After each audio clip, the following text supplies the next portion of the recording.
Iyala.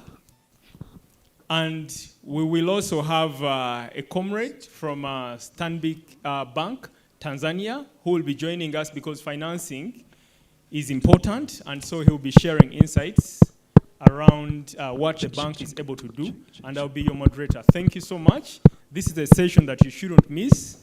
And a lot more will be shared by experts. So you're all welcome. Thank you. Asante-san. Thank you very much. Is Mr. Genga with us? Marcus Agenga, karibu. Come tell us about your session.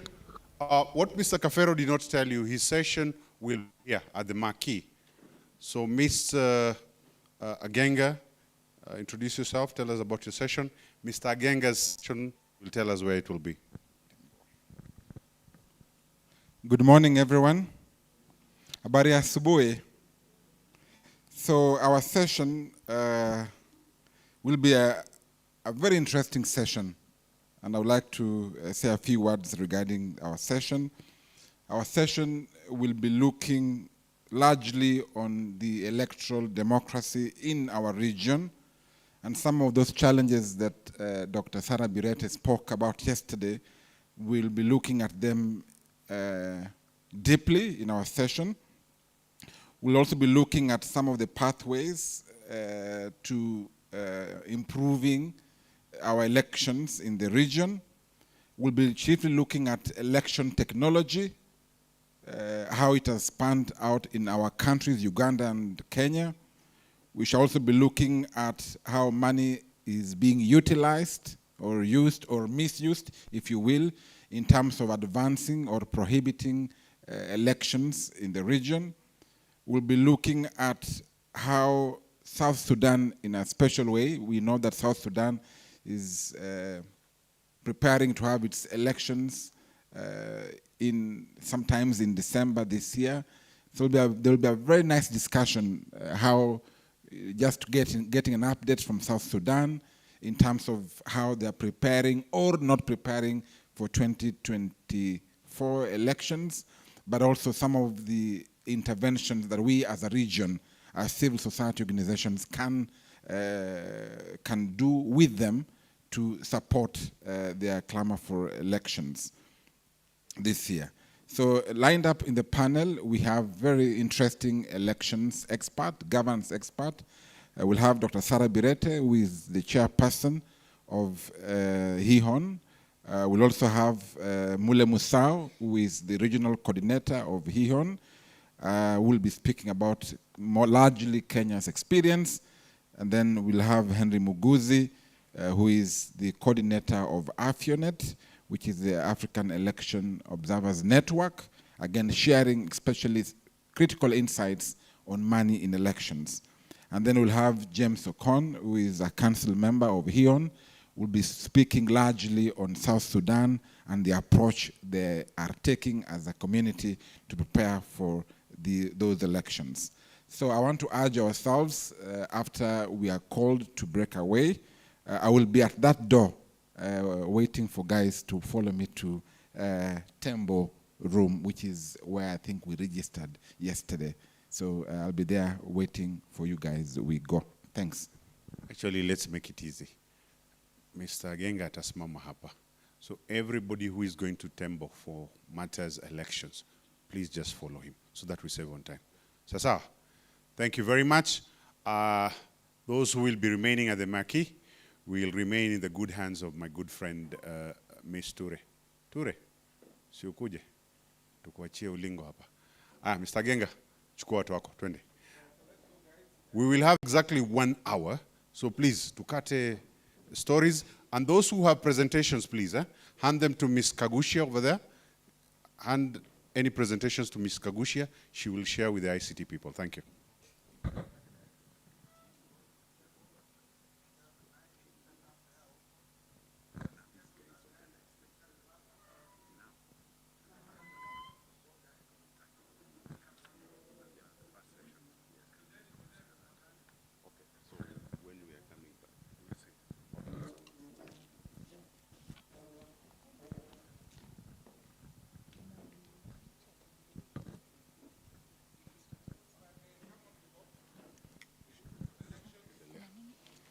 Sasa si you're moderating here.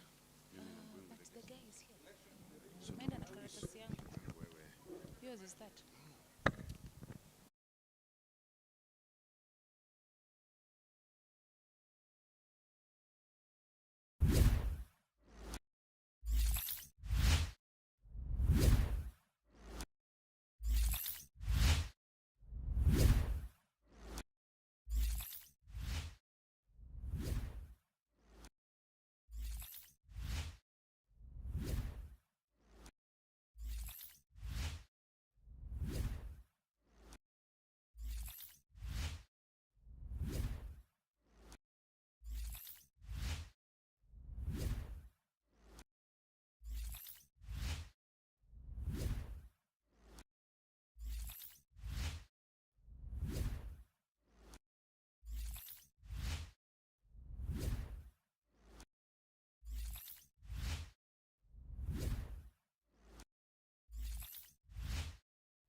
But Kafero, Programs Manager, Siatini, Uganda.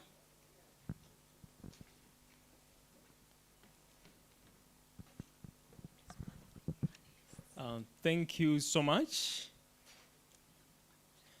Thank you. We have 1 hour. I've been reminded several times, and I think it's about time for us to get started. And before we get started, I would like to introduce our panelists, because it's important for us to welcome them in a good way before we get started. My name is Herbert Kafero. I work with the Southern and Eastern Africa Trade Information and Negotiations Institute, in short, Siatini, Uganda, which is a sub-regional pan-African non-government organization that strives to promote pro-development trade, fiscal and investment-related policies and practices at all levels. All levels, I mean at the national, at the regional, continental, and global levels. Because our work cascades up to the World Trade Organization, we also engage in numerous global processes, and we advance Africa's interests and the interests of the East African community in all those processes at all those levels. So today we have a very exciting conversation, which I request that we will listen into, but we should also engage and make our voices heard in this process, because when we talk about the conversation that we are yet to have, conversation around the African Continental Free Trade Area, it's against the backdrop that we have low intra-Africa trade, but also low intra-ESC trade. So the AfCFTA, a flagship project of the African Union under Agenda 2063, the Africa we want, is one that has potential to change things, to turn things around for the better. And that potential can only be realized when we, the stakeholders, we, the MSMEs, the private sector, civil society organizations, the youth, the women, make our voices and interests heard in this process and engage to the end that we shape how negotiations go and how the actual implementation will be. There is some progress that has been made in terms of protocols. A number of them have been adopted. And the experts will delve deep into that. I don't want to preempt anything. But to speak to our topic, the topic for this session is From Paper to Action. And why it's very important, there is a lot of progress that has been made in terms of concluding protocols. That's the paper. The action is the actual trading that is yet to start, because there is still a lot of work that needs to be done in terms of even putting in place the actual structures. Some countries are yet to conclude the national AfCFTA implementation strategies. We will hear more from regional actors on whether the ESC AfCFTA implementation strategy was concluded. We will also learn more about what the private sector has to say, because we cannot start trading when the private sector is not fully aware of how to go about trading under the AfCFTA. So that and more will be shared by the different experts that we have. Allow me to introduce our panelists, and as I introduce them, I will invite them to take the front seats.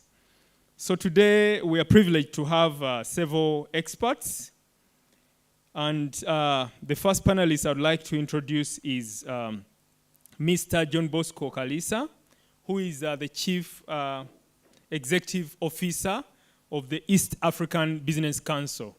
A round of applause for Mr. John Bosco Kalisa.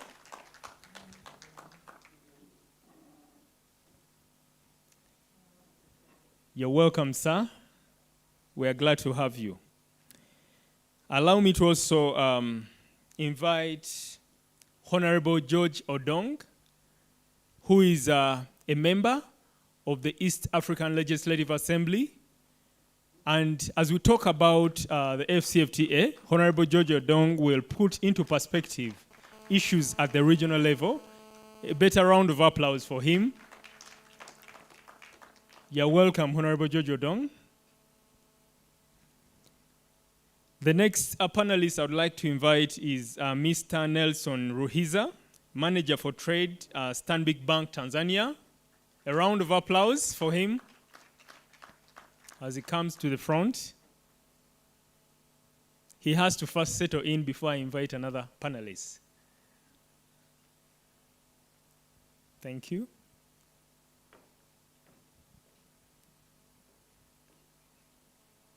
You're welcome, sir.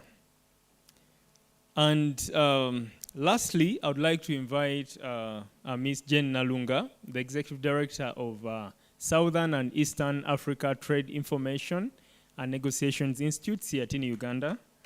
You're welcome. A better round of applause. Thank you so much. Thank you so much. So today, the conversation that we're going to have is one that touches our hearts and our survival, both as the ESC and Africa at large, because we are not trading among ourselves, as opposed to how other regions are trading. And so this conversation is very important. And from the introduction that I gave, that the AfCFTA is a flagship project of the African Union under Agenda 2063, the Africa we want. So as we share and discuss all that we have to discuss, let's discuss knowing this is our thing. As women, as youth, as MSMEs, as the private sector, as CSOs that represent a number of constituencies, this is indeed our thing. And this session seeks to examine the current state of play of the AfCFTA and readiness of ESC members to trade under the AfCFTA. From what I earlier shared, I emphasized that a number of structures are required to be put in place at the respective ESC country level.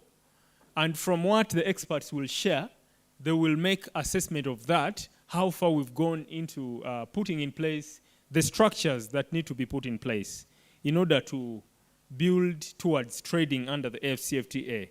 We will also hear from Ms. Jen Nalunga, who will share, as part of her remarks, who will share CSO perspectives on the AfCFTA implementation and negotiations and how we can unlock the potential of the AfCFTA.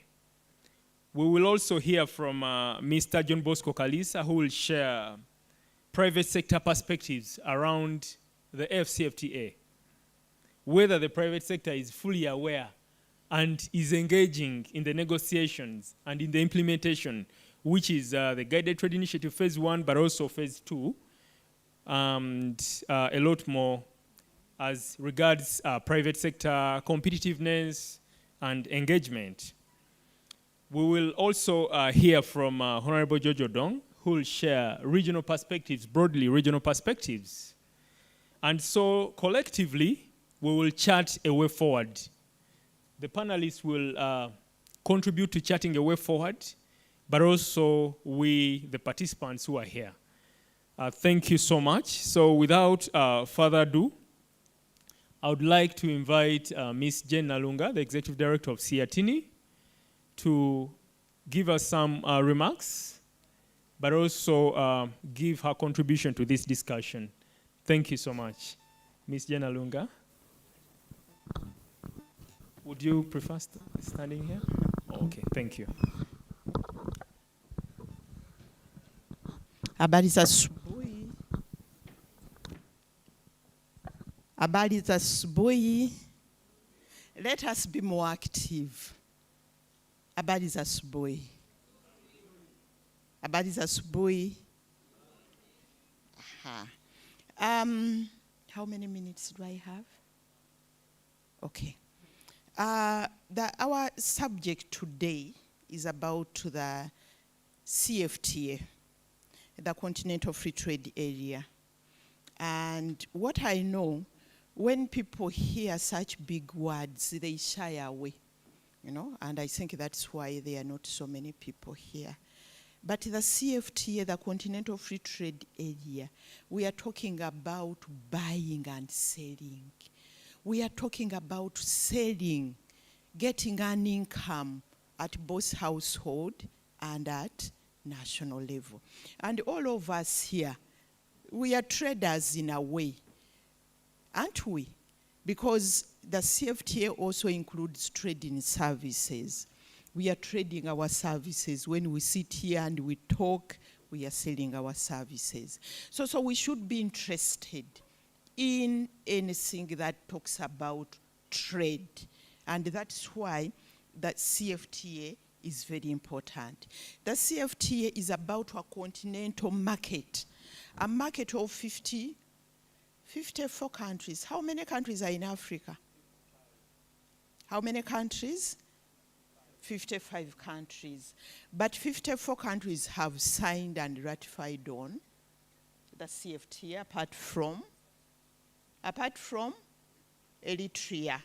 So the potential is that there is a big market out there. The market is big. But we need to look at why.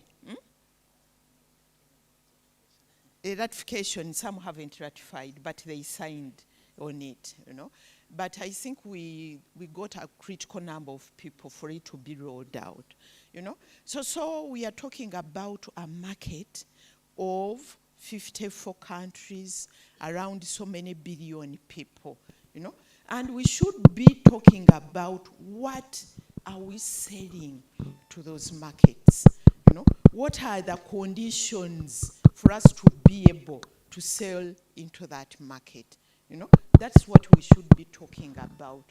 And all of us, as East Africans, should be interested. Because another issue about trade and all these agreements, that you are looking for a market out there, and other people are also looking at you as a market, isn't it? So you need to position yourself to make sure that you can be a market, but you can be also selling to other markets. The Continental Free Trade Area is coming at a very, very critical time when we need incomes. All our countries are indebted, isn't it? I won't go into figures, how many countries, the whole issue of indebtedness, but all our countries are indebted, and that's a fact. We can be able to say our debt is sustainable, but we are indebted. And we are spending more resources towards repaying and servicing our debt than putting monies where it's supposed to go. Money is supposed to go to provide services, education, health, infrastructure, and money has to go into investment, investing in our country, investing in our real economy. But we don't have money. Our governments don't have little money because we are servicing and paying loans. So this CFTA comes at a right time when we have to revitalize our economies. It's also coming at a time when our economies were disseminated by the COVID pandemic. We are still recovering from the pandemic, the COVID pandemic. You know, you remember almost our economies collapsed. So we need the CFTA.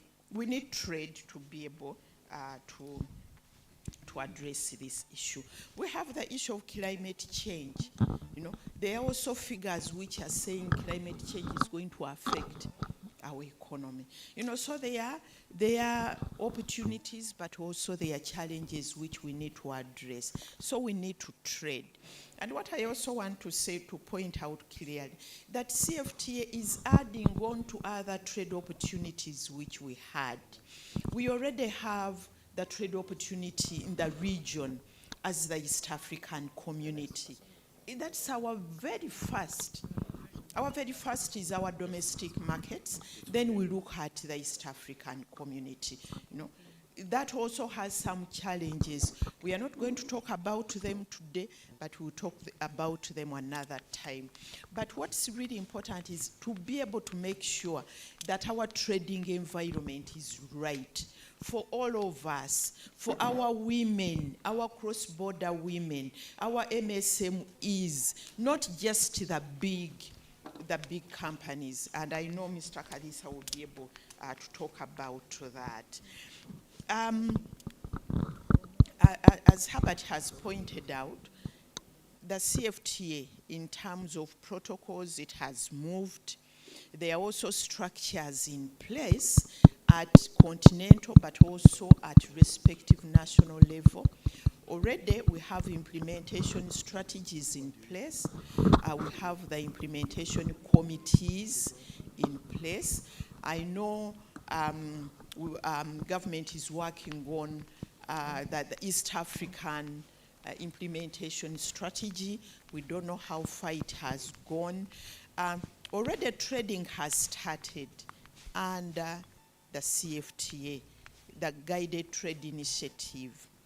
And for me, what I'm proposing, because we have little time, is that we need to be able to see what are those challenges, what are those opportunities coming out of the Guided Trade Initiative.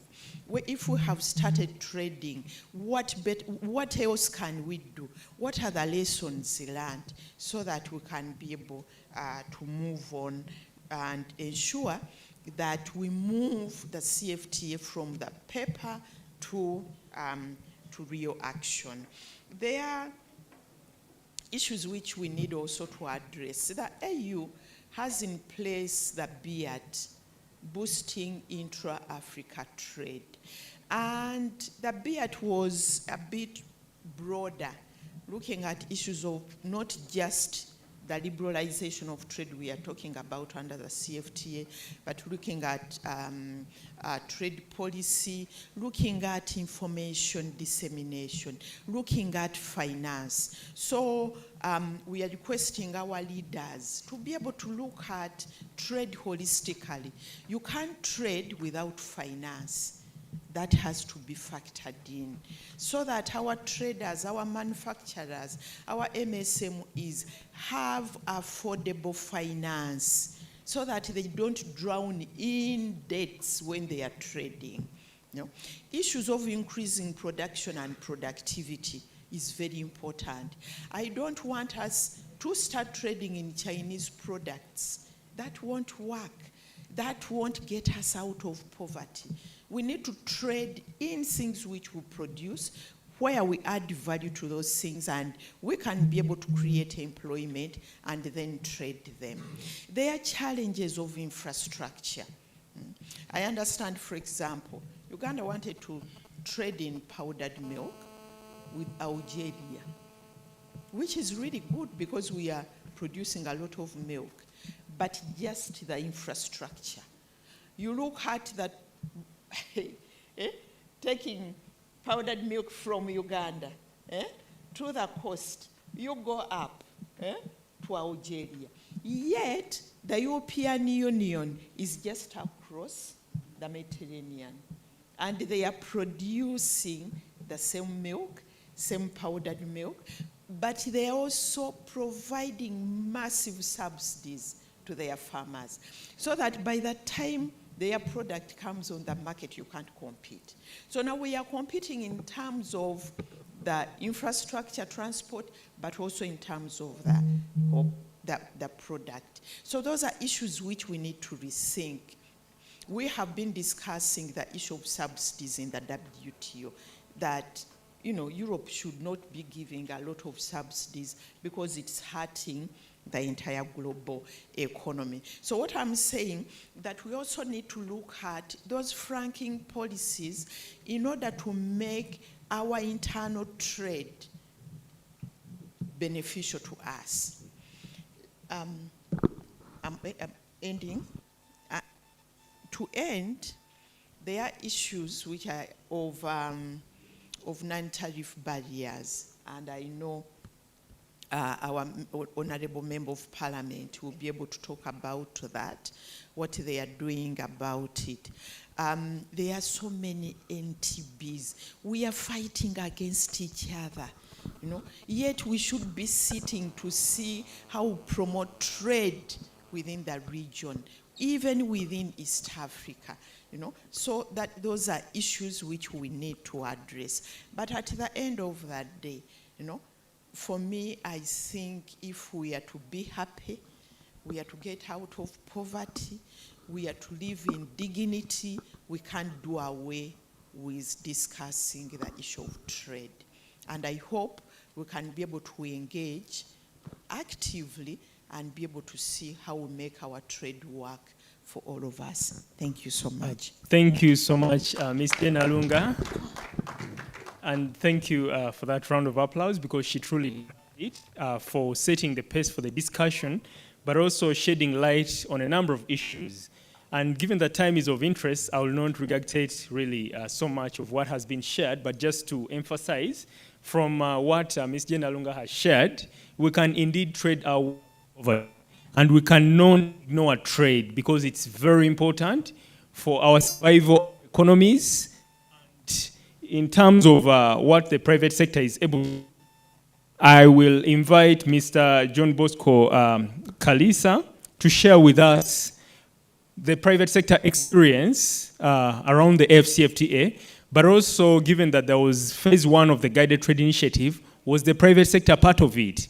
And as we build up phase 2 of the guided trade initiative, what are the plans by the private sector to phase 2, and what lessons were drawn from the implementation of phase 1 of the guided trade initiative? Mr. John Bosco Kalisa, over to you. Thank you.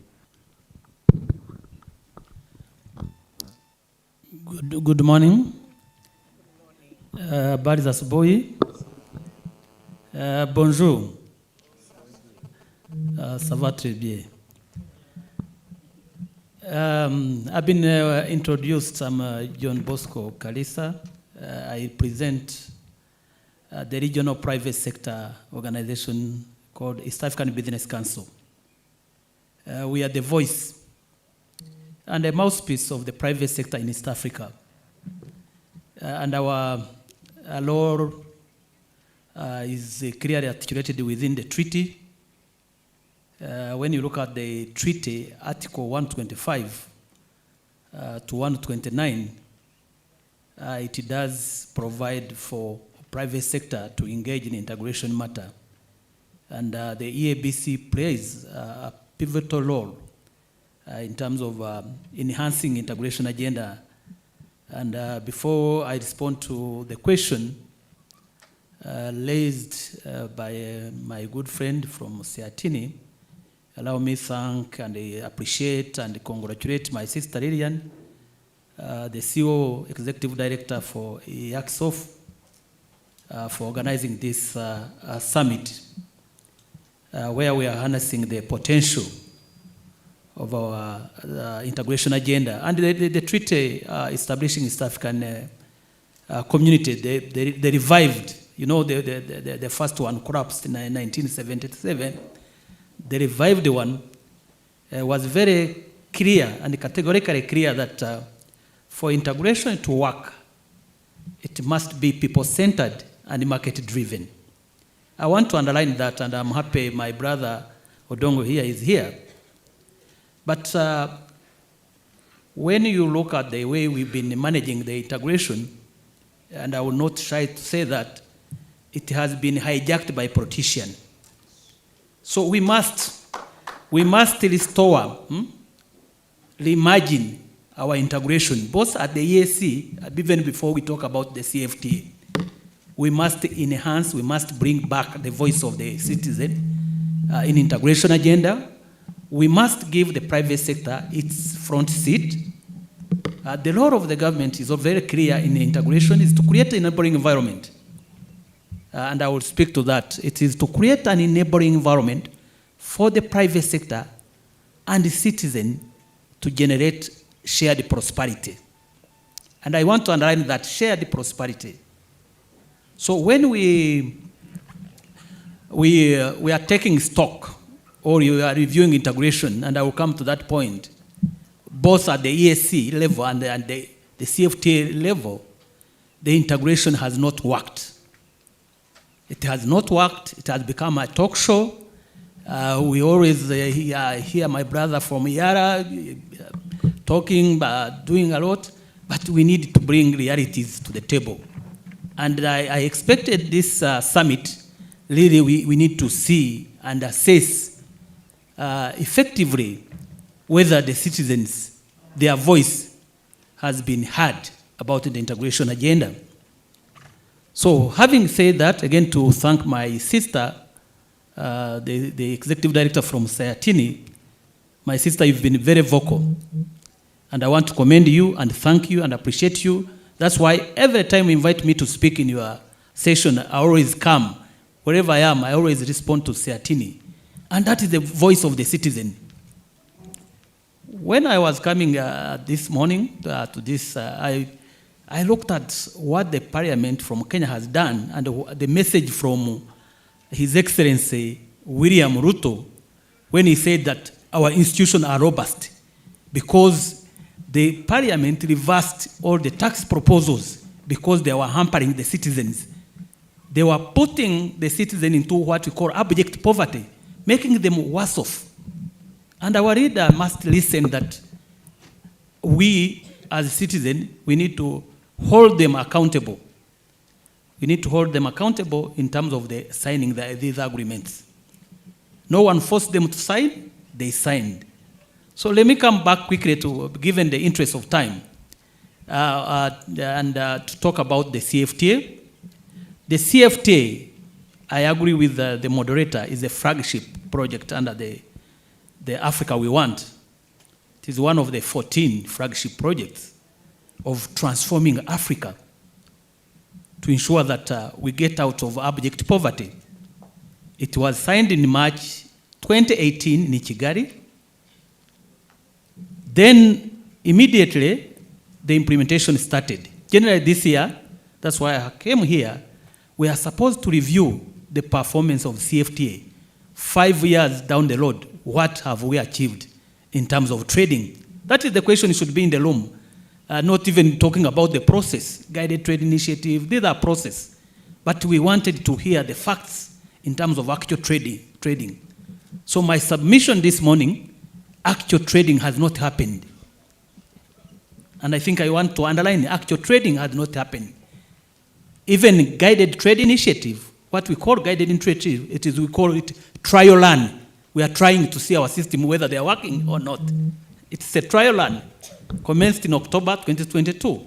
Now 2 years down the road, are the companies from East Africa trading or within it? No, we are not trading. So now that's the question. Why are we not trading? Because, and this comes to the private sector, the conditions, the requirement for trading have not been put in place. The conditions mean that our customs systems, are they aligned? They are not yet aligned. When you look at the companies, and I'm happy that East Africa We are the fastest growing economies across the continent, but we are also the fastest under the Guided Trade Initiative. Three out of 7 countries under Guided Trade Initiative were coming from East Africa. That's Rwanda, Kenya, and the United Republic of Tanzania, where we are seated here. So those countries started to test the instrument for trading. And Rwanda, one of their exporters called Ijire Coffee, they exported coffee to Ghana. It took them 4 months for their coffee to be accepted. So we are just joking. We are just joking. I always say it's a joke. It's just a club. So Kenya started exporting tea and battery to Ghana. It took more than 4 months for those products to be accepted because the Ghanaian customs were not aligned with our ESC or Kenyan customs. So before you trade, there are certain preconditions and requirements that need to be in place. Our customs system must be harmonized, must be talking to each other. Even within the East Africa, when you look at we always say we have 14 one-stop border posts.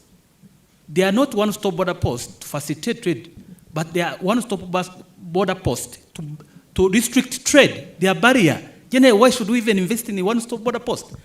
I used to work with trade. Why should we invest? If we are talking about inter-borderless East Africa, why do we put borders for our own products? The women from here, Arusha, they cannot take their fresh produce to Kenya just because you go to Namanga, just here, 1 hour and a half, you'll find 200 trucks because they cannot be cleared by Kenyan customs. They cannot be cleared by Tanzania customs. So we are creating more barrier for our own goods. And I think this is the message as East African we've been advocating for. We need borderless East Africa for trade and investment. We need borderless Africa if the CFTA is good to realize its dream, its aspiration as a flagship project for Africa. It's not about infrastructure, but it's about mindset. We need to align government, private sector need to work together, and civil society need to work together and say, this is working and this is not working. So having said that, I think I've given the background. Let me give you a quick insight. And these are studies EABC, World Bank, UNECA have conducted. And they always, in those studies, we always give what we call caveats. They say that when the CFTA, African countries, so far, 54 out of 55 have signed the agreement, 47 have ratified. And I wanted to make a correction to my sister. Only 47 have ratified. 8 have not ratified. Within our East African community, it's only South Sudan that have not ratified.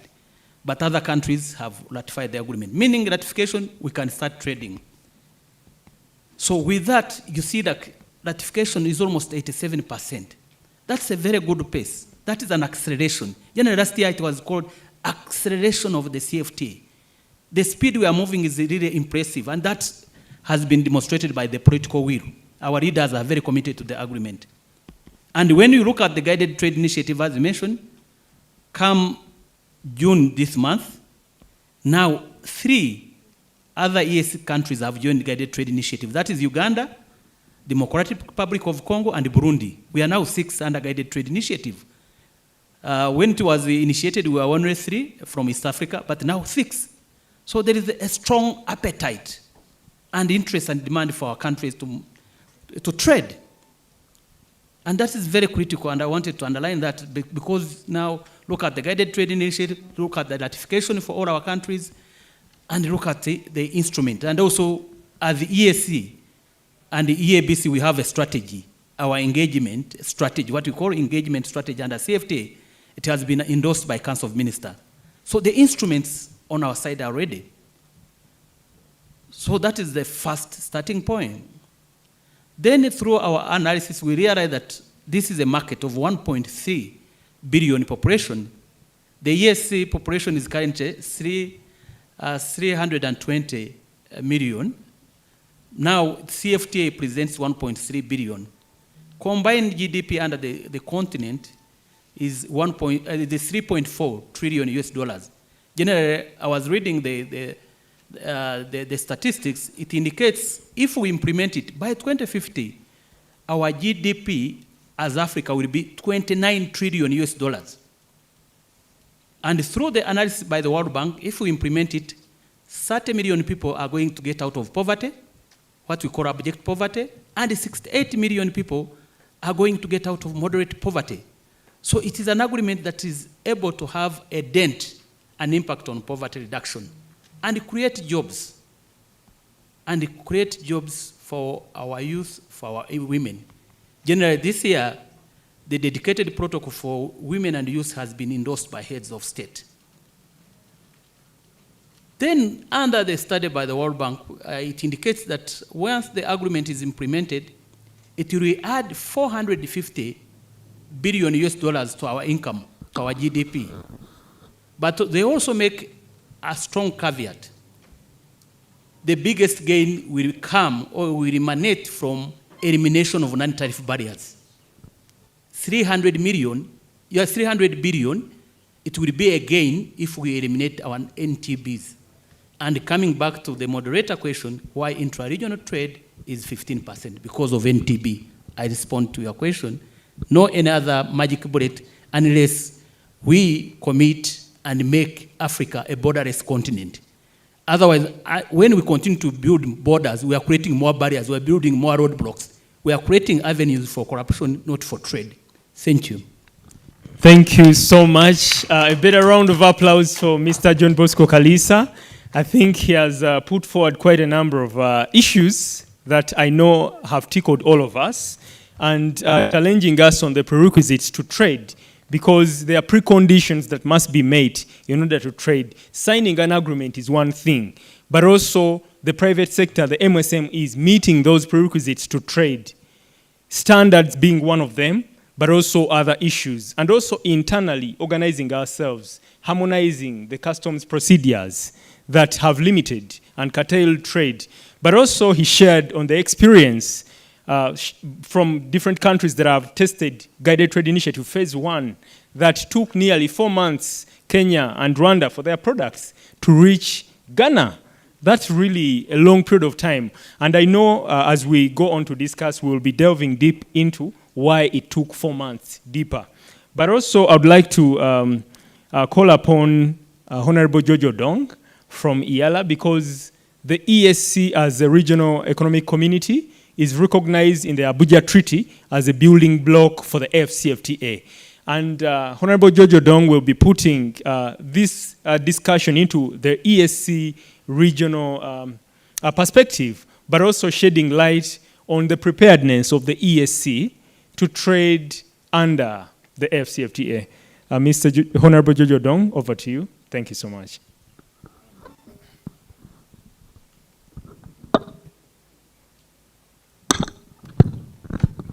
Thank you. Thank you so much. Good morning.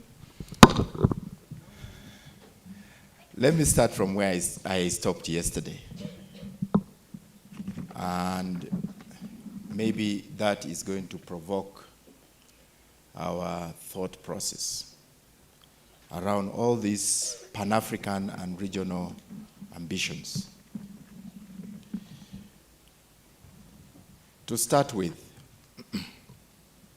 friends, you have outsourced your future too much because you are trusting governments, you are trusting state institutions to deliver on that future. For that reason, we think so much and we think so highly of our governments and state institutions to the extent that we have had a very low level of citizen agency. I think as civil society organizations, you need to reclaim that space. This is where I'm starting from. You need to reclaim the space and try to activate citizen agency so that you can begin to push the boundaries of actions of our state institutions, of our governments. Because in Africa, we are notorious for having very high ambitions.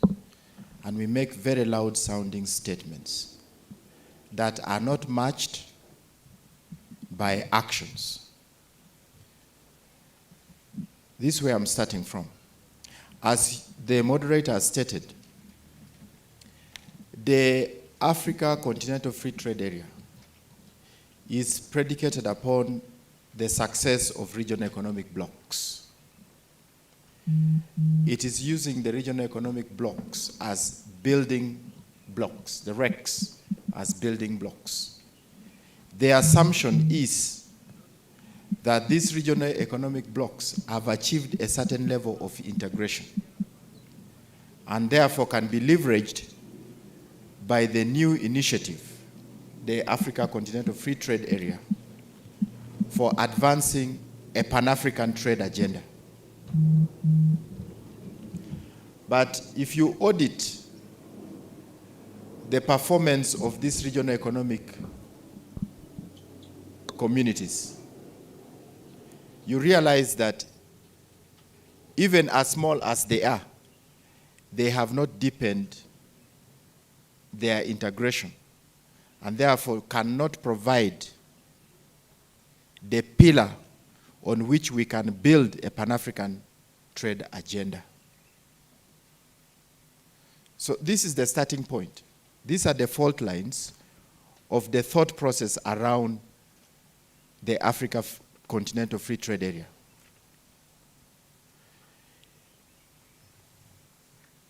I have no intentions at all to spend my 5 minutes to be only critical. But I think if we start from that point, we will then try to put more lenses on what needs to be done. Because when you look at our, just go to all our documents, formal documents of the EAC, it starts with a celebration of how we are the best, the most integrated economic community in the whole of Africa and the fastest growing. If that is our starting point, then we are in danger. Because internally here, as a member of the East African Parliament, I know for a fact that in terms of putting in place a superstructure for the EAC, putting in place legal frameworks, putting in place institutions, that necessary superstructure, we have done an excellent job because the EAC has a very good treaty, and now we are trying to make sure that it is more progressive through a process that is ongoing. We have put in place institutions. We have put in place the necessary laws. We have so many protocols around our areas of cooperation, and specifically for trade, we have moved faster in terms of our legislative frameworks. However, when it comes to implementation, and this is the critical area that Kalisa was talking about and also what Jen was talking about, where the rubber meets the ground. This is where we are stuck. And this is where we begin to question whether we have the levels of preparedness to embrace and to take advantage of this Pan-African initiative, the Africa Continental Free Trade Area. If we can't do the small things right, are we in a better position to do the big ones right? So you as civil society organizations, you need to begin to have an extensive audit of our legal frameworks, of our regional commitments, of our trade practices, of our policy frameworks, and see whether they facilitate our ambition of deepening and widening our Africa integration. The East African community has articulated very well that we are going to be a people-centered and private sector-driven community.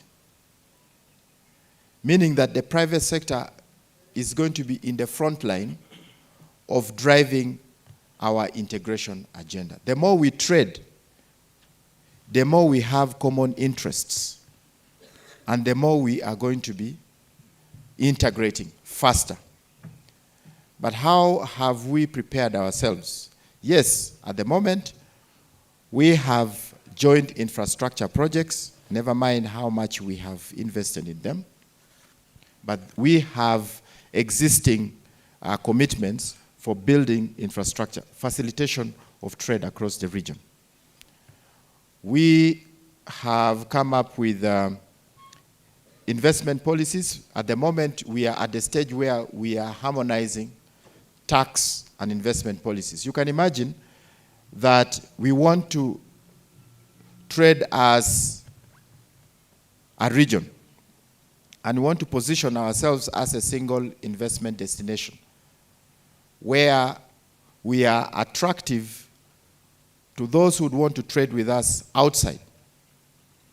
But we are pursuing completely different tax regimes, different policy regimes.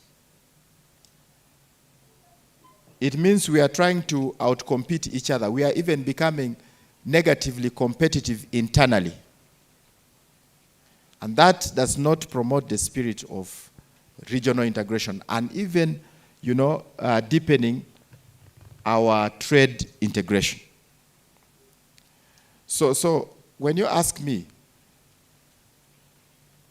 as the facilitator says, when you ask me what is our levels of preparedness, yes, in terms of boardroom conversations, we have intensified discussions around strategies on how to effectively implement AFCT, Africa Free Continental Trade Area. Those conversations are ongoing, and Kalisa has just said, the Council of Ministers has just passed some of them. We have within our partner states strategies that are already being done in order to align our domestic growth strategies to the Africa Continental Free Trade Areas. That is ongoing in our different partner states. The trouble is actually when it comes to implementation. Implementation. And that's why yesterday I was asking you a rhetorical question.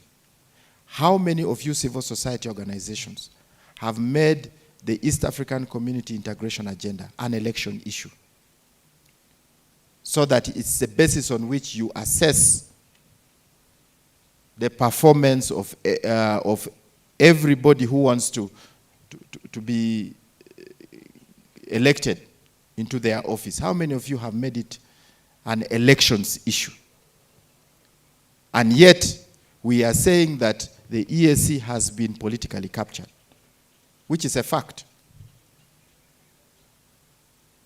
How many of you have had conversations around EAC policies and questioned the implementation of those policies within your national jurisdictions? It is until you activate that citizen agency and begin to support the credible works, the technical works of organizations like Siatini, support the works of how the struggles of the East African Business Council, as citizens who know the benefit of integration, that you are going to awaken our partner states to begin to put some action on the various commitments that they have, both at national, regional, and now continental. We have so many of them, even globally. Many of us went to negotiate. We have negotiated with the European Union for opening market. We negotiate with, now you have AGOA with America and so on. You want to trade with America, yet you cannot even trade internally. And the statistics show actually that the bulk of our trading, the benefits of trading, is more from our internal market than from outside. So as a legislator, for me, I have put in place the necessary laws. We have put in place the necessary legislation. We have come up with the necessary policy.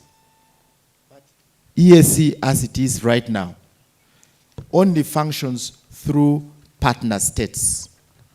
You can sign a protocol here, you can sign a legislation here, but the implementation is in your respective national institutions. So you need to begin to ask the national institutions that are mandated to implement your regional commitments. Ask them the question whether they are doing exactly what they are supposed to do. Internally within the EAC, we still have non-tariff barriers. We passed a Non-Tariff Barriers Act. If laws mattered, we already have a legislation.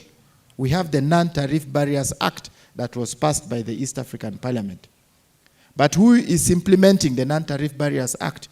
And who therefore is taking these people to court for non-compliance? We have within the Customs Union a provision for a Trade Remedies Committee, which is supposed to deal timely with trade disputes, with non-compliance, you know? But have we put in place a Trade Remedies Committee? We have not. So every time we are having trade disputes here and there, and they become political matters, and they become matters that we talk about in Parliament for, you know, grandstanding in Parliament, so that you seem to be speaking for your constituency. And yet, in actual sense, you are not helping the community because you are not resolving the issues. So, for me, I think that in terms of the conversations around Africa Free Continental Trade Area in East Africa, they are happening. In the boardrooms, they are happening. We already have within the EAC legislations that should help us to integrate, deepen, prepare ourselves to take advantage when the other markets open. But we are not implementing them. That is the missing link. Thank you so much. A better round of applause for Honorable George Odong. Thank you so much. And he ended on a note in a way challenging us to move from rhetoric to action, because he alluded to conversations that are happening in the boardrooms, and yet not much progress is being achieved. He also challenged us on the different policy frameworks that have been signed, and we've had grant signing ceremonies, functions in the respective EAC countries. But when you look at what needs to be done to address some of the impediments to trade, there is slow progress around the same. And he raised the issue of Law Citizens Agency. And as we build up to elections in our respective EAC countries, is trade part of the agenda? Are we challenging our politicians, our leaders, to fix things and put things right for us to trade? Because sometimes politicians say we are not making our voices heard as they are campaigning. Because, of course, for them, they commit to so many things, they promise us so many things. But if we also don't hold them accountable on what they promised before we cast our vote again, to give them another tenure to serve, are we shaping the discussions in favor of trade, in favor of our plight, so that collectively we can have a role to play beyond civil society engaging with the different constituencies? But we as citizens have a role to play in shaping affairs to the end that policies and other initiatives work for us. And at Siatini, we are keen on making the FCFTA work for MSMEs, private sector, women, youth, and I would like to thank Honorable George Odong for raising really pertinent issues and challenging all of us. And I know there will be a session for all of us to contribute to this discussion. But before I invite you all distinguished participants to contribute to the discussion, I would like to give Mr. Nelson Ruhiza a chance. He's manager for trade at Stanbic Bank Tanzania. And the issue of trade finance is very important. And where he sits as the manager for trade, we would like to hear from him on how the Stanbic Bank Tanzania is facilitating MSMEs, but also the private sector, and how Stanbic Bank Tanzania is involved in engaging discussions around the FCA, but also intra-ES trade. Thank you so much. Over to you, Mr. Ruhiza.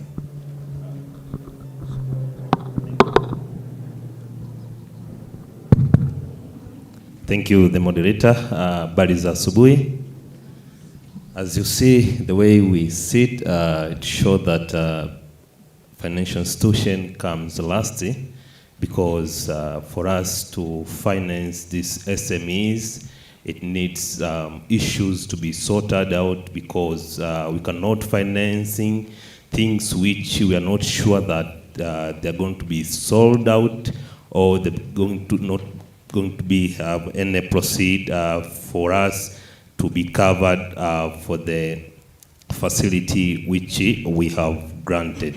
So as far as SMEs is concerned, as financial institution, we play a big role to support these SMEs, especially not only to grant the loans on bridging the working capital gap, but also to provide some trade solution, as well as to provide knowledge and financial reporting knowledge, because most of SMEs, they don't have proper record keeping as far as their business is concerned. So as financial institution, we play the major role for us to support them on their day-to-day activities. As you know that from experience has shown, the most of SMEs achieve their goals on increasing economy in the country by getting the loans from financial institution. And for us to provide those facilities, we need to have, we call it backup. We need to have backfall in case of anything, but some of SMEs, the lack of securities, let's say. So it's our role now for us to see the best product which we can grant to SMEs for them to manage to bridge the gap on working capital. So if we understand we have issued loan facilities to SMEs and see that there is still NTB ongoing, and we are not assured that the traders are not getting all the trading activities well. So for us, it becomes so difficult. For us also, we don't have an appetite for that, because we cannot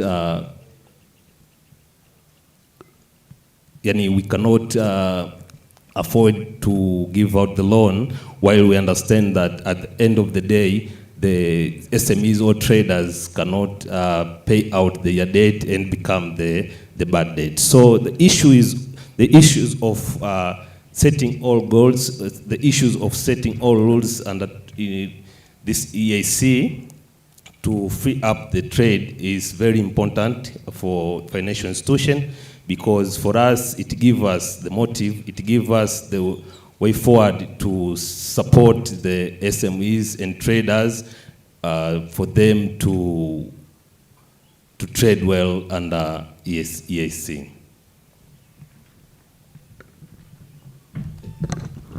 Thank you. Thank you so much, Mr. Nelson Ruhiza. He touched on risks associated with trade, and in order for them to be secure, they need those risks to get out of the way. And he hinted on the roles of different stakeholders, including policymakers, that policies have to be put right before the bank comes in. And he also alluded to where he's seated, the position where he's seated last, that they come last when everything is prepared and ready. They cannot risk financing businesses that are not fit to trade, that don't keep records. So that's where the bank sits. And given that they are a private bank, we can all understand their position, that they don't want to get into risk ventures because anything to do with money, there is losing and winning, and they don't want to be on the losing side. But I saw Mr. John Bosco Kalisa was itching, I think, to make a response before I invite three distinguished participants to contribute to the discussion. Please allow Mr. John Bosco Kalisa to make his contribution briefly, and we can have three distinguished participants to contribute. Thank you. Thank you, moderator, and again, thanks to Seatini for inviting Stanbic Bank and perhaps other banks in terms of looking at the export product, financial product that would fuel our exports. And our colleague from Stanbic is very, very, very right. The current banking structure in East Africa and Africa is not suitable to boost the export we want. And we've been very vocal as EABC that we need a special product that is suitable to support SMEs, women and youth, to engage in the CFTA. So we need a different financial architecture that is really that would really enable and propel the growth of our SMEs to engage into the CFTA. I'm happy last year in March, Flexim Bank has launched what they call Adjustment Fund in Kigali, Rwanda. It's a $10 billion fund. It has export credit. It has what they call base fund. It has a compensation fund for the loss of revenue to the government. And I think that is the type of the product we need under the CFTA. And also under the Flexim Bank, they were working with a few banks, I think one in Uganda called Bank of Africa and others, where they are coming up with a window, a special window to support whoever want to export under the CFTA. But overall, as East Africa, as the continent, we need to design and establish a special purpose vehicle, a special purpose fund that would support the would-be exporters under the CFTA. Otherwise, the current financial structure in our region is not suitable. So I wanted just to share that with you, and again thank the Stanbic for having that risk profile, because I always say that our banks are very coward. They are not, and you cannot do business when we are coward. Thank you. Thank you so much. Thank you so much, Mr. John Bosco Kalisa. And I don't want to be a person to blame for not giving Mr. Nelson Ruhiz a chance to respond whether Stanbic Bank is a coward or not. So as you're making your parting shot, you will also answer that. You respond to that. Because I know after this discussion, he may hold me by the neck, for not giving him a chance to respond to that.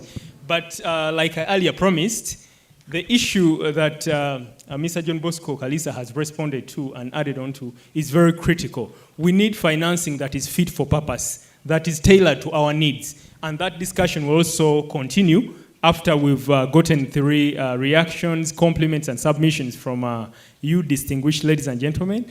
We need to keep this targeted and take a minute to make our submission. I will choose the good gentleman here, our president right there, and four, actually. The good gentleman there and the lady there.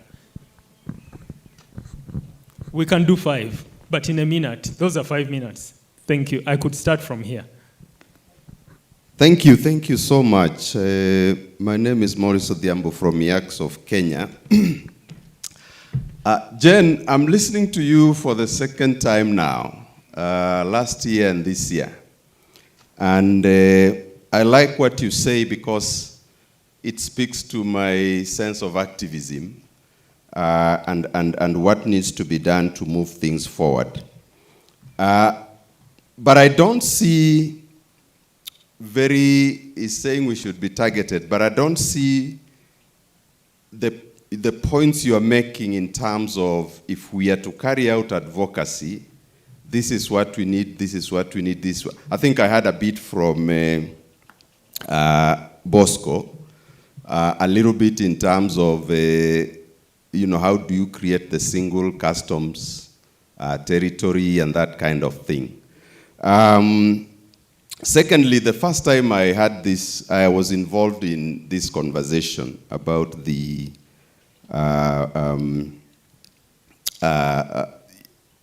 we had lectures from United Nations Economic Commission for Africa. And they were talking about these figures you are talking about. And everywhere they went, they were talking about those figures, which kind of raises questions about this market we are talking about. Whose market is it? We say the production is very low, and when you ask that question, so where is the production capacity going to come from to serve this market that everybody is talking about? So you don't hear that. There's very little mention of that. Africa's contribution to global trade is almost nil, at around 3%. Almost nil. So that whenever we have these conversations, you get a sense that we are actually not going anywhere. It's as if we are just going round and round and round. It's so many years since we started implementing the Common Market Protocol here. And on top of that, we have the law that Mheshimiwa is talking about against NTBs. The NTBs have refused to go away, or rather we have refused to take them away. Again, you just keep getting this sense that we are hitting a dead wall. Now, and this is for Mheshimiwa, there's also this kind of backpassing. And it is true that we can also take the challenge as civil society. And yesterday we were talking about intergovernmentalism and so on. But why this backpassing? If the institutions that we fund to move forward the integration process are not working, surely why should we be looking for excuses? Civil society comes to complement. We are not the main agents. Of course, I get the justification that we are in touch with the people. That is okay. But those institutional responsibilities cannot be outsourced to anyone else. Civil society can come in to back up and say we are carrying out advocacy because there are certain gaps. But when the entire house is collapsing, then we say, civil society, where are you? Then we are missing the point. Thank you very much. Thank you so much. I know that will be responded to. Thank you. Yes. Bonjour. Thank you. Bonjour. I want to start by an observation. My name is Espoir Bindu, coming from DRC, Goma, in North Kivu province. I want to know why do we not consider our regional language like Kiswahili? We know that Kiswahili is the language of East Africa community. But here we consider more speaking in English without consider that in East Africa community there is also DRC who speak French, Burundi speaks French. I think that next time we have to consider that in many discussions, so that to be. Thank you. Yeah. Thank you. So, Madam, free trade is very, very good strategy for Africa developing economy. This is my French, is my English, my DRC is English. I think that you may understand me. Free trade is good to end poverty, to promote economy in our countries. It's very good, but there is many challenge there's many challenges like integration. How may we expect that and hope that we are going to improve our life without integration? Last week I was in Kenya on Friday, and when I approached someone, I greeted someone in the restaurant. He didn't want to approach me and to be warm with me because he said that maybe are you Nigerian? When we came from Nairobi on Sunday to here in Arusha, we were with a lady, a Kenyan. She wanted to cross the border, and I don't know if their migration service, they told to her that you are not allowed to cross the border because you don't have an idea to. But huyo dada alikuwa na idea yake, alijua kama hii ninavuka nayo kila siku. That is a problem. Another problem is, just briefly, my brother, I came from DRC. I paid my flight to be here. Yesterday, Apologies, we was sir. here, we was waiting so that this time came, so that to discuss. This is, Apologies. thank you. My question for both of you, which is your recommendation to our countries so that to facilitate free trade? If we may consider the conflict between our countries in East Africa community. Rwanda is not good with DRC. Burundi is not good with, this is my poor English. Burundian is not good with Rwandan.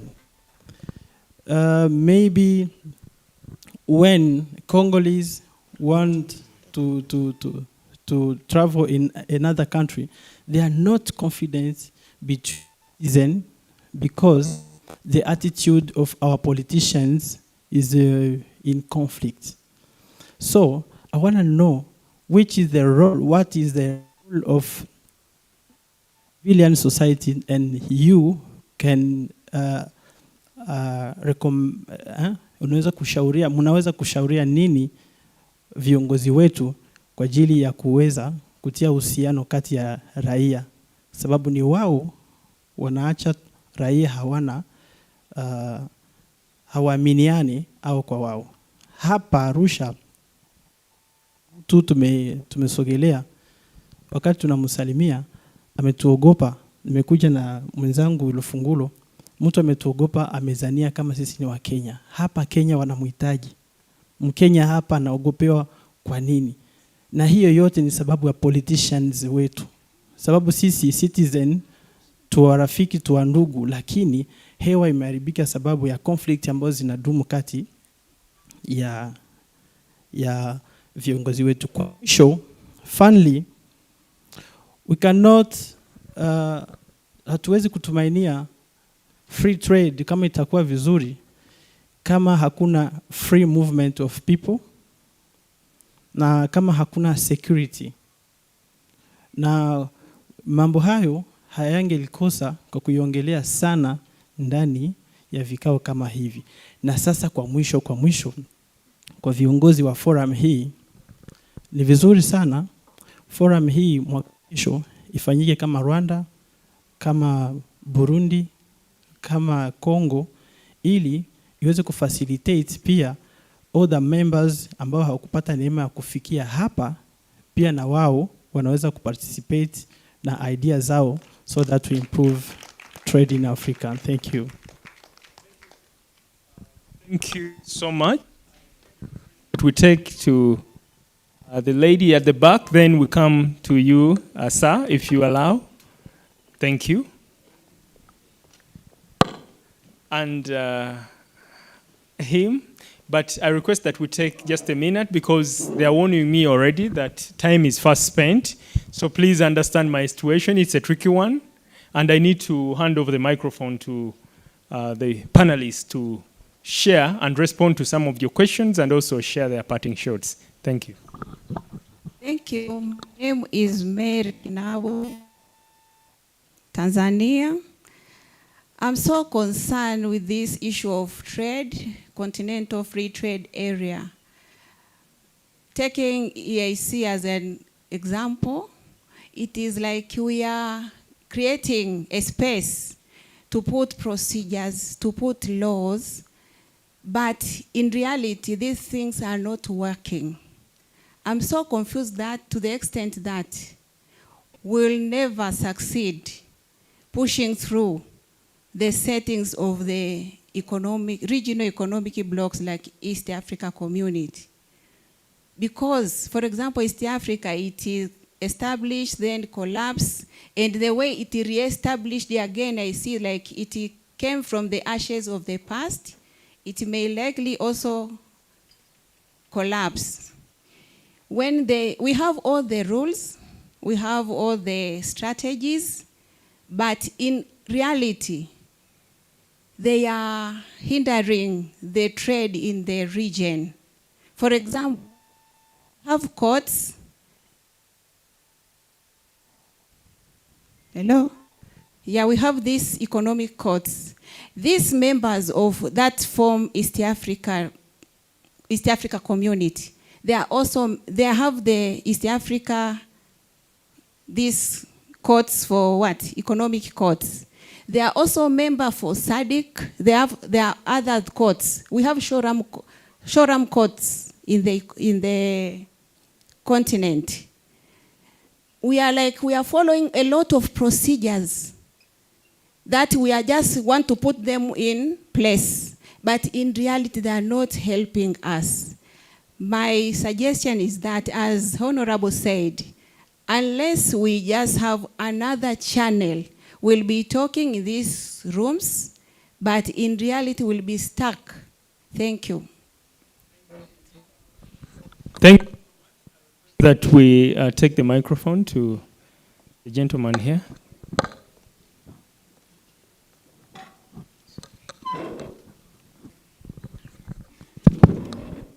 Thank you, moderator, and I want to thank the panel, and of course recognize my ED, Mr. John Bosco Kalisa. I'm Moses Kanyesije, and I come from East Africa. And I work at EABC as coordinator for SMEs, youth and women. My question is for the gentleman from Stanbic Bank.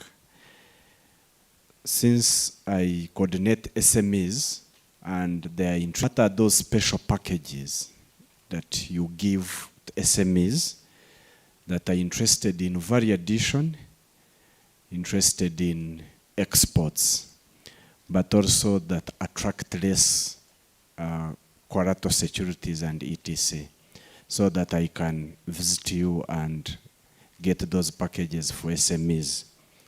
Then second, I think for me is a recommendation that we can get from this panel is that in this conference, workshops and training that need to increase trade through CFTA, we need the face of a country. The face of a country is when you're crossing a border, there are those immigrations. The first interface is an immigration. The immigration is that person who allows you to enter into a country. I think we need to do training on these immigration officers, customs officers. Believe me, they don't know much about this continental. They know about HS code, how much to charge you, how long are you here, what brings you to Uganda, to Kenya, to South Sudan. They don't know that even integration you are supposed to have 6 months. So let's first equip information with these immigrations and customs. I think it can also reduce on NTBs. Thank you. Thank you so much. Lastly, we hand the microphone to the panelists. Thank you. Thank you very much. I know time is in our side. I would like to request that next time I'll do my best with my team in the level secretariat. There are certain sessions.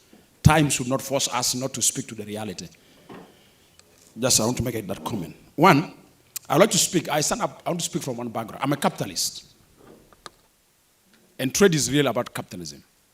I'm one of the person, if you wake up in the morning, before I pick up my phone and put my pocket, the first thing is money must be in my pocket. Because I believe my blood is money.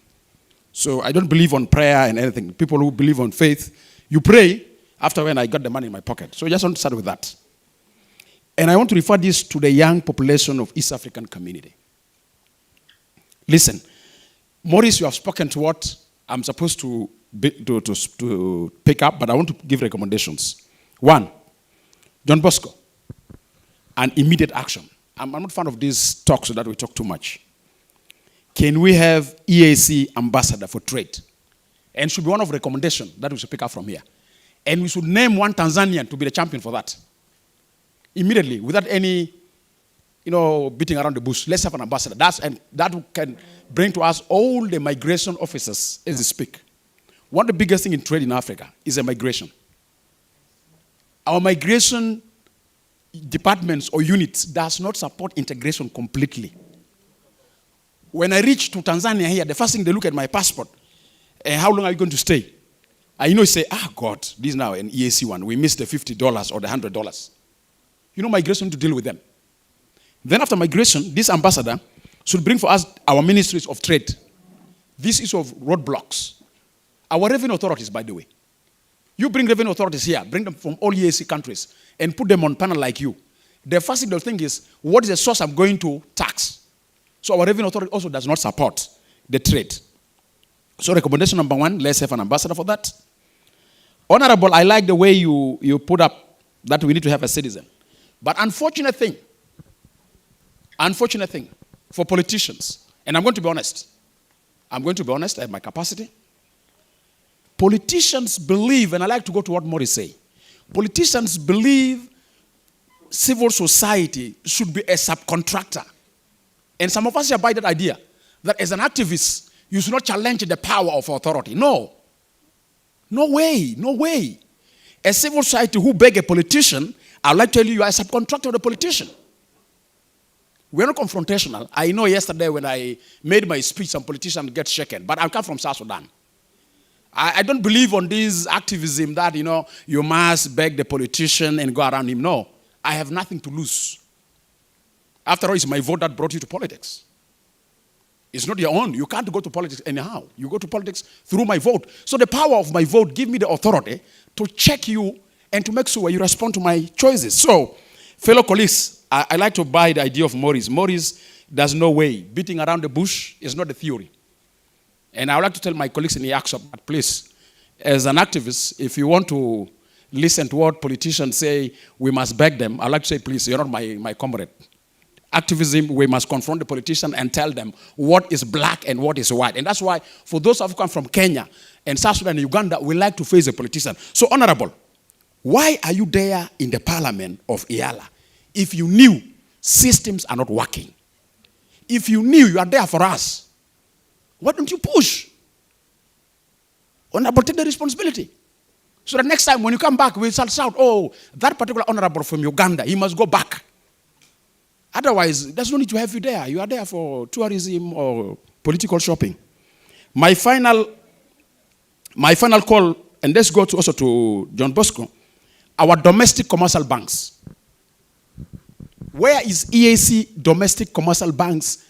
When you're saying Stanbic is coward, or Stanbic is, I know our colleagues are going to respond. We need to really have domestic banks that take the responsibility. Banking system, it has its own regional politics, by the way. Until we get a domestic bank, so I would recommend also, let us have EAC domestic bank conference. Let's get our banks. We're not broke, we have money. We are not broke, we have money. The unfortunate thing is that we don't know how to use money. We have money, but we don't know how to use it. So for me, that's my recommendation. Thank you very much. We hope that at least from this particular session, there must be a strong recommendation that should be taken to the Council on Trade. And I'm one of the person that, please, if it means rolling, I'm ready to roll. We make sure that money is number one. This conference couldn't happen if we don't have money. So let's get money to our pockets. Thank you.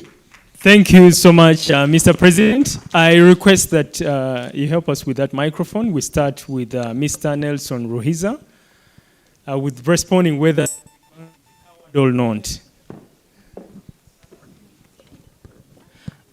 Thank you so much. I will go quickly.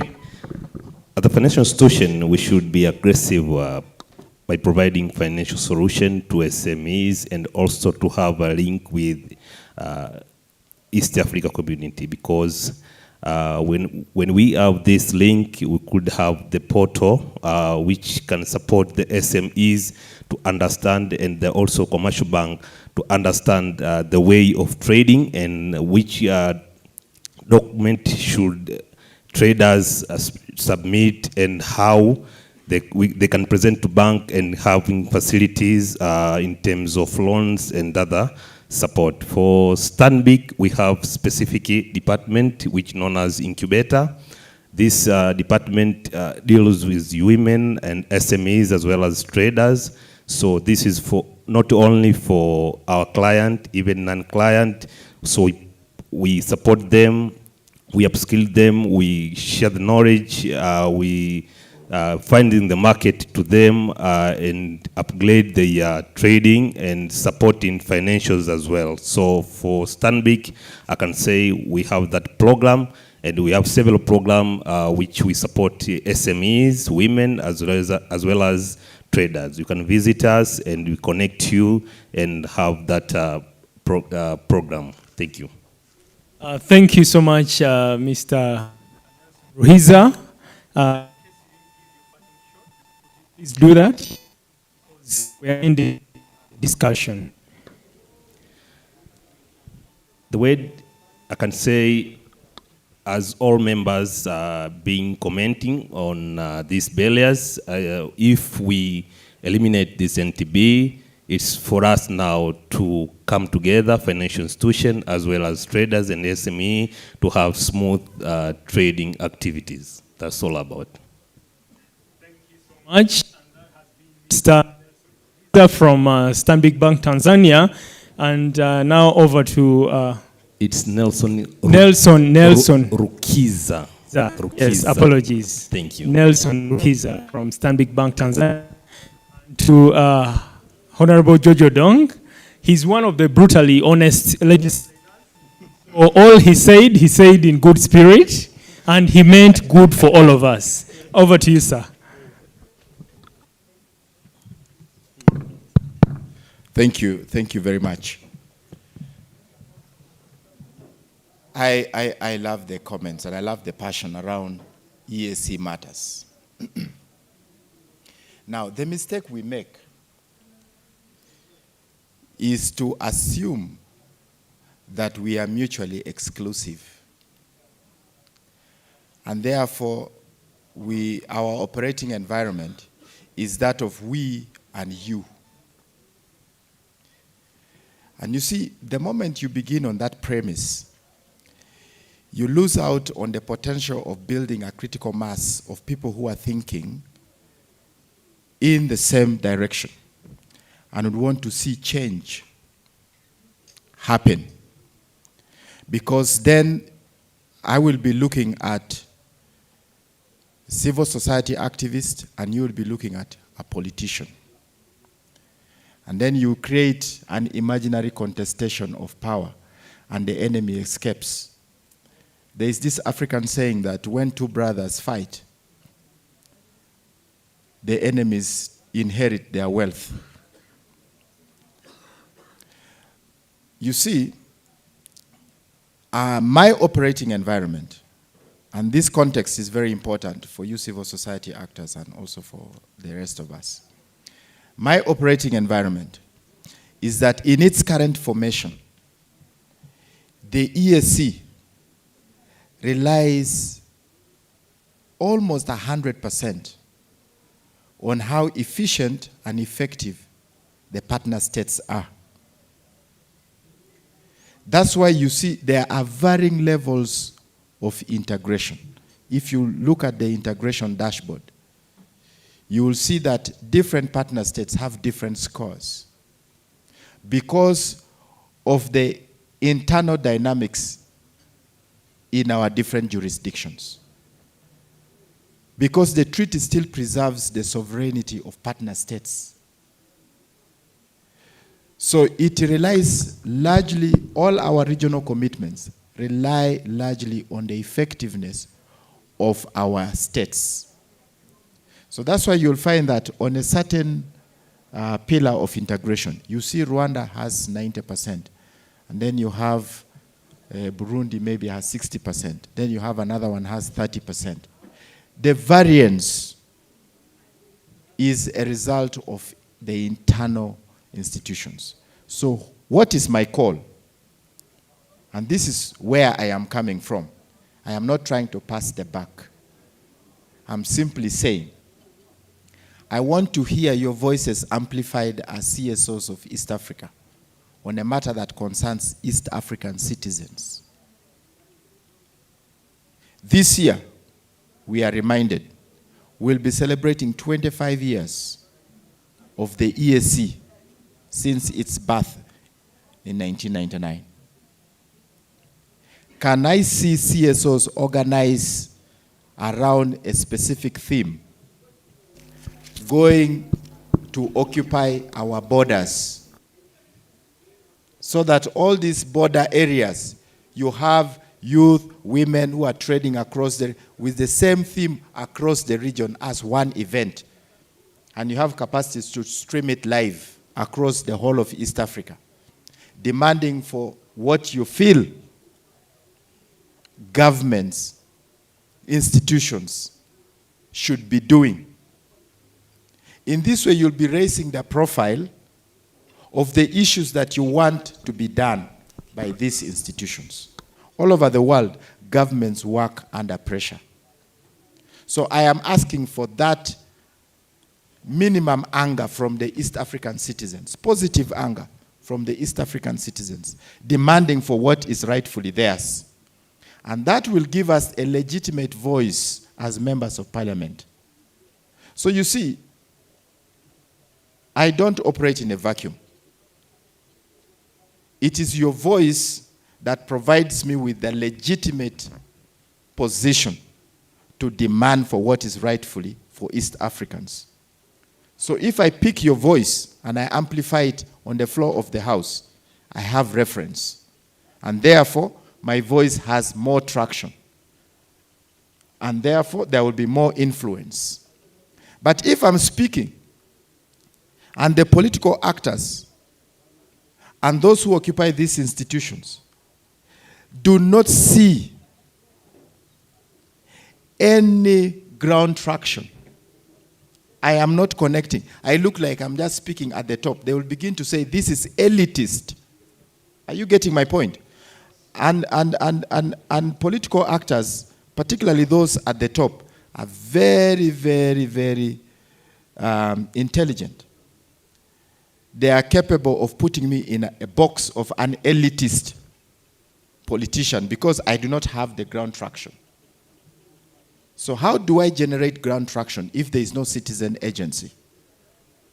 This is the role that civil society has got to do, to make sure that you elevate policy matters, because you are privileged to speak intelligently on these matters, because you are using research. You are supported by these institutions. The East African Business Council, it always provides us with reports, which we use. Siatini gives us very good reports, which we use. But we need to see citizens beginning to demand these things so that people begin to say, if we don't do these things, there is a punishment that comes from it. So if there is no cost politically, you are going to see these institutions that you say, you know, this is supposed to be an institutional position. Institutions do not exist in vacuums. Institutions represent the character of the citizens and of the state. So you have a duty, in my view, to make sure that you generate legitimate voices demanding for action, and that governments must be accountable for these commitments, because they do it on our behalf. Even us, we legislate on your behalf. So we are not subcontracting you in any way. We are not. By law, we are meant to amplify those voices. And you already know that our governments, our institutions, do not have that capacity at the moment. And we must push them to generate that capacity. We have got to push them. We have got to push them.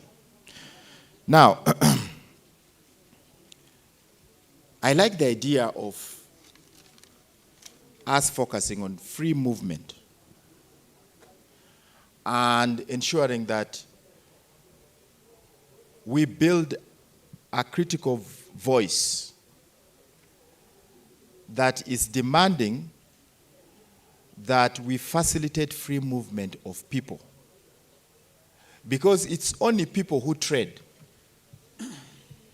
It's people who trade. When I come to Tanzania, even without a product, and I see an opportunity, I begin to imagine I can generate a product and sell here. But for us to rely on artificial intelligence and rely on Google for you to generate an investment opportunity in a particular country, I think we are not helping ourselves that much. Let's allow our people to move. Now, movement of people is a question of confidence. You know, it's a question of confidence. What he's saying here that, you know, when I come to Tanzania and I'm asked, are you from Kenya or what and so on, we need to generate a certain level of public confidence in our diversity so that they understand. And this is, again, the work that civil society can help us do. Because you see, I said earlier on that we are building a superstructure. We have it. We have the regulations, we have the laws and so on. That is nothing if we do not create a mindset of East African citizens, of African citizens who have a sense of identity in spite of their diversity. Now, you need to have that conversation in your own spaces. It is not a political conversation. Because if I have a political conversation, yes, I will be politically correct. But if you who are down on the ground have these conversations, they are more legitimate. They deal with our fears. And therefore, you give people the confidence. So let's create that confidence in our people to move and embrace our diversity. And that is going to help us with our integration. That's going to help us with our trade. Asante. Thank you so much, Honorable Jojo Dong, and he deserves a better round of applause. As the moderator, I am convinced I have no further questions. Thank you, Honorable Jojo Dong. Over to you, Mr. John Bosco Kalisa, the CEO of East Council. Yeah, thank you very much. First of all, also to echo and commend Honorable Odongo. He's one of the vocal people really, who is not here because of the paycheck, but who always speaks about the integration through his honest opinion. So I don't think it's because of the politics, but really he's very passionate about the integration. I wanted to, again, reiterate my earlier point. The treaty, it is properly crafted. And even I was thinking there is no need to review the treaty because the pillars are very clear. People-centered, market-driven integration. The people and the private sector must be at the forefront of our integration agenda.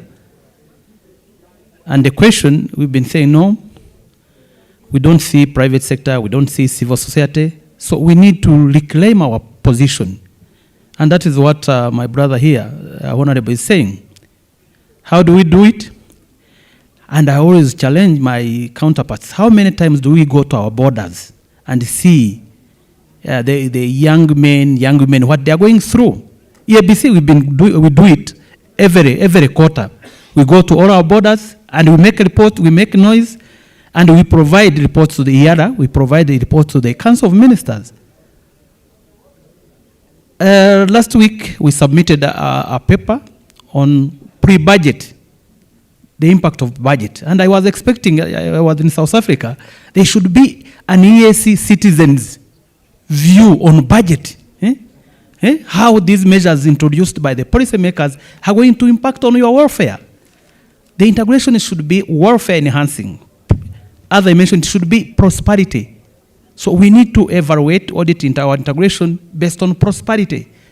Have we improved our living standards? So I don't think, really, I don't expect and I don't blame politicians, but it is, we need to blame ourselves. We need to blame ourselves to see how best we can engage. And I think this type of forum is very, very important. This kind of discussion, and I want to thank the participant from DRC who said, no, I paid my ticket, you must give value for your money. And I was waiting for this session where I can raise the issue of movement of persons. Generally, during the signing of the CFTA in Kigali in 2018, the protocol under free movement of persons was signed by 32 countries, but only four have ratified. So it's a lot of civil society to say, why other than not ratifying this protocol? If we don't make noise about it, and goods don't move alone, goods move with people, with business people. So we need really to work together and raise our voice to dismantle these barriers. My colleague Moses mentioned about reforming migration. It's not about reforming migration alone. General migration are doing well. When you look at the Regional Integration Index report by UNECA African Union, East Africa is #1 in terms of facilitating movement of persons. The other regional economic communities recognized. We are #1, East Africa. At least we have an East African passport. At least we don't charge visa fee. In other countries, they charge visa fee. Here, we don't charge. So we need really to be appreciative, proud of ourselves. But there are other elements we need to work on. Why do you need free reform when you are coming here in Arusha? This is a very backward stance. In other countries, go to Rwanda, you don't need a form. They just, or Kenya, you don't need it to fill a form. You just enter. Your passport, it is country you enter because you are in East Africa. So I think our role as a YACSOF, EABC, CIATINI, we need to work together to address and reform our trade facilitation agency. Not only migration, customs, standards bureau, all agencies working at the border, because these are avenues for corruption. They are not helping trade, they are hindering trade. So that is my submission. We need to work together. We need to reclaim our position, take a leading role. The government has provided an enabling environment. Let's use it to raise our voice, to work together. Asanteni sana. Thank you so much, Mr. John Bosco Kalisa, and lastly, Ms. Jen Alunga. Thank you so much, especially my fellow panelists. I enjoy always listening to Mr. Kalisa, bringing out those views from the private sector, and our honorable. That was really, really great. And we believe in what you say, because you say what we want, what we believe in order to make our regional integration work. Nelson, this is the first time we are meeting, but I think it's really great because we want to hear the voices of the other part of the private sector. Although for me, I believe we need the Stanbics, but we also need our own banks, our own homegrown banks, because it's only our bank which can be able to provide, for example, long-term financing. Stanbic can't give our SME 20 years time to be able to repay, So we need to rethink the financial sector. But what I want to say, I think we need to rethink regional integration, our regional integration. And for me, I think we need to review our treaty. we need to review our treaty. This treaty was, it's a 1999 treaty, isn't it? 1999. And at that time, we didn't have DRC, we didn't have South Sudan, we have expanded. And it's very, very unfair to tell somebody to join you and append a signature on something which they never discussed. That isn't democracy. And the world has changed from 1999. Just one example, we need a robust dispute settlement mechanism, and it isn't provided for. You can't trade without a dispute settlement mechanism. And that's why, Mr. Kalisa, people talk about NTBs. People tell countries tell other countries, don't bring your eggs today. And then after 1 month, then you bring the eggs. And nobody pays for that. Somebody has lost money. That is not trade. That's a joke. You know, you tell me don't bring your eggs. And there is no reason. You pay. And this is what the WTO does. There is a robust dispute settlement mechanism. And that allows for smooth flow of trade. The issue of competition, we are competing against each other instead of cooperating. Look at Kenya. Kenya signing the EPAs with US, with EU. They are now signing, negotiating with the US, an investment agreement. What will that mean to the region? You know, is that regional integration? Are we moving together as a region? You know, and they fall back on variable geometry, which is not true, which is wrong, you know. So we need to rethink. Some of us who are a little bit older, you know, our times of regional integration, you didn't need to tell somebody you were in ESC. Because even your certificate, O-level certificate is East African A-level. Teachers could come together in Arusha, Nairobi to set exams. But today, you know, my sister, my brother from DRS, you are not alone. I came to, and this has been happening. You reach Kilimanjaro, migration officer says, oh, Abadi, you say, oh, how many days should I give you? And I said, no, I'm East African. He says, Apana, you are Uganda. I will give you 7 days. I say, okay. You know? So we are not feeling the regional integration. We are just talking, but we are not feeling it. And I think we need to sit. We need to sit and do some thinking. And we need to learn lessons. How have others done it? SADC. You know, how have they done it? We need to learn some lessons from there, but we need a real rethink about our regional integration. We are alienating people. You invite somebody to join you. They are speaking French and Swahili, and you say, the language here is English. How are they going to participate? Really? How? And you say we are integrated. So for me, my message is we are celebrating 25 years. We need a rethink, or else we are just going to talk. We are East Africans when we are not really East Africans. Thank you so much. Thank you so much, Ms. Jane Alunga. Distinguished participants, I request that we give a befitting round of applause to the esteemed panelists. And to yourselves for really being an engaging audience. You deserve more, you deserve better. Thank you. This session has been themed from paper to action, assessing readiness to trade under the CFTA. And as we end, I would like to just do a small ceremony of handing over some publications to the panelists. I know most of us here have received.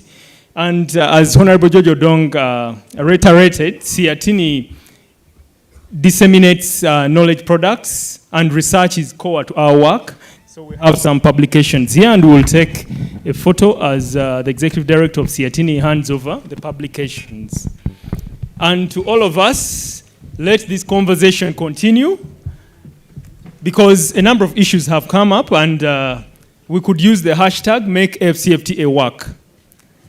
We've gotten your details. We'll keep you informed about all developments. I request that we display the cover, just for the picture moment. Thank you so much. Thank you so much. This has really been interesting. I hope I've done a good job. Thank you.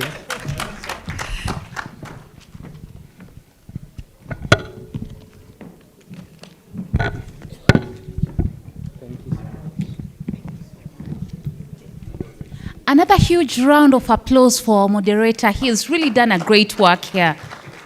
And I must say, this is among the most vibrant discussions that we have had during this summit. And I understand that you still have comments to share. And I would urge you to keep networking and keep the conversation going. Thank you very much to all the panelists that participated in this particular session. And with the interest of time, I would now like to invite you for a short tea break. Let's take our tea and come back to the room immediately. As you step out, walk to your right, and there are tables just behind here. Let's just pick our tea and come back to the room quickly for the interest of time, so that we also go through the other sessions.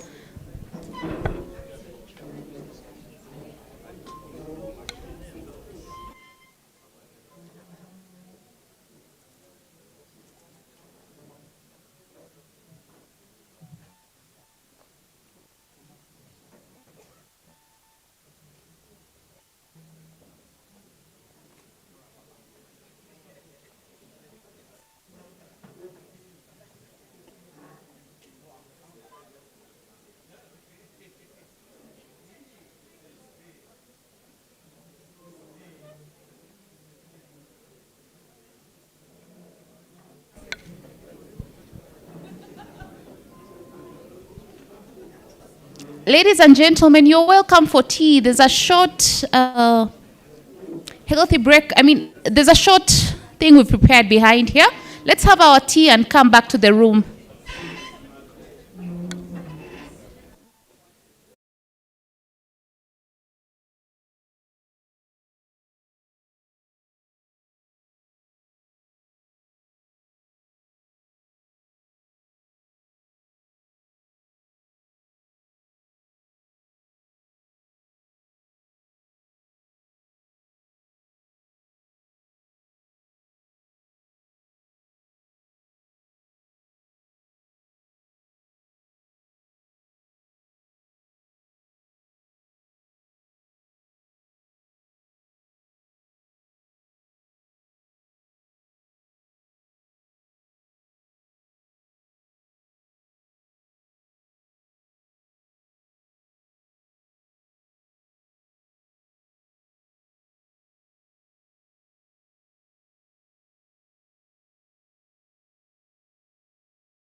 Check 1 2.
With the interest of time, can we please settle in? Ladies with the yellow tag, kindly help me bring the people who are still outside.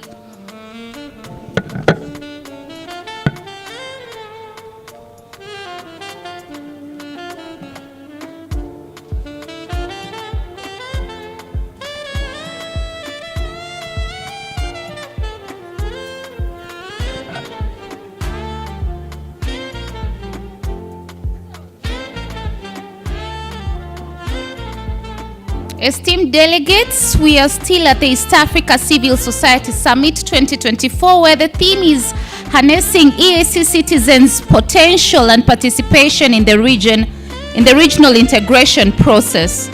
Right now, we're gonna move into a session right here in this room, then later do the breakout rooms.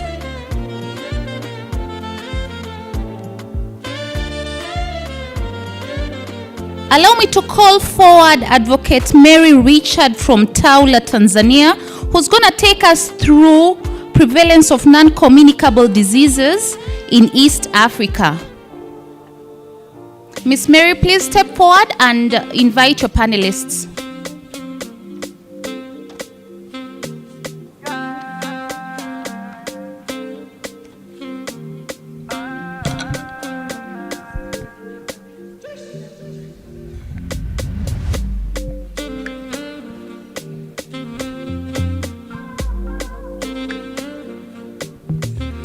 Thank you so much, Ms. Aminata. A very good morning to you all. A very good morning to you all. You are very quiet.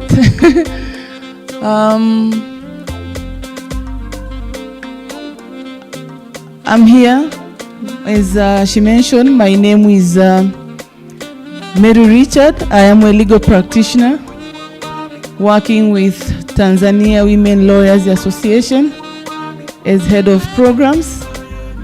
And we really appreciate the opportunity to have the session around NCDs. And we really appreciate the IACSOF leadership for organizing and making this 2024 summit a reality.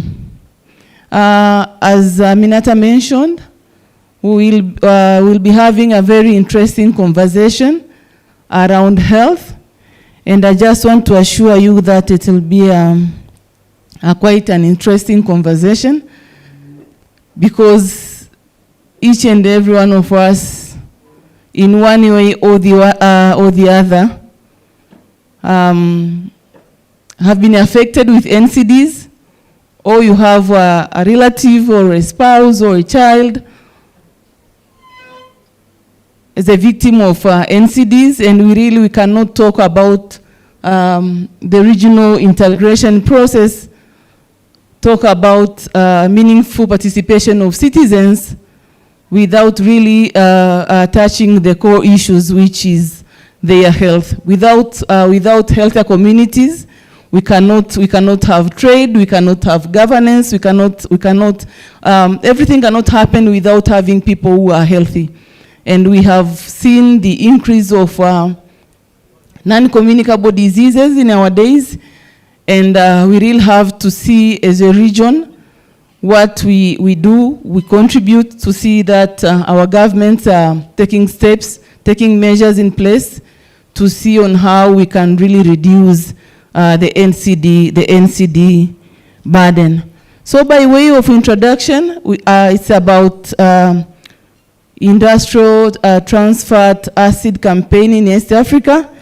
And by way of introduction, I would like to let you know that high intake of trans fat acids, particularly the industrial produced trans fat acids, are implicated in the etiology of cardiovascular diseases, which present the leading cause of mortality in the world and East Africa. And when we talk of non-communicable diseases, cardiovascular diseases is one of the non-communicable diseases. I understand we have others like diabetes, we have cancer, and the rest, but here we are talking about trans fat acids, especially the industrially produced trans fat acids, as a main contributor, or the nutrients which the science have proved to contribute to cardiovascular diseases. Globally, cardiovascular diseases contribute to 17 million deaths every year. When we talk of deaths which are happening globally on annual basis, 17 million are proved to have been happened because of cardiovascular diseases. And East Africa is part of these numbers. East Africans are contributing to these numbers. In East Africa, it contributes to 13% of all deaths which are associated with non-communicable diseases.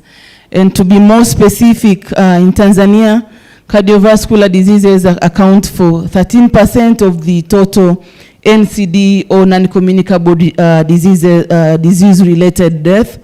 In Kenya, it is estimated that 25% of all hospital admissions 25% of all hospital admissions, and 13% of all hospital death results from cardiovascular diseases. In Uganda, it is, the research indicates almost 353,000 people annually lose their lives because of cardiovascular diseases. And there are a number of nutrients of concern which are there are a number of nutrients which we are considering them as nutrients of concern that in one way or the other are contributing to these diseases which the global community is facing now. And one of the nutrients is what we call trans fatty acid, especially the one which is industrially produced. We will have, when you hear about trans fatty acid, industrially produced trans fatty acid, I know we have different practitioners here and others are not scientists as Mary here, but we'll have a scientist who will explain to us in a very simple language what is it. But it is believed that in a way these nutrients contribute much to the happening of the cardiovascular diseases which we are facing. And in the year 2011, the World Health Organization initiated a call for elimination of industrially produced trans fatty acid from the global food supply. So we have trans fatty acids which are occurring naturally in the animals, but we have what we call industrially produced trans fatty acids, which we believe as global health advocates we can eliminate by having in place regulations or legislations to control production of these nutrients in our food supply. So this call has gained support from the UN high-level meeting on the prevention and control of non-communicable diseases, whereby the heads of state parties committed themselves to develop national laws and policies aiming to eliminate industrially produced trans fatty acid from food supply as a measure to address cardiovascular diseases. However, despite these commitments by UN state parties, which all of our East African countries are part to, so far in Africa, it is only South Africa and Nigeria which have passed a best practice legislation, a policy framework to eliminate industrially trans fat acid. And by this, now we are saying all of East African countries, we do not have a policy to control this. However, some of the wordings regarding trans fatty acids have appeared in some of our guidelines and models related to health. And we really have a work to do, and we are here to call for the practitioners across the region to see on how they can integrate this aspect of health in their works, to see that we can have, as we work toward regional integration, as we work in other important aspects, as well make sure we have a community, the East African community, the people who are healthy. So in the campaign, as I mentioned, we have a campaign, the East Africa region campaign against industrially trans fat acid, and we have 3 organizations and 1 research institutions working on this. And as I mentioned, at the background indicated, this is the reason for the campaign. And we have Tanzania Women Lawyers Association, as I mentioned, but we have International Institute for Legislative Affairs, ILA, from Kenya. This is a non-governmental organization. We have Uganda National Health Consumers Organization, UNHCO, and we have Muhimbili University of Health and Allied Science, who is our research partner. As civil society organization, our role is more of advocating engaging the policymakers, but you can really do not, you cannot have a meaningful engagement without research. And this is a health-related matter. So health science aspect is quite imperative. So the campaign objective is to advocate for the development of a regional regulation to ban PHO, or what we call partially hydrogenated oils and industrially transferred acid from the food supplied in the East African community, at least to have a limit of 2%. So we collaborate, as I mentioned, with other East African CSOs and research institutions, as I mentioned, MUHAS, to work towards this. And I believe at the end of this conversation, we will be able to have more partners who will be interested in this conversation. So to lead the conversation and or to see how we can really get important information so that we can have the discussion, we'll have Dr. Frederick Mashili. This is a researcher and senior lecturer, Muhimbili University of Health and Allied Sciences. As I mentioned, your name, Dr. Frederick, please come forward. And we'll have a lawyer from Tanzania Women Lawyers Association, Mr. Yosia Kimweri, who is also a project coordinator in this campaign. But also we have another lawyer, Miss Esther Lali, legal practitioner working with Pan-African Legal Empowerment Initiative, PALE. Can I have as well Mr. Yosia and Miss Esther Lali?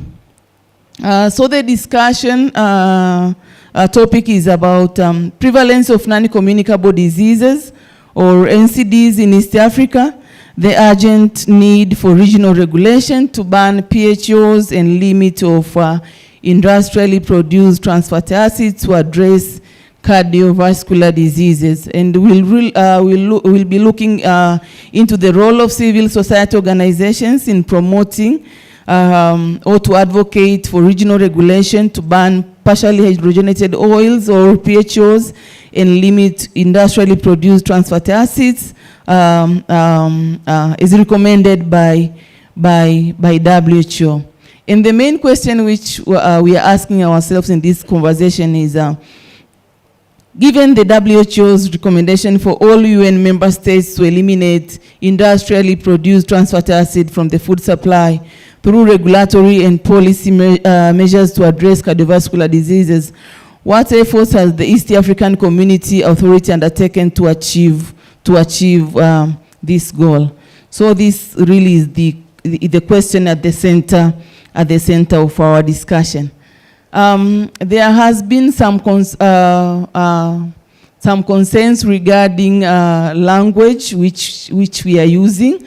I just want to believe that this is a safe and free space for all of us here. So I as a moderator, I take opportunity to confirm and to give you opportunity to communicate in any language which you feel you are comfortable with. So if you are comfortable to communicate in Kiswahili, communicate in Kiswahili. I will try to translate whenever possible. If you are comfortable to speak English, just speak. But just to let you know, the moderator is not a French speaker, so I won't be able to have that capacity to translate in French. So without further ado, let me now welcome again my presenters, my panelists, so that we can start this interesting conversation. Dr. Frederick. We are talking about trans fatty acids and hydrogenated oils, PHOs, and we have heard that WHO have been regarding PHOs and trans fatty acids as a nutrient of concern, as a leading cause to cardiovascular diseases. And we have to put in place measures to eliminate PHOs and ITFA. And I'm aware that you have done extensive research in this matter. So I would like you to please explain what is industrially trans fatty acid, or rather what is trans fatty acid as general, and what is industrially produced trans fatty acids, and what is PHO, in a very simple language which a non-scientist can understand, because these are more for scientific terms. And we like as well to hear about what are the health consequences of this nutrient, and if you can be able to, we'll appreciate if you'll be able to share with us key findings of the research which you conducted. Thank you, Dr. Frederick. Welcome.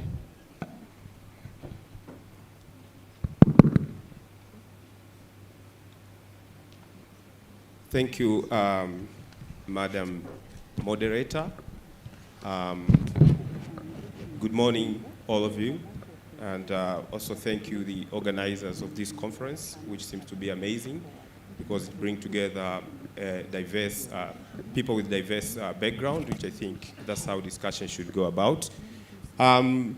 Before I embark on talking about trans fat acids and PHO, I would like to speak a little bit about the burden of NCD, non-communicable diseases. And everyone in the room will agree that if there's one problem that globally, regionally, we are actually dealing with right now is the problem of non-communicable diseases. So when we talk about non-communicable diseases, we are talking about diseases like diabetes, cardiovascular diseases, stroke, kidney disease, and so many others. And to talk about the burden, I will not bother you with complex statistics. I'll just give you an assignment. Within the room, think about a close person, be it your relative, a friend, a neighbor, or a spouse, who has either suffered or died from stroke or heart attack, sudden heart attack, or probably somebody who has a disability because they had a stroke, and a good number of people who we are seeing attending what we call dialysis centers daily, 3 times a week, because their kidneys have failed. So if you think about that, you will appreciate that the burden of NCD is substantial. Now, one of the things that contributes significantly to this burden is bad nutrition or bad food habits. And when we talk about food, we talk about urbanization, because traditionally we used to have really good foods, the vegetables, the fruits, and all these kind of things. But because of urbanization and industrialization, now we are seeing processed food. And the industries are quite key here. And now, talking to you about the trans fat acids, these are basically compounds which are a result of industrial transformation of healthy compounds which are usually present in plant-based oils. So the plant-based oils contain healthy compounds. Now, the industry processes these plant-based oils, and during the process, which is known as hydrogenation, the health compounds which are present in plant-based edible oils are converted to unhealthy compounds known as trans fat acids. Now, talking about what happens in reality, when we talk about edible plant-based oils, these are usually liquid at room temperature. So the sunflower oils, the palm oil, all these kind of oils that you see. Now, because they cannot be stored, you cannot spread these liquid-based oils maybe on your bread. The industry came up with a method called hydrogenation, whereby they convert liquid-based oils to solid or semi-solid oils. Now we're talking of the margarines that we use as spread on bread, the margarine that we use for donuts, cakes, and all these kind of things. Probably some of them we've been consuming since the conference started. I'm not trying to scare you, but you can see that how common trans fat acids are being consumed. Now, the reason why we talk about trans fat acids and then we talk about PHO means partially hydrogenated oils, is because the trans fat acids are formed from the industrial process which is known as hydrogenation. And now the PHO, or the partially hydrogenated oils, which are usually solid or semi-solid at room temperature, a good example being margarines, they contain a robust quantity of trans fat acids, which has been proven to be with health consequences. Now, talking of the health consequences, I usually give a story which many people don't believe. When I was doing my doctoral studies, I worked in the lab. And in the lab, we will make mice diabetic because we want to study some drugs. And one of the things that we used to do is to inject the mice with trans fat acids. So you inject the mice with trans fat acid, they get fat, they get what we call insulin resistance, they become diabetic. So you can imagine how dangerous these compounds are.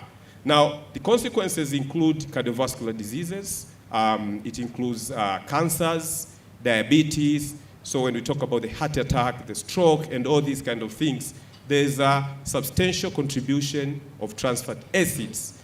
And the evidence is overwhelming to an extent that WHO targeted to eliminate these compounds or the product that contain these compounds from the global food supply by the year 2023, that is last year.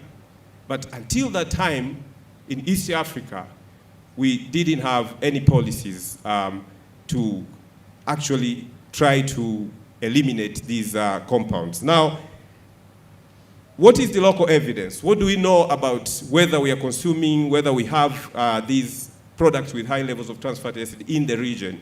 So we did two studies. One of them, we surveyed and identified commonly consumed edible oils in the market. Of course, the study was done in Tanzania. And then we measured the levels of trans fatty acids in these products. And usually WHO recommends the level should not be more than 2%. We found that more than 21% of the commonly consumed edible oils had more than the recommended amount of trans fatty acids. Now, the take-home message is we have the products within the locally. Now, you might say that this study was done in Tanzania, but we conducted another study, which was a marketing study, to see the supply, the manufacturer, and also the movement of these products within East Africa. And this study was done in Kenya, Tanzania, Uganda, and what we realized is most of the products are actually common because we have common market.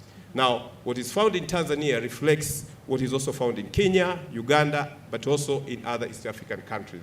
So, the take-home message here is we do have products that we are consuming daily that have high levels of substances which have been shown to be dangerous for our health, and probably we are also giving these products sparingly to our children, meaning that they will have a longer time of consuming these products. So think about your child who is, enjoying a margarine on a bread and probably cakes, which we are using, and the problem that is happening within their body. Thank you very much. Thank you so much, Dr. Frederick. He is reminding us that the NCD burden is quite substantial, and we are consuming trans fatty acids on a daily basis. Probably when we reached the Mount Meru Hotel, since the meeting started, we have been consuming a lot of trans fat, and we are just coming from tea break. We have been consuming it. So in a way, what I'm getting from him is like, sometimes you can see people with large bodies and you can shift a blame that they eat much, this and that, or someone who is diabetic or hypertensive. But I think what you are trying to say is this is more of ingredients which are in our food supply, and sometimes you cannot really do away with it. So there is a need of having a policy or a legal framework to control the production, so that we can have at least at a limit in our food supply. And another thing is about common market. We are here talking about the regional integration. And we have free movement of items in our markets. What we have in Tanzania, you can easily find in Congo and Burundi. It's what we have in Kenya. So we really need for a regional mechanism to control the ingredients. We'll come back to Dr. Frederick later because we have quite short time to be here. So I will not ask much from this side. I'll allow you to ask questions if you will have. So if you have questions, just put it down. You'll have an opportunity to ask Dr. Frederick, our researcher on TFOAs and PHOs. And we have with us Mr. Yosia here, working with Tanzania Women Lawyers Association. I know some of the people in the room are wondering what really the agenda of these women lawyers now with regard to NCDs, health, and things of that kind. Just allow me, Yosia, to say you are one of the honorary women in Tanzania Women Lawyers Association community. So why is TAWLA and other partners in EAC, ILA, and UNHCR in this conversation?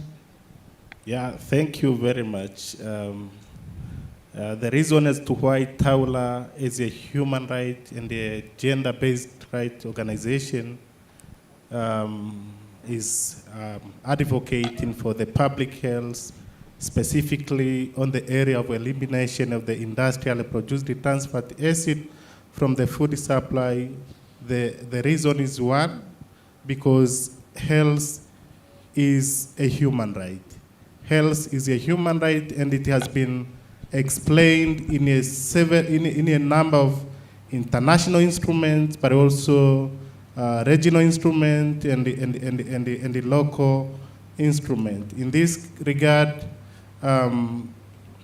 starting from the Constitution of Tanzania, the right to health has not specifically stated in our Constitution, but through the provision of Article 14 of our Constitution of Tanzania, you can find the right to life. A person cannot enjoy the right to life without having a better health.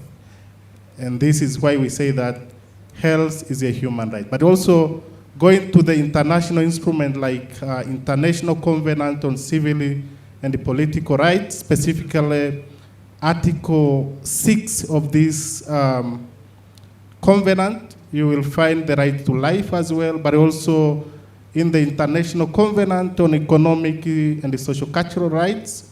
All these are of 1966.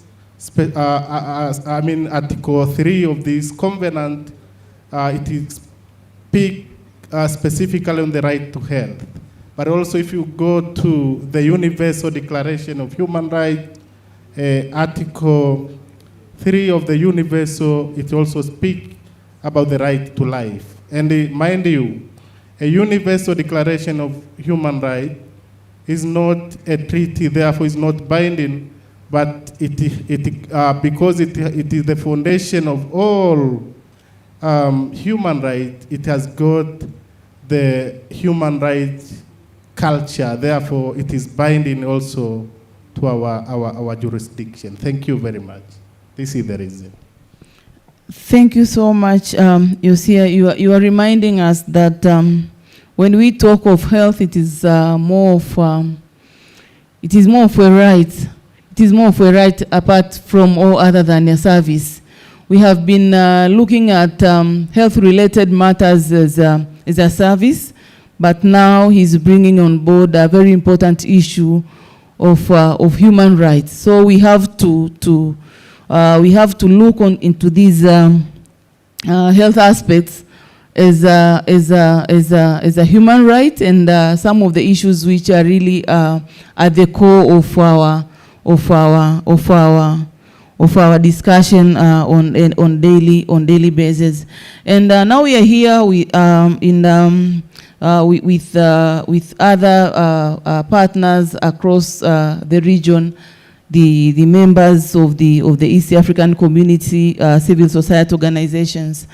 And maybe just to, can you just tell us which organs within the East Africa you think are responsible to take measures against, or to see how we can contain PHOs and industrially produced trans fatty acids? Yeah, thank you very much.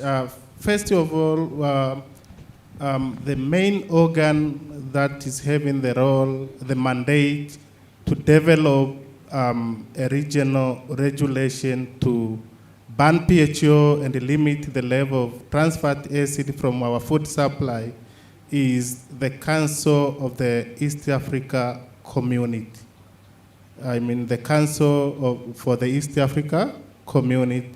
And it has this mandate from the provision of Article 14, Sub-Article 3D of our East Africa Community Treaty.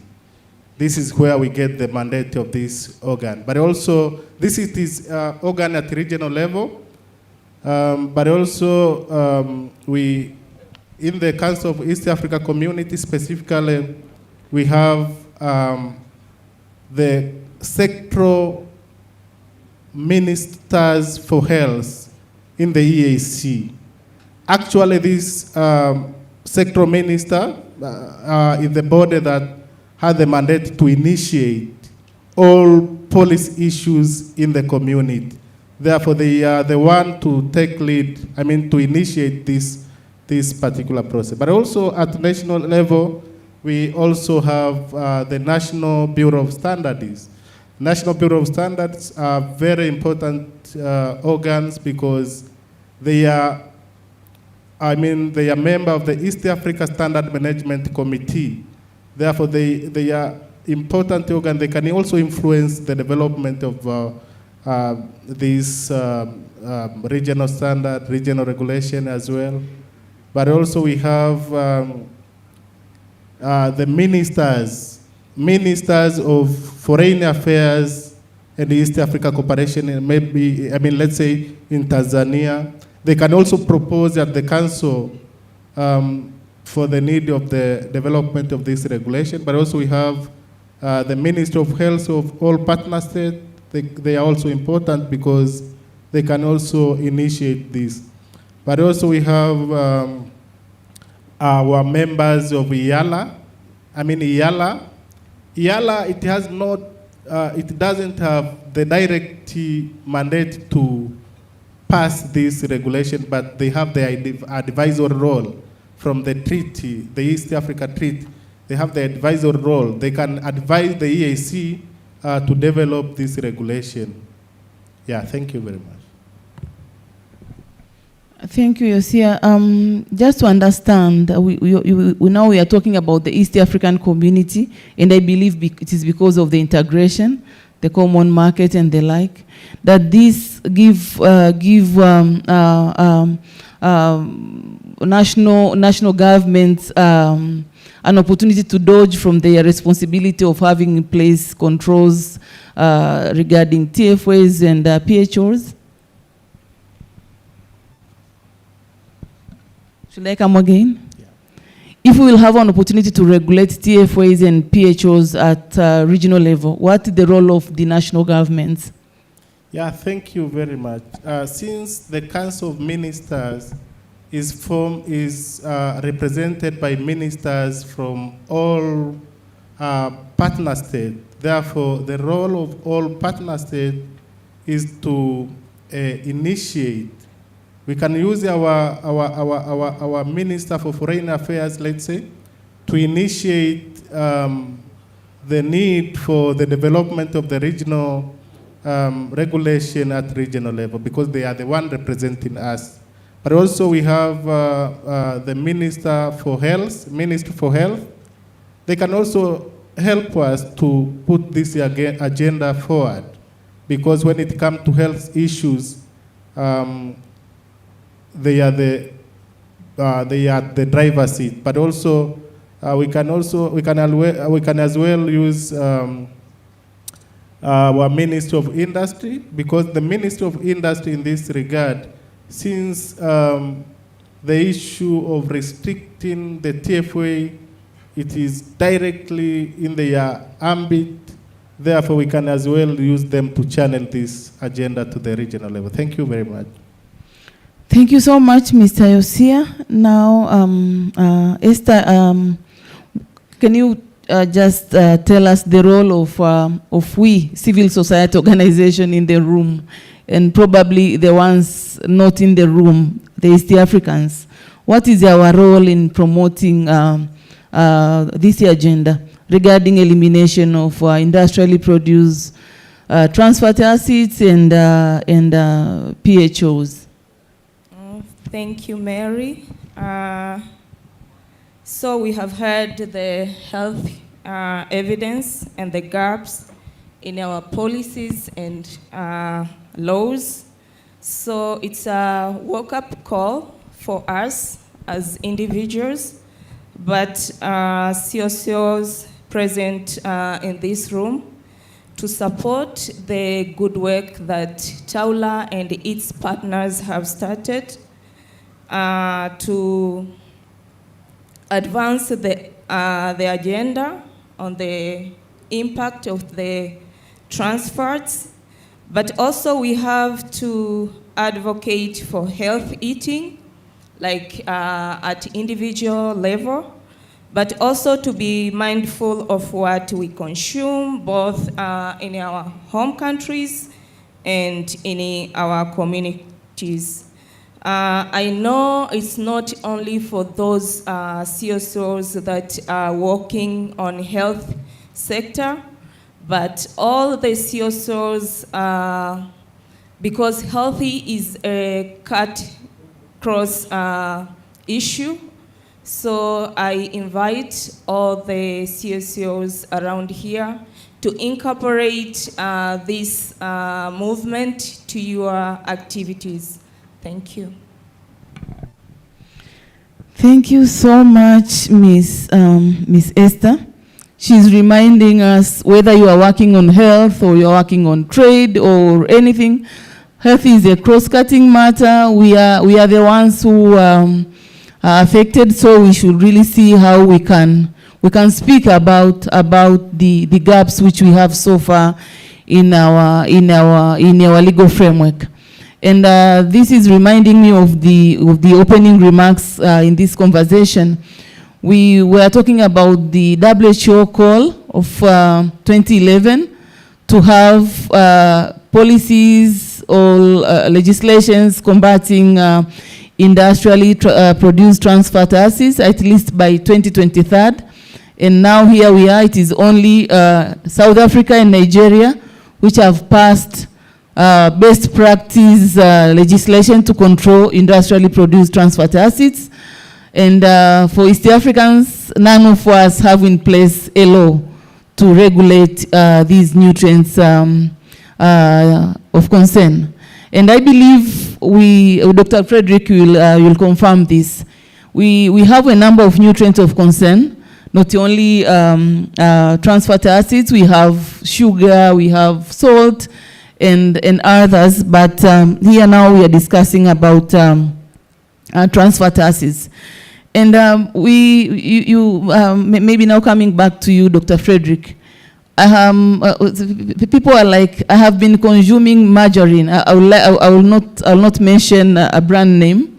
I have been consuming margarine since then, when I was a child until now, and I'm not sick.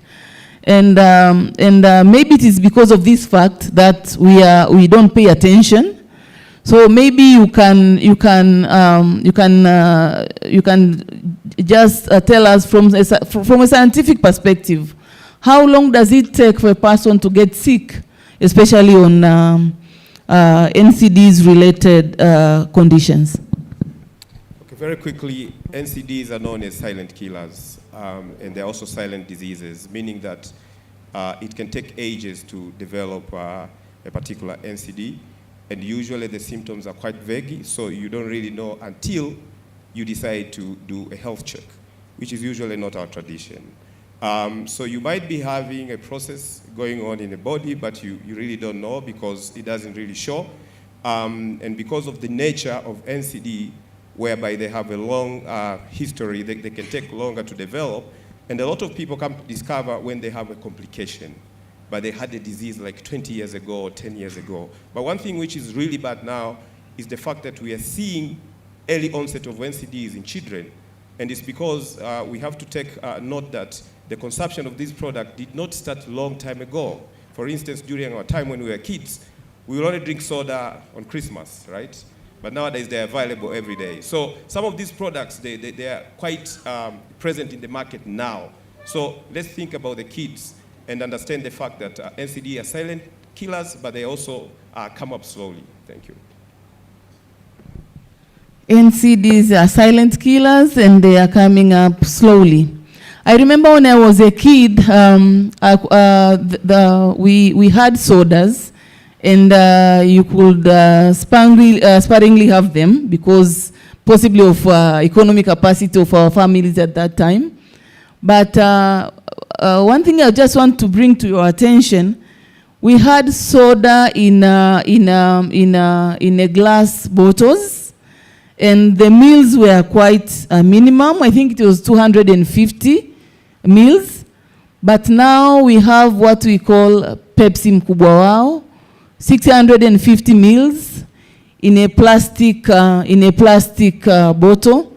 So you can buy and have a little and just close the bottle and put it in your handbag. You can just walk with it. And so the consumption of these items has increased. And as Doctor mentioned, it is a silent killer, and you cannot detect when you have started to be sick of these. But these issues around packaging, how much we should have in a plastic bottle, the meals, the packaging itself, the adverts we are seeing in the market, all these are to be controlled by legislations. So, Dr. Frederick, I'll come back to you. Do you think by having physical activities and people who are very extremely careful on what they eat, is that enough?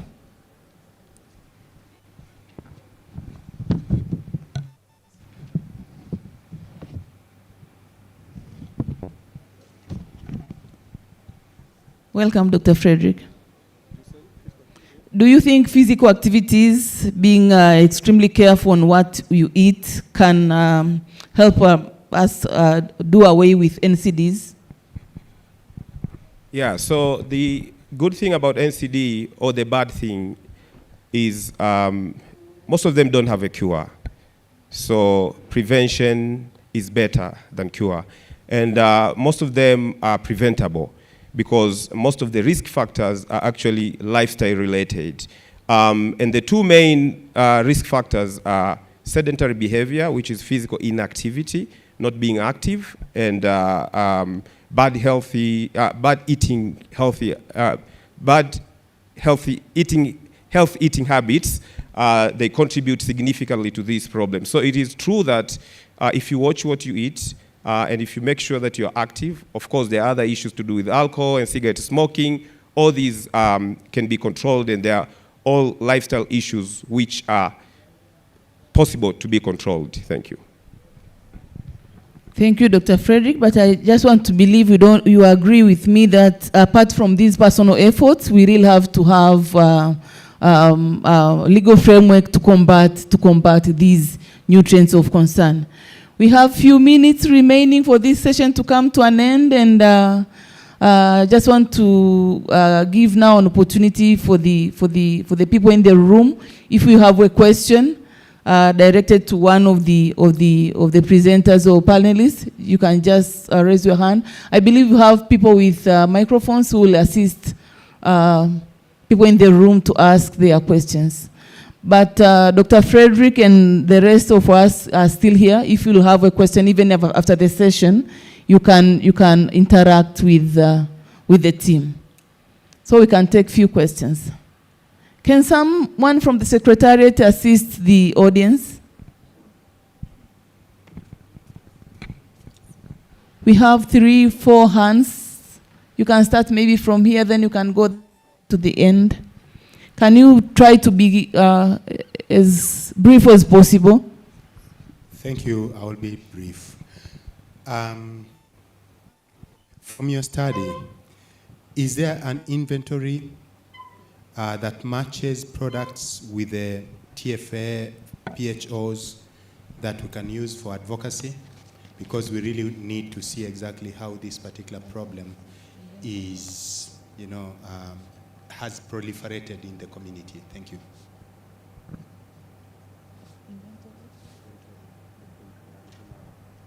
Thank you. Since we need to be straight, let me go straight. Our panelist,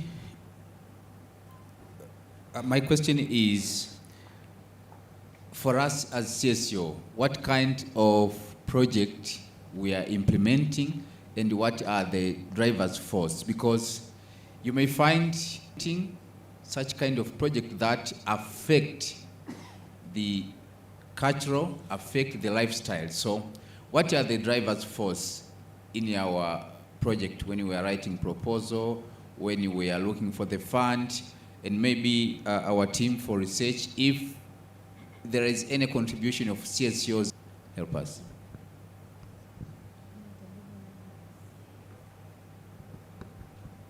Yeah, so thank you so much for good presentation. I'm an aspiring upcoming health economist, and I think still in the spaces of civil society organizations, I think now to take the conversation next to what we are saying, advocating for good health. I've written quite a number of papers on NCDs in my country, Kenya. And I think the biggest challenge we have is that people are always very unaware. So maybe to Daktari there, after you've done your paper and your research, and especially in the context of Tanzania, so how has it, like there's this thing we say, healthcare financing, and people are so scared to go to get screening. So we are more now looking for funds to implement curative, we are looking for management, So to what extent has policy enabled, maybe here in Tanzania, enabled the campaigns against NCDs? And what are some of the gaps that you find, especially in the aspect of financing, and especially the way the healthcare system is structured to promote more of curative and management of these conditions when they have just come? And what are the people of Tanzania? And now, what also there are some of the spaces, because I think we are in the civil society.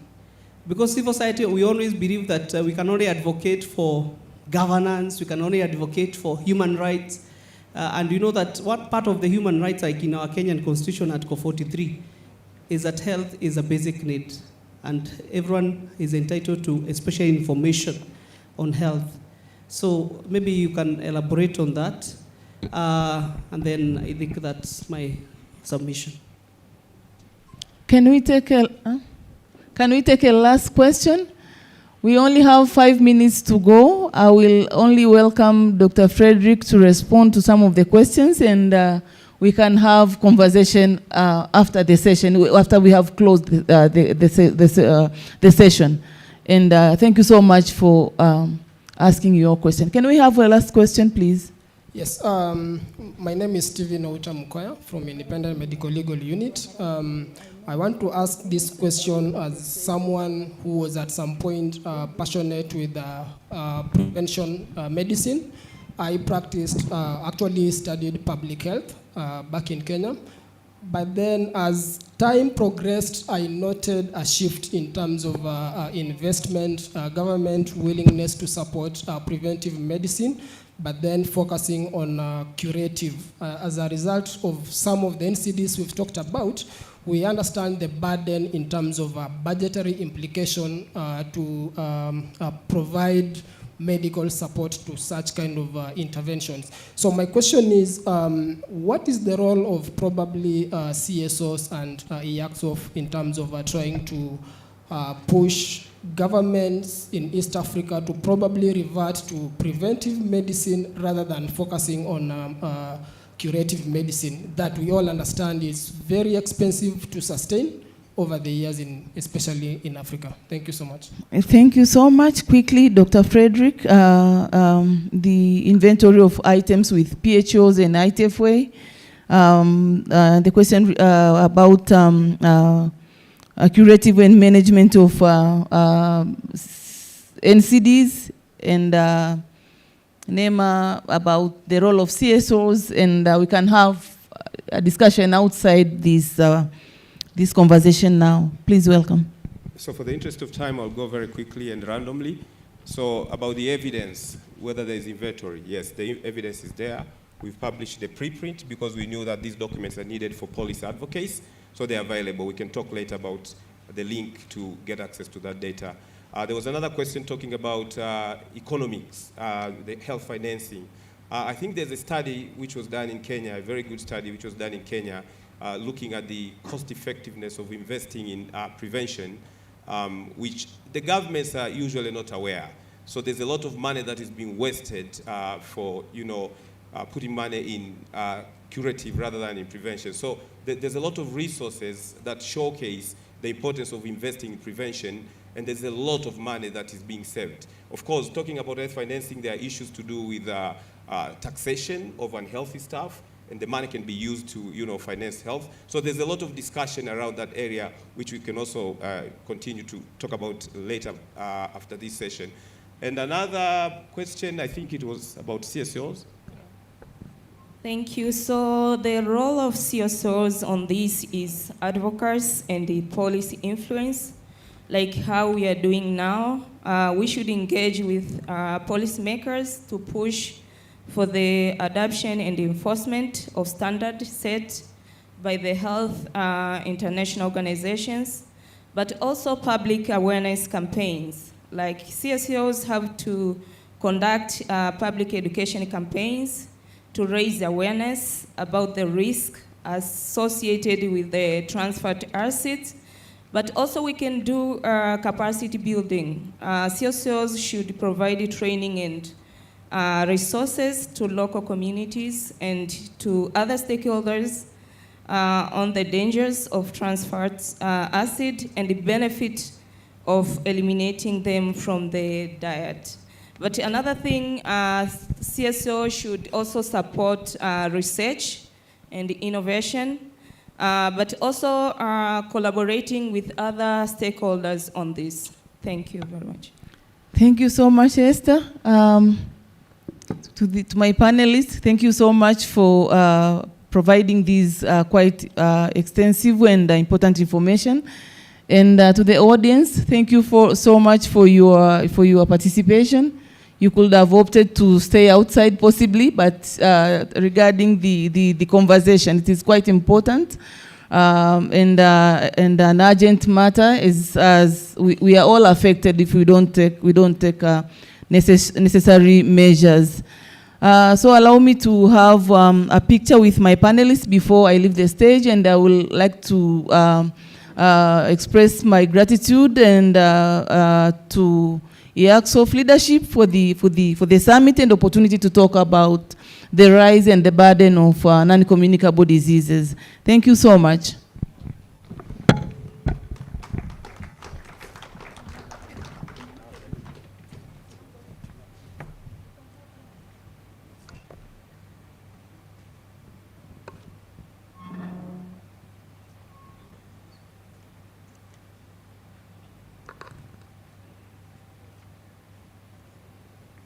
A round of applause for Advocate Mary for her timekeeping skills. Indeed, it's been an engaging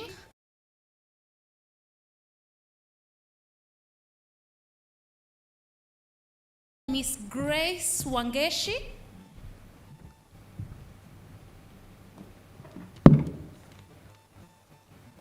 And Mr. Ben Omilo, to briefly share with us what their sessions are all about, and we break out to those sessions. Immediately after those sessions, we will go for lunch and prepare ourselves for the field visit. Mr. Ben Omilo?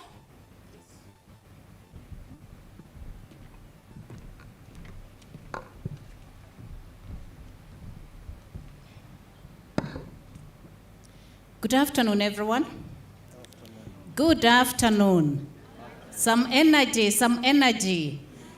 Okay, great. My name is Wangeshi, as you've been told. I'm the Executive Director of the Independent Medical Legal Unit, which is IMLU.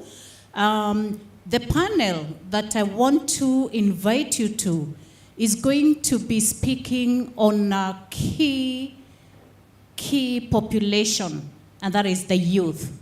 And I want to say that this panel would not have come at a better time than it is coming today. If you followed what is happening in Kenya yesterday and today, and a couple of more days moving forward, the youth have spoken. They have woken up. And so they are leading in major protests against the proposed finance bill. And this is a youth-driven process, not political, not civil society, youth. And so this conversation today looks at a couple of exciting topics that we'll be discussing around empowering East Africa's youth, discussing the topic around innovation and integration for a sustainable future. We are looking at enhancing meaningful engagement and participation of youth around their participation in democratic spaces. And we'll also be looking at breaking barriers around youth engagement and regional development. So please do come and engage with a powerful panel. We will start with a presentation on a report that was launched this year by IMLU on the public order management and the effect it has on youth. So that will trigger a couple of conversations. And allow me to quickly introduce the panelists that we will have. We have Violet Ayub. Violet is a founder and ED of Vision for Youth. So we are hearing it from the youth themselves, and is also the president of the East African Youth Network, and also the regional East African GBV Technical Working Group member and secretary to the Coalition on Ending Violence in Arusha. We will also have Suba Churchill, ED, Kenya National Civil Society Center, former presiding convener of Civil Society Reference Group, and a very active member of the Kenya Civil Society Working Group and Global NPO Coalition. We then have Mukoya Stephen, who's the head of monitoring, evaluation, research, and learning at IMLU, and was responsible for putting together the documentation that used both science and law to document cases of violations against citizens and protesters in Kenya. That will be an interesting case study for you to read and to engage in, contained in a report called Death, Blood, and Tears. We look forward to seeing you. I think we are in Tembo. Yes, we're in the other building where we were registering yesterday, and you go straight through that corridor on the right to the end. That is the room we'll be speaking from. Karibuni sana.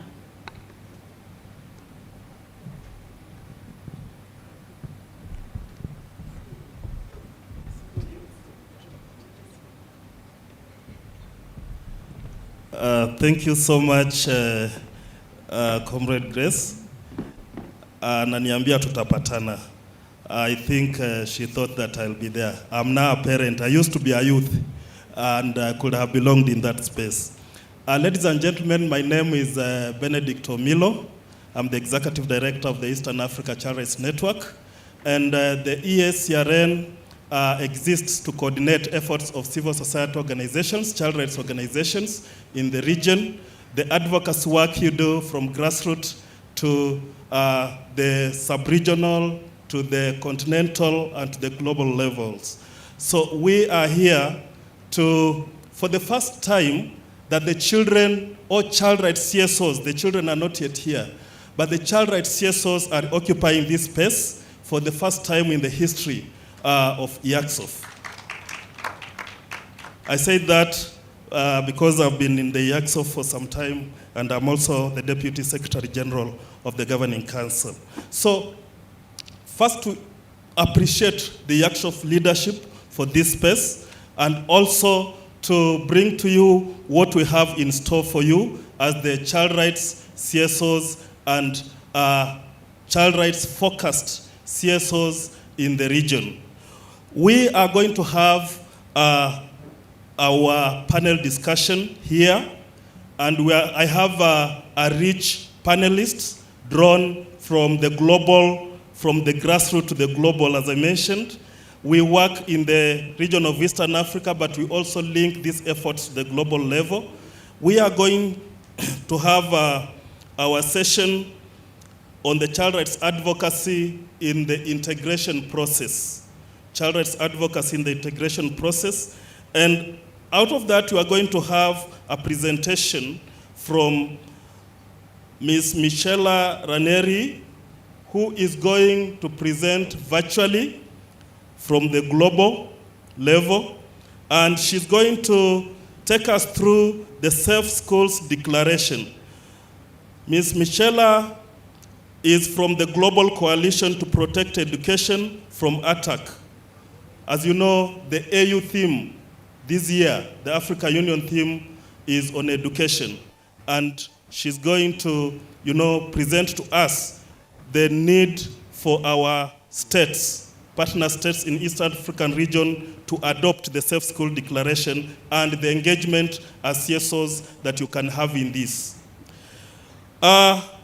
We will also have a presentation from African Population APHRC and African Population and Health Research Center, to be sure of the abbreviation. And we are going to have our panelists, Ms. Alice Karanja and Mr.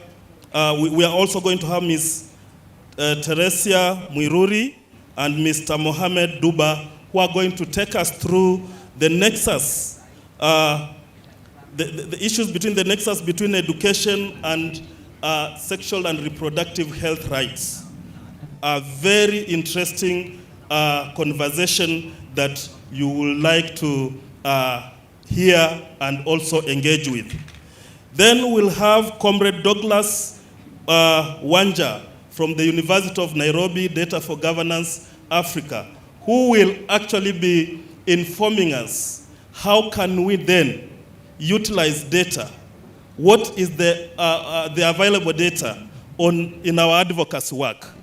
And he has a rich insight on data and advocacy, because in advocacy, in child rights advocacy, we don't just claim that I saw this on media. No, we have to get facts right and engage with the duty bearers. We know they are stubborn.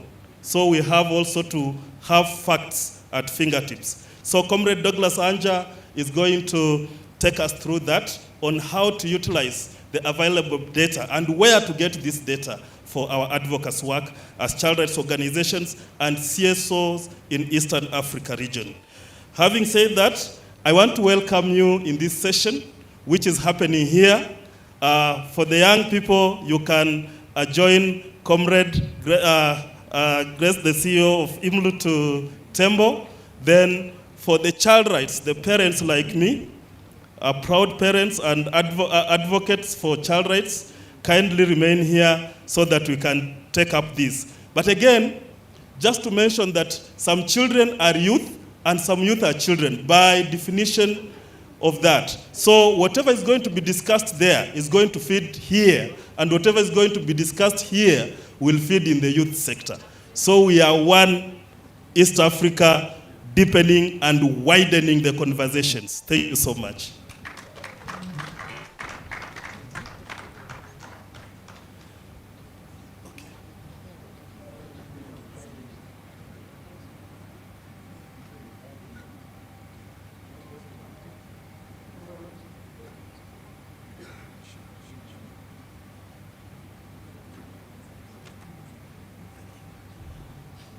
Okay, thank you so much. And you know, this is the session which is standing between our lunch and the session. So, the timekeeper I'll be moderating this session, but I'll be reminded of time with Comrade Evans. I want to invite now on the platform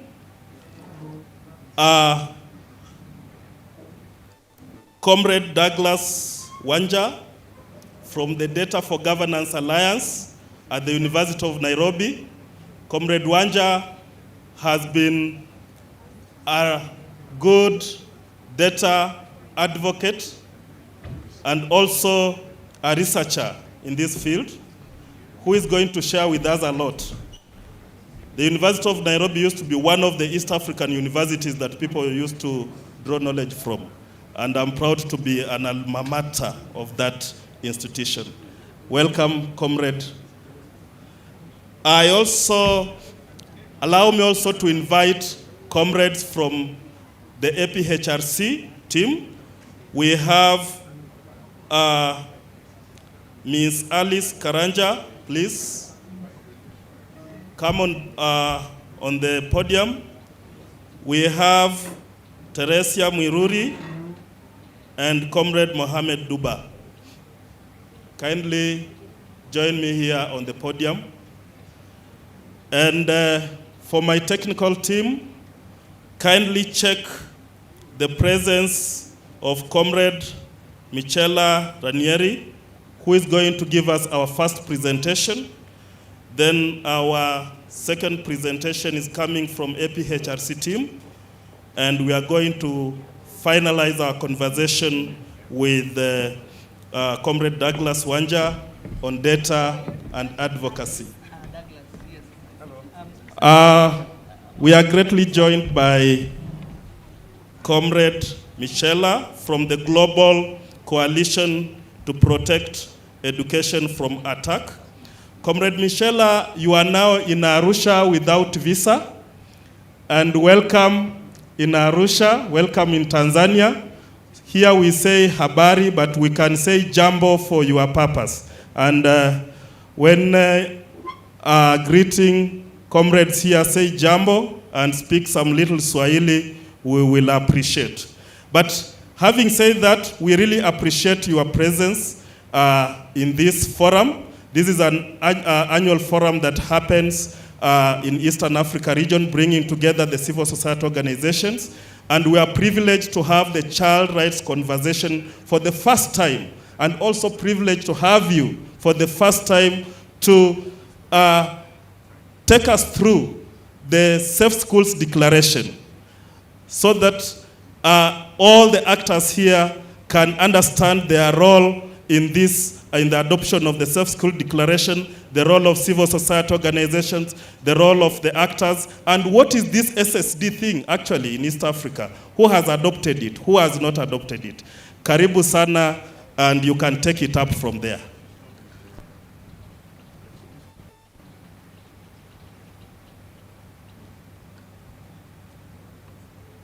Sound, please, sound, excuse. She's muted. You are muted, Michela.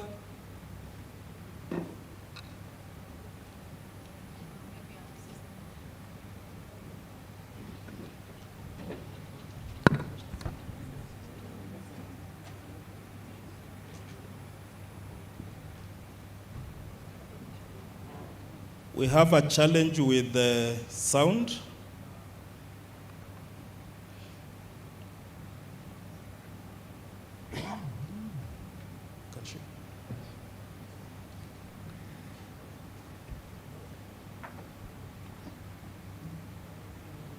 Michelle, just a minute, then we will be on. The sound technicians are working on it. And as Michelle does that, I just want to inform you that we are, the ESRN, we are a network of CSOs in the region, in Eastern Africa region.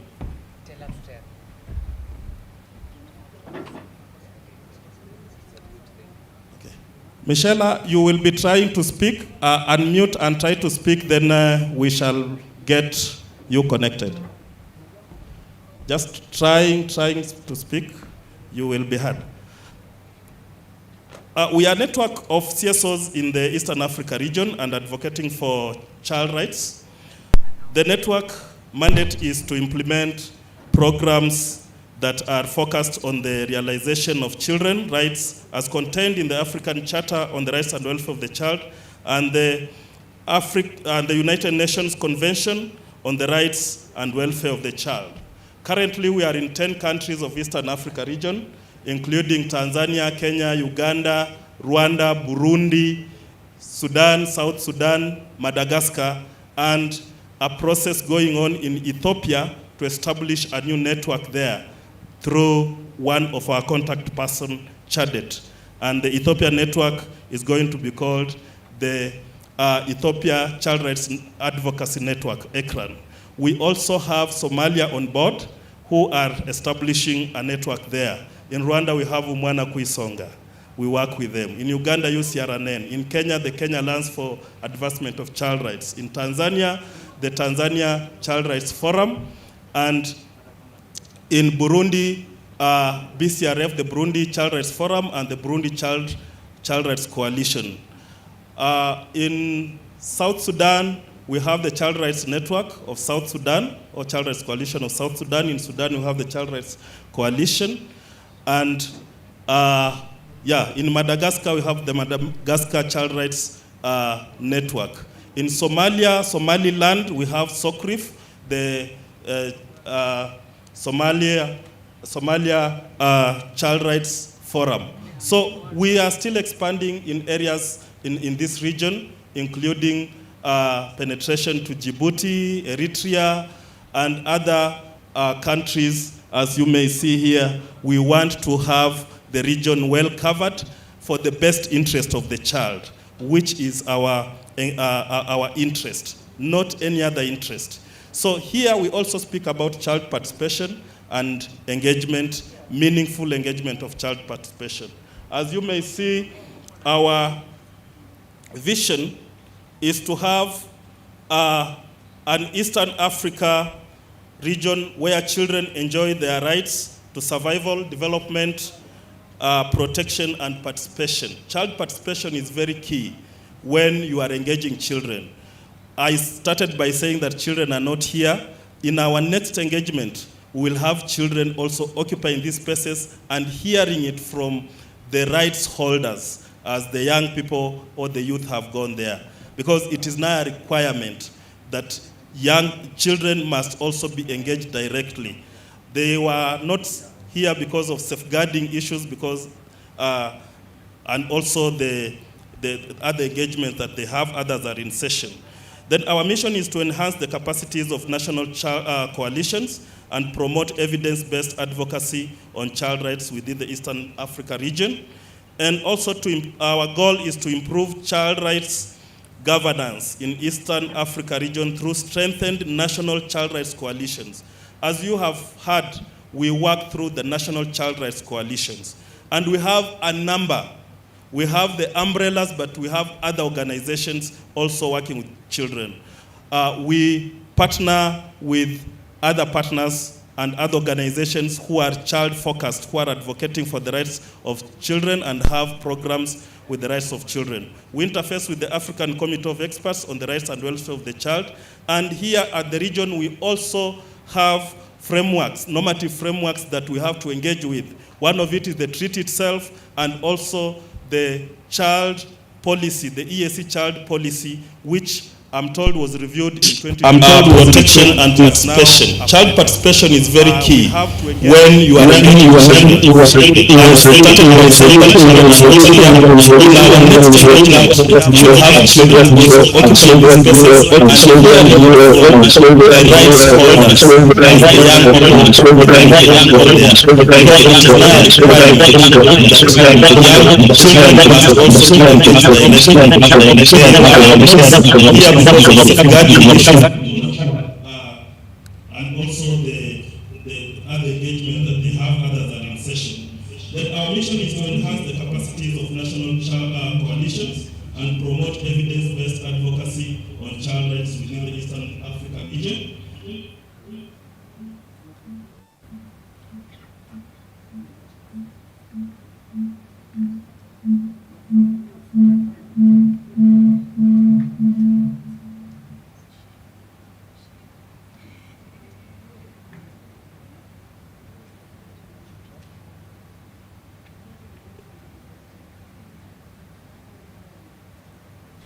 Hello, Michelle, try speaking, please. Unmute.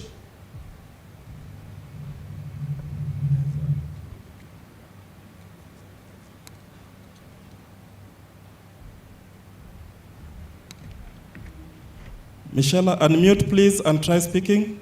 Can you hear me? Hello. Yes, you are there. Proceed. Karibu Arusha.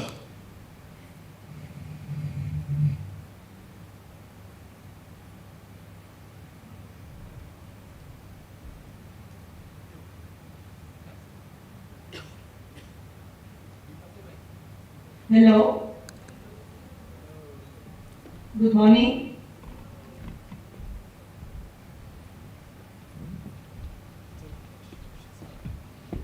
We can hear you.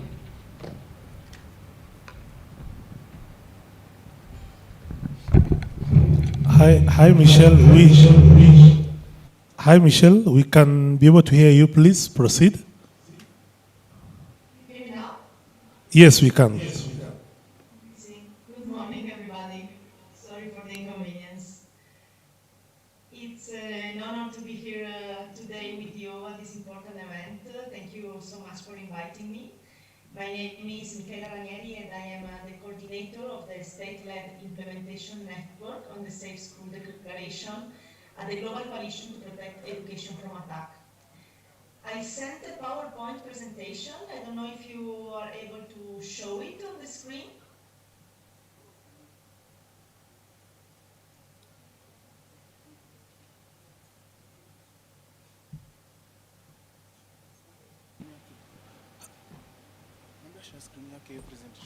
Please share your screen if you're in a position to. Just do it quickly.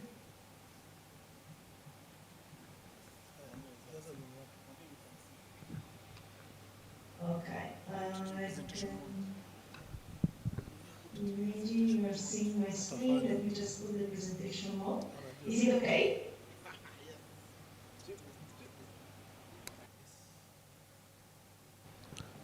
Yes, that's perfect. Please go ahead. So let's start. Thank you again for inviting me today. I will be speaking briefly about the Safe School Declaration and the work that is done at the different levels to push for its endorsement and implementation. First of all, let me just introduce briefly our organization, the Global Coalition to Protect Education from Attack, GCPA, which is a coalition of UN agencies and NGOs that was established in 2010 to better protect education from attack in time of conflict. Among the members of our coalition, we have UN agencies such as UNICEF and UNESCO, but also NGOs such as Amnesty International, Human Rights Watch, Plan International, Save the Children, and Education Above All. And one of the streams of our work is the research, which of course supports our work, our advocacy work.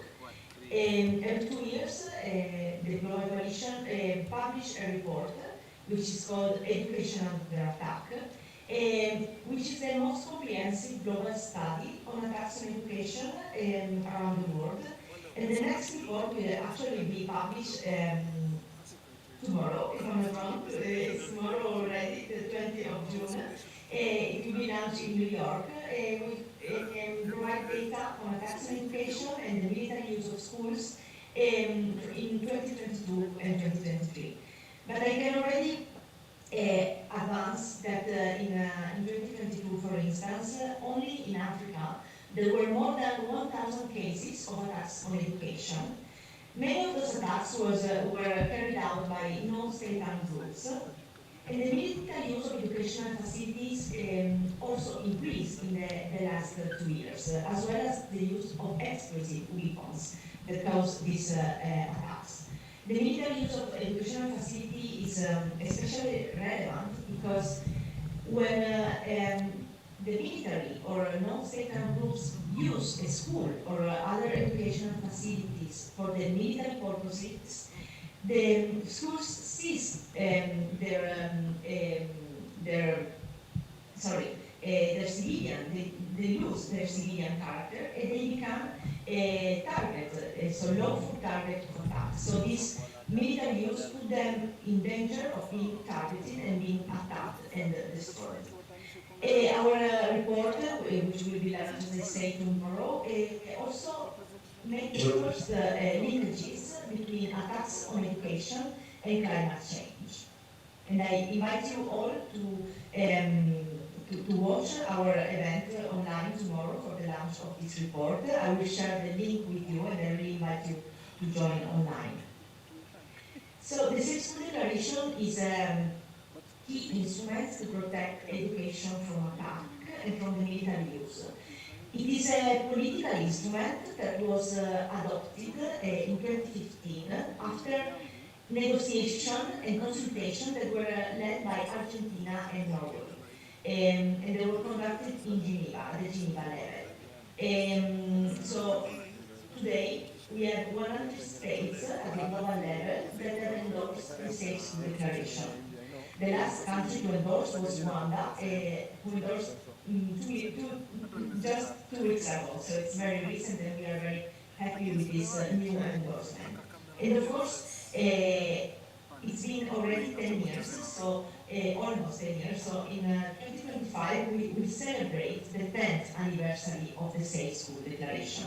You can see here on the map the countries that endorse the Safe School Declaration, so you can see that in Africa we have a good level of endorsement. We still have some countries missing. We have 37 countries at the African Union level that are endorsed already. You can see that in East Africa there are still some important countries that are missing, so that we are focusing our advocacy on their endorsement.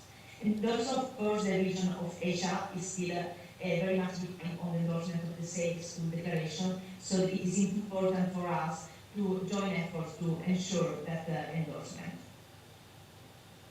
As I said, we have 37 countries at the African Union level. We have also a champion in Africa on the Safe School Declaration. Nigeria is one of the champions of the SSD. Other champions include Norway, Argentina, as I said before, and also Spain. And they are the countries that have celebrated in the past the international conferences on the Safe School Declaration. So in the case of Nigeria, they celebrated the conference in 2021 in Abuja, which was the 4th SSD conference. We have Kenya, South Sudan, and Rwanda, who have endorsed already the Safe School Declaration. You can see countries that endorsed the declaration on the website of the Ministry of Foreign Affairs of Norway, which is the official on the endorsement of the Safe School Declaration, as Norway is the state that receives the letter of endorsement and all the endorsement, but also, of course, on the website of the Global Coalition to Protect Education from Attack, you can check if a country have endorsed the Safe School Declaration and will missing. This is the, as I say, the political commitment, political instrument, which contains 8 commitments, so 8 practical measures that states commit to undertake to better protect education from attack and from the military use in time of conflict. So these commitments are the guidelines to protect schools and universities from military use, also collect data on attacks on education, investigate the allegation of attacks on perpetrators, provide assistance to the victims of attacks, develop conflict-sensitive approaches to education and ensure the continuity of education in time of conflict, support the work of the Special Representative, the Secretary General for Children in Armed Conflict, and also meet on a regular basis to review the state of the implementation of the State School Declaration and the guidance. And this is done through these international conferences that I mentioned before, that take place every 2 years, usually, but the next conference, there has been a gap since the last conference in Abuja, and we are working to have our next conference in anniversary of the declaration, and hopefully that conference will take place in Africa. So we are, and we will share with you more information as soon as we have it.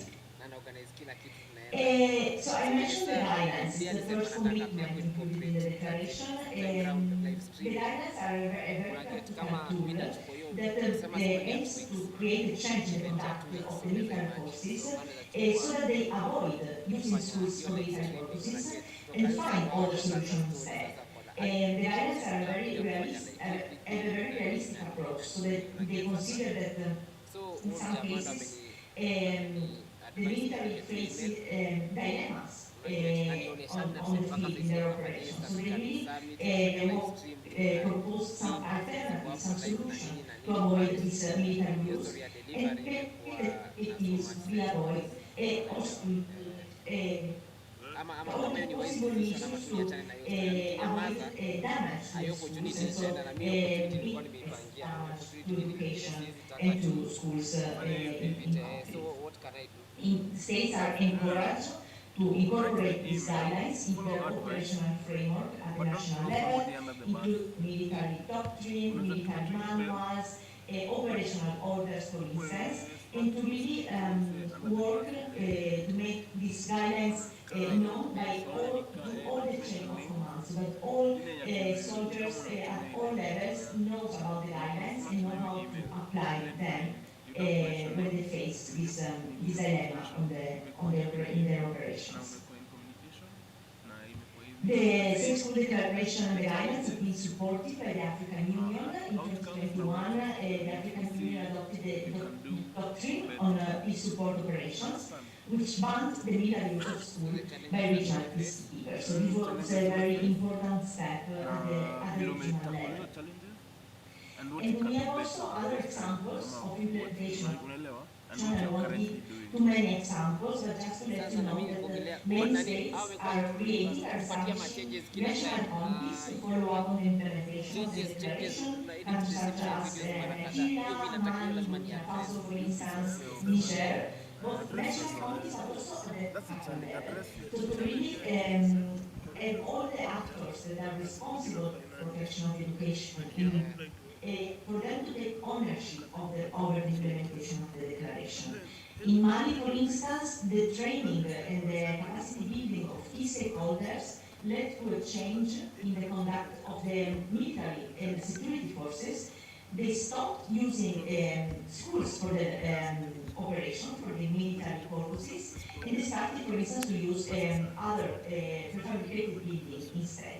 In Mali, also, a law on the protection of schools and universities was drafted, and this gone through a legislative process. I already mentioned the example of the African Union at the regional level, and at the international level, I just mentioned the Resolution 2601 that was adopted by the Security Council in 2021, which is the first thematic resolution on the protection of education in conflict, and which asks and huge states take issues to protect education from attack, and also to avoid the military use of educational facilities.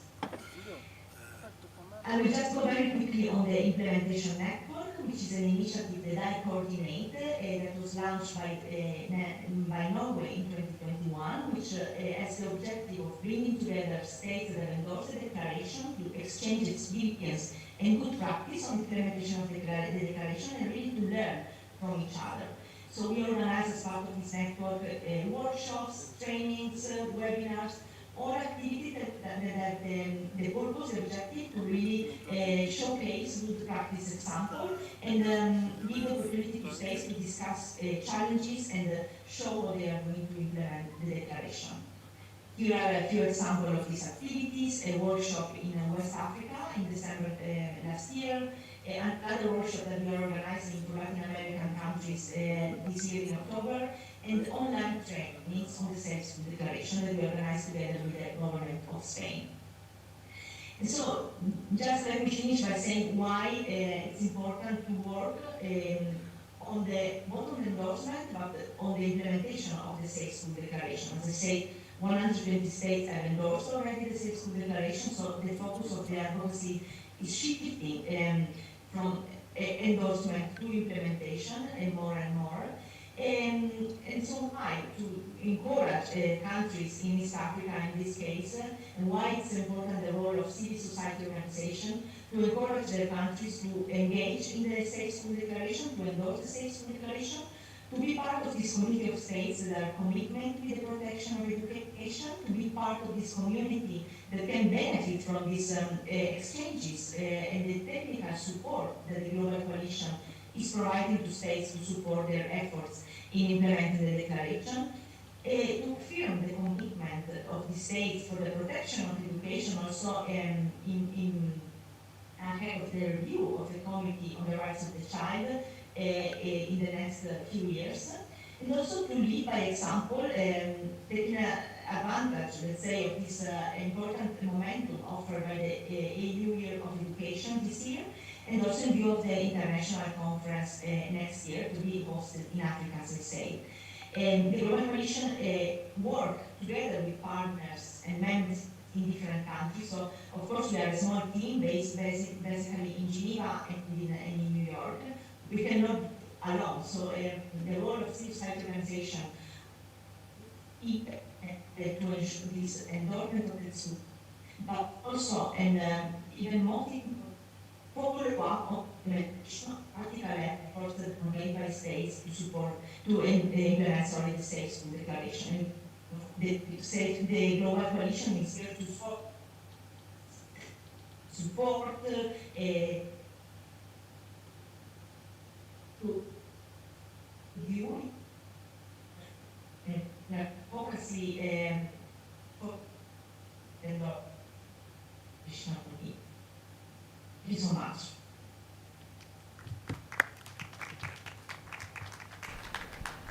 I don't know whether, Michelle, you had the appreciation, the claps. Let's go another round. Thank you, Michelle. And just for your feedback, as you take notes, I know there will be questions from the floor. How many of us here in this room, it is their first time to hear of the Safe Schools Declaration? Just by a show of hands. Just by a show of hands. Michelle, it is half of the room who are hearing for the first time. So a lot of awareness creation for the CSOs so that they can engage their states for declaration, for adoption. Another thing is that in Michelle's presentation, you heard that in East Africa, it is only Kenya, South Sudan, I don't know. Michelle, for your information, South Sudan is also abbreviated as SSD. So perhaps this is their thing. It is Kenya, South Sudan, and Rwanda who have adopted. The rest, currently we have now 8 partners of the East African community because Somalia joined, DRC, Democratic Republic of the Congo also joined. And we have been traditionally 6 partners. So the rest of partners, 3 out of 8, I think we are doing badly. So there's work to be done here. And I hope the next event you mentioned will be coming in East Africa so that you invite us all. Perhaps if you have something to add before we proceed to the next presenter.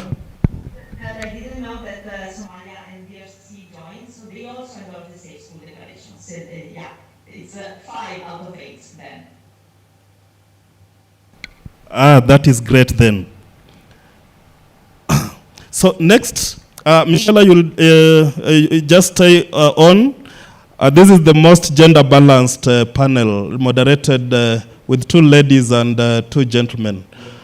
So the next presenter will be Comrade Mohammed on the nexus between education and sexual and reproductive health rights. Comrade Mohammed comes from the APHRC, and they have been engaged with a lot of researchers in the region, and also they have fed a lot when it comes to child rights to the African Union. We have engaged APHRC before with the African Union on the platform we have there on the CSO forum. So he's bringing on board a rich knowledge in terms of research, in terms of the nexus between education and the sexual and reproductive health rights. And welcome on board, Comrade. Thank you, Comrade.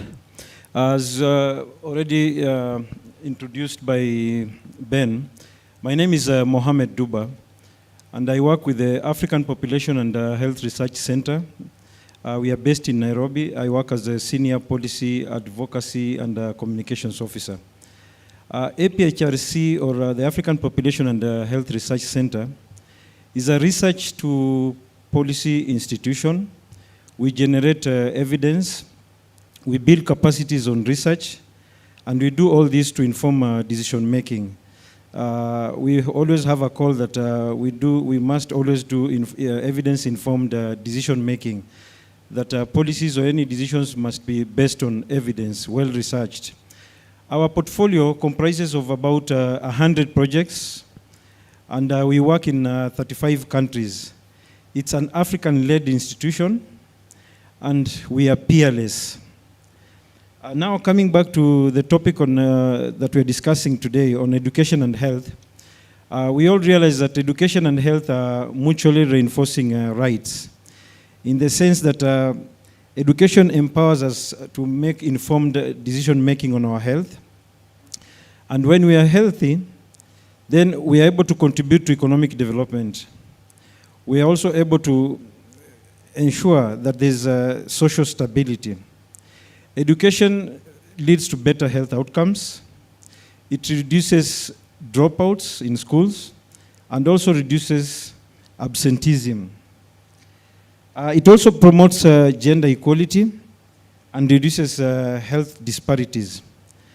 Looking at the challenges in the region, what challenges do we have? We have the challenge of HIV infection among the youth.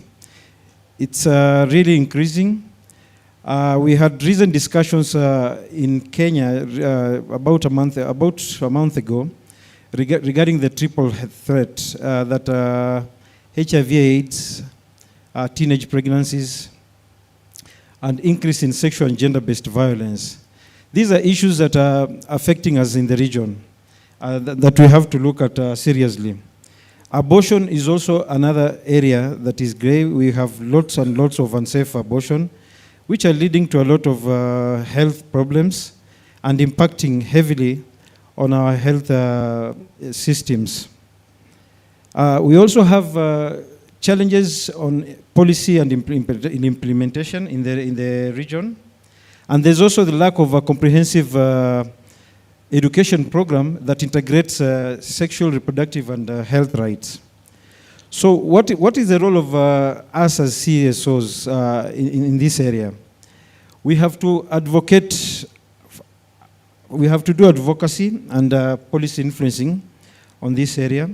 We have to advocate for integration of sexual and reproductive health rights in our education systems. And we also have to influence policy reforms.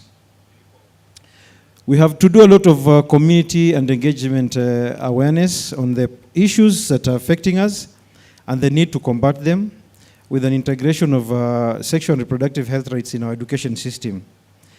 And we also have to provide services and support. As you realize, this is a huge, huge problem. We did an abortion incidence study in Kenya, and it was realized that the problem is really, really huge. Abortion is allowed by the Kenyan legal system, but it only states that it can only happen when the health of the mother is threatened. But because of this unclear explanation on the legality of abortion, we have lots of unsafe abortions leading to huge health issues. We also have to do a lot of, there's need to provide sexual and reproductive health rights, services and support. And you also need to build our capacities in terms of, one, we need to understand what the problem is, and that is where APHRC comes in. We do all this research, we provide evidence. Our job is to provide evidence, strengthen capacities, and use this evidence to influence policies and decision makings. We have to equip CBOs, the networks here, with evidence based on the problem that we are talking about. We also have to train on capacity building, so on evidence-informed decision making. We have to network and collaborate, and we also have to engage on policy, on education and integrating sexual and reproductive health rights. Thank you. Thank you so much, Comrade Mohammed, and I hope you understand that, was it last year, the Sexual and Reproductive Health Rights Bill flopped on the floor of IALA. And there should be more developments on follow-up. What were the good things from the bill? What can we follow up to ensure that this bill is taken back with amendments? What were the issues at the same time? Because there's a lot of confusion between sexual and reproductive health rights and LGBTIQ issues in the region. So there should be clarity, and I believe you will help us to understand this. Next, we are going to have Comrade Alice, who is going to take us through the impact of climate change on health in the context of children in Eastern Africa region from APHRC. Comrade. Thank you so much for this session, and especially for inviting APHRC to be part of this conversation. I'm also with the African Population Health Research Scientist, where I work as an associate research scientist in the nutrition and food systems. Now, climate change, food systems, health, and nutrition are interlinked, and they are inseparable. Yesterday, we had a very compelling discussion that underscored the profound impact of climate change on agriculture, and particularly for Africa, where we have observed a decline in agricultural productivity by about 34% since 1991.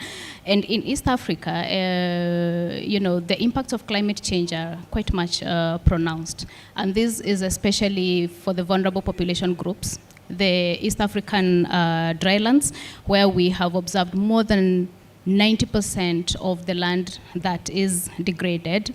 Prolonged droughts and floods, crop failures, disruptions in the food supply system has really heightened food insecurity, malnutrition, and health issues. And women and children are disproportionately affected.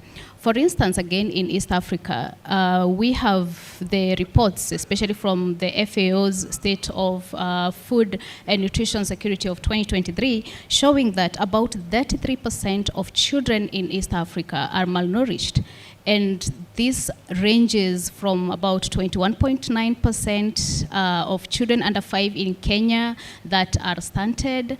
I think in Tanzania is about 34%. We have 53% of children in Burundi that are stunted. That is, a growth failure in terms of being too short for height.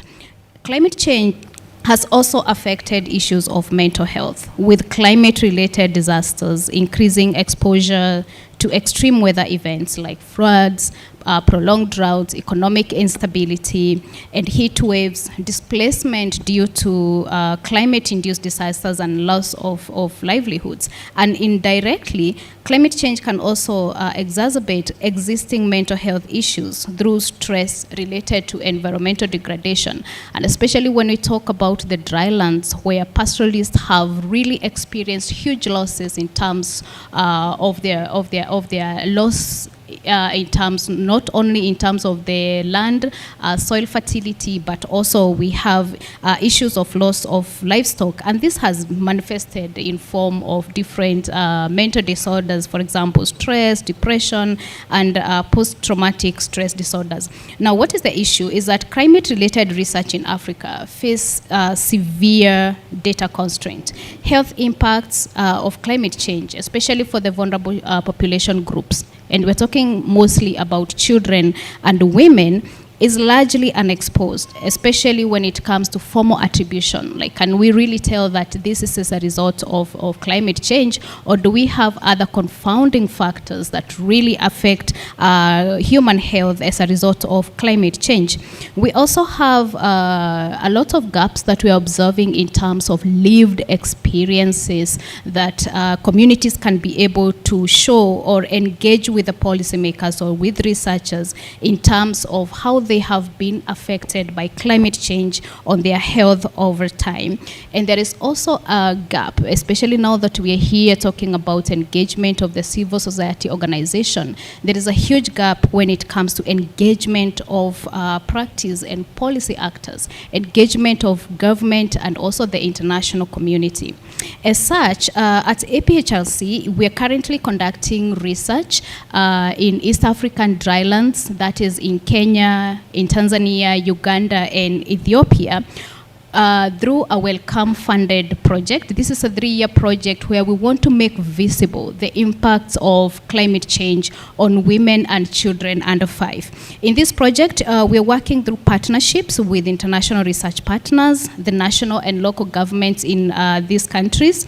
We're also working with the media. The civil society organizations are quite much engaged so that we can really visibilize the impacts of climate change on nutritional status of children under 5 and women of reproductive age, and also really focusing on mental health issues, which is an aspect that has been sidelined for a very long time, especially looking at the degraded areas of East African drylands. The goal is to stimulate intersectoral climate action through research, as I've also mentioned about some of the gaps that we're trying to fill in terms of public and policy engagement, and through advocacy to catalyze context-specific and context-appropriate action at scale to ensure that some of the climate adaptation strategies that we are adopting are relevant, they are sustainable, and most importantly, culturally appropriate.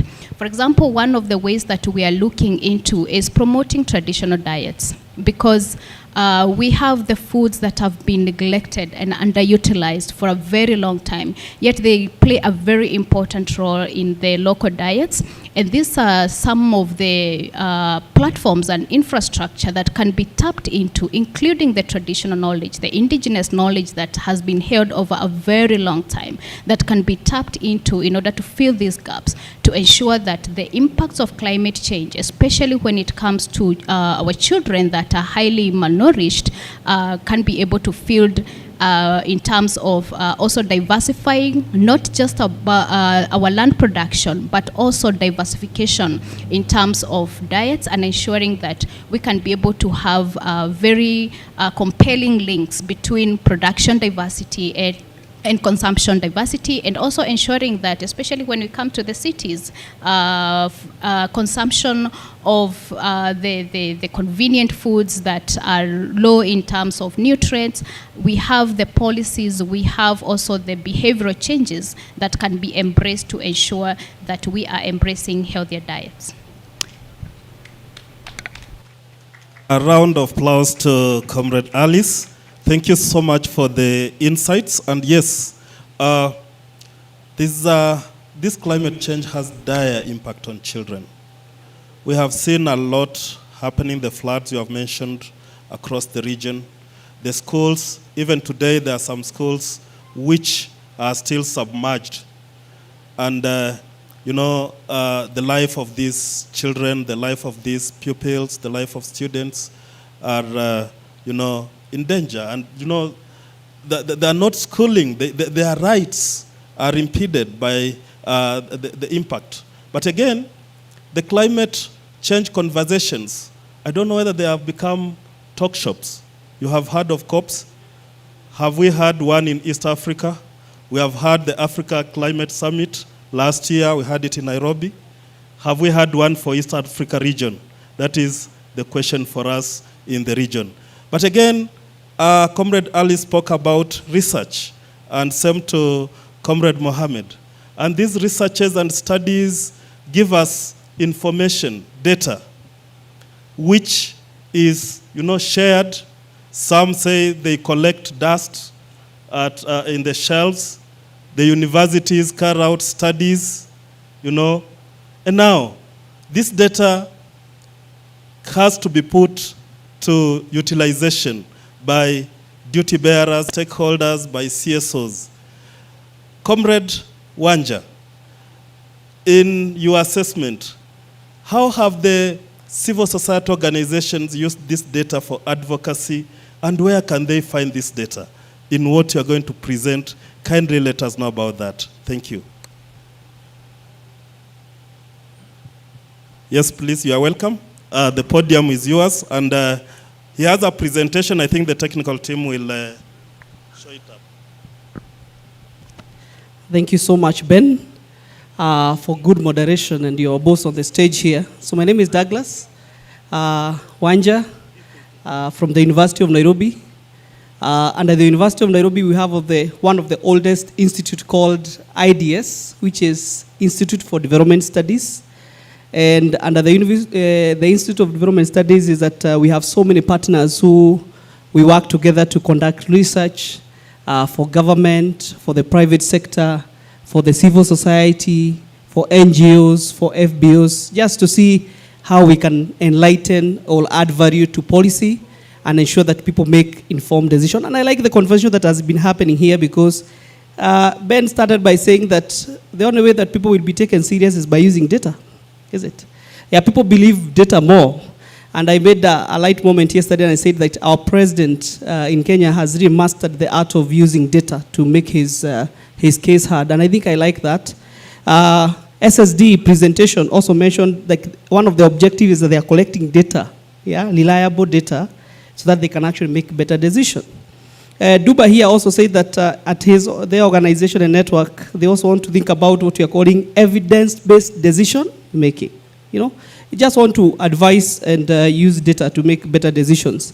And I like what he was talking about, the issues of reproductive health. And actually, Duba, Afrobarometer, which is our anchor organization to my presentation here, we collect a lot of data in the African continent, not only on the quality of governance and democracy in the continent, but now we have also noted that the societies are also paying a lot of keen attention to some of these subtle things like health, like for the first time. And in fact, as we speak, our team here is in Tanzania. We're implementing the survey, the round 10 survey here. We're in Dar es Salaam.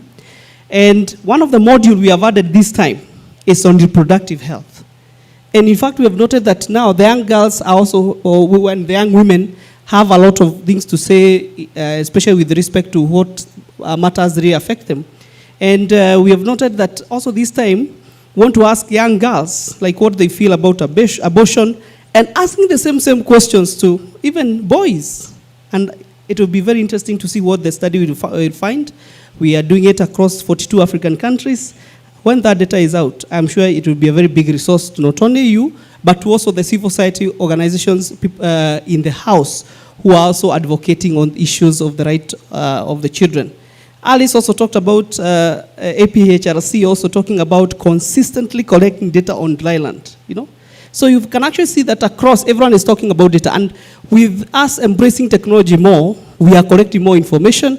And that's why now we as Data for Governance Alliance felt that we can actually use data to make civil society organizations in Africa. And in Africa, the East African region is also included, to use data to become effective communicators and effective advocates in whatever spectrum and spaces that you are in. So that you don't tell us hi, tell us what data is saying. You don't tell us more, tell us what the evidence is showing, and what are people saying. So if you can put up my presentation, I'll be very fast. People with data, we don't speak so much. We usually say that data speaks volume, you know, which I will be very brief and to the point. So I'm waiting for it to come. So, yeah, so I think there's someone who has also mentioned, I think Alice also talked about culturally appropriate policies on diet when she was talking about climate change. And I think yesterday we had a very deep and elaborate conversations on climate change. And I think we've really ignored the issues of climate. It did affect the way we behave, you know. Especially, I've had so many conversations that when it is raining, people shut down, you know. When it is hot, people behave differently, you know. So the issues of climate is really affecting us, and I think I like the way she made the nexus to what she is alluding to children. Even children are being affected by the climate change. So go back to the first one.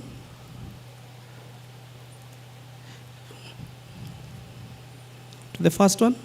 Yes. This is what we call Data for Governance Alliance. It's a consortium of these 5 members. And you can actually see that we have Afrobarometer there. We have been collecting, as Afrobarometer, we've been collecting data on quality of democracy and governance in Africa for the last 25 years. This year we are celebrating 25 years anniversary. It's actually continuing to happen as from next month. We have CDD Ghana, which is also host Afrobarometer in Ghana. So those two, Afrobarometer is headquartered in Ghana. CDD is also headquartered in Ghana. University of Nairobi is a big partner for Afrobarometer to implement surveys in the East African region. We have Institute for Justice and Reconciliation in South Africa, and we have Laws.Africa. So these people came together, formed a consortium, got funding from the European Union, and the main agenda is what we are saying in the next slide. Go to the next slide, sir. Is actually to raise awareness among African citizens about what the African Union is doing, and now more than ever before, what the East African Society is also about to do. And we just want to do what we are calling number 3 there, to provide CSOs with tools and strategies for governance on human rights advocacy. And we do this on regular basis, on annual basis, through forums, through conferences, through convenings, and a lot of webinars. Like now we're going to be having a lot of webinars on the AU's agenda on education. And you can actually see, we always ask ourselves, we cannot do this without data. And that's why now, we have actually been collecting data as Afrobarometer. Now, the current data that is available is 2021-2023. We call it round 9. And this data is actually collected across that 9 African countries. This year now, we have 2024-2026. We have data for 42 African countries. We have countries like Djibouti, Comoros coming in, wanting now to also be interviewed and also tell what the people are saying. And the main agenda for this data that we collect here is just to give voice to Africans and to ensure that people, for example, in the East African region also have a say in this. And therefore, we have a module on the issues of children. And the next slide should be telling us something. Yes, Afrobarometer, I need to go through this. We are just what we call a Pan-African survey research organization that we always provide reliable data. Our methodology is good. You can trust our data. So please ensure that you actually look at that, and you can see our objective is to ensure that we African people have a voice in what people are doing about our lives. And someone mentioned earlier that even the youth now in Kenya have woken up. They have noted that their lives is disappearing. So we have now doing round 10 of the survey that will be implemented here. So we collect our data, like on every country we do 2,400 sample. That's a very big deal. You can imagine if you were to multiply 2,400 voices across 42 African countries, I think you'll have credible data. I don't think we can all be wrong if we have that kind of data. And you can actually see that we do a lot of face-to-face interviews in the language of the respondent. We speak to the people. We translate our instruments to the language that people understand. You know, that makes it easier for them to talk to us. And now, when it comes to, I think, sir, you're moving very fast. I think there's a, yes, go to the next one. Yeah, okay. So this is a slide, it's only that it's not coming out. I don't know why, it's not coming out very well, the way it should. But these are some of the things that Go to the next slide first. Next one. I think our screen is failing us because I want to see how the data appears on the screen. Go to the next one. Next one. There's a problem with the, because, yeah, you can see the data is very fragmented. We not be able, because it's very visual, well done. I don't know what's the problem with the, you might need to do, yeah, it's very, very, we can't see. I don't know why they are not able to do that. Okay. Yeah, so but basically what I was, just to make my presentation short and I can summarize it in a very nice way, is that we ask a lot of questions that touch on children's welfare and the children's well-being. One of the things that we focus on is, are parents in the African continent punishing their children? And data speaks so much to that, and that is we'll share the presentation. I wanted you to see the data there. But generally is that in the African continent, the evidence is enough that, yes, punishment for a long time has been used as a cultural thing where we want to discipline children. But now in 2024, and especially in the new generation, punishing children has actually, you can actually be taken to a court of law, is it? Some countries are very strict on battling of children. So we just wanted to see, how does a society view punishment of children? Do they view it as a child's right? Or do they view it as a way to pass punishment and lessons? And the data has really spoken very big on that. And the other thing that has come out from that data as well is that, what about our neighbors? If you hear someone punishing a child, do the neighbors also participate? Because, in the African continent, you might hear someone beating their wife and you're saying, those ones are always fighting. Bado wanachapanaga hivyo, you know? So how does the society also view, how does the punishment of the children, our neighbors, our government, how does the government even come through legislation to ensure that children's welfare are taken care of? And that is all well done in the data. So maybe the other thing that we wanted to link our data with is what now with the current digital space. If you can try to go back to the previous slide, I think the other one is visible. Yeah, there's someone who puts it there very nicely. That in the age where our children leave their digital footprint before they can walk, is it? Nowadays, a 10 months old is touching on the phone, is it?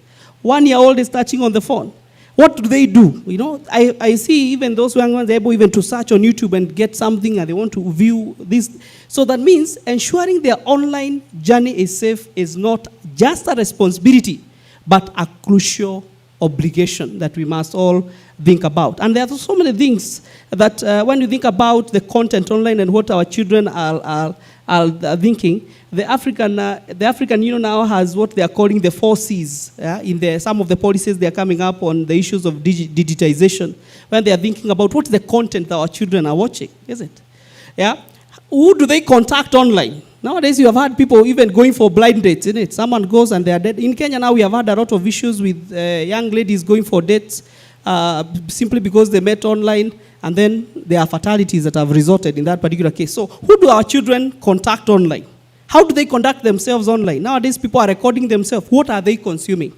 So when you think about the digital space, I think we as civil society organizations have so many things to think about, because we know that our children have a right to connectivity.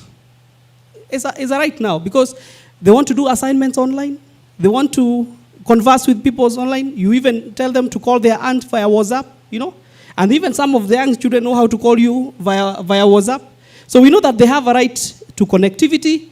They even have what we are calling nowadays children's right to online empowerment through education, is it?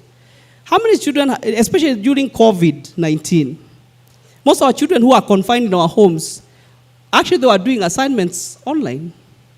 Yeah? Nowadays, even I teach in a university. The University of Nairobi has gone 100% online most of the time. It's only that now we are trying to come back to face-to-face. So our children also have a right to online empowerment through education, through learning, you know.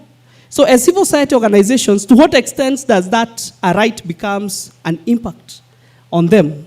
So, and that's why now, for example, the society and the parent need to participate and maybe control the content that our children are watching. So then there's also what we are calling the children's right to online protection. Most of the countries now have come up with policy, and I think there's one of the things that I mentioned is only that it's not visible there. There's a lot of opportunities now, because the African Union, the East African Society. Now we have a child rights policy that was reviewed in 2022.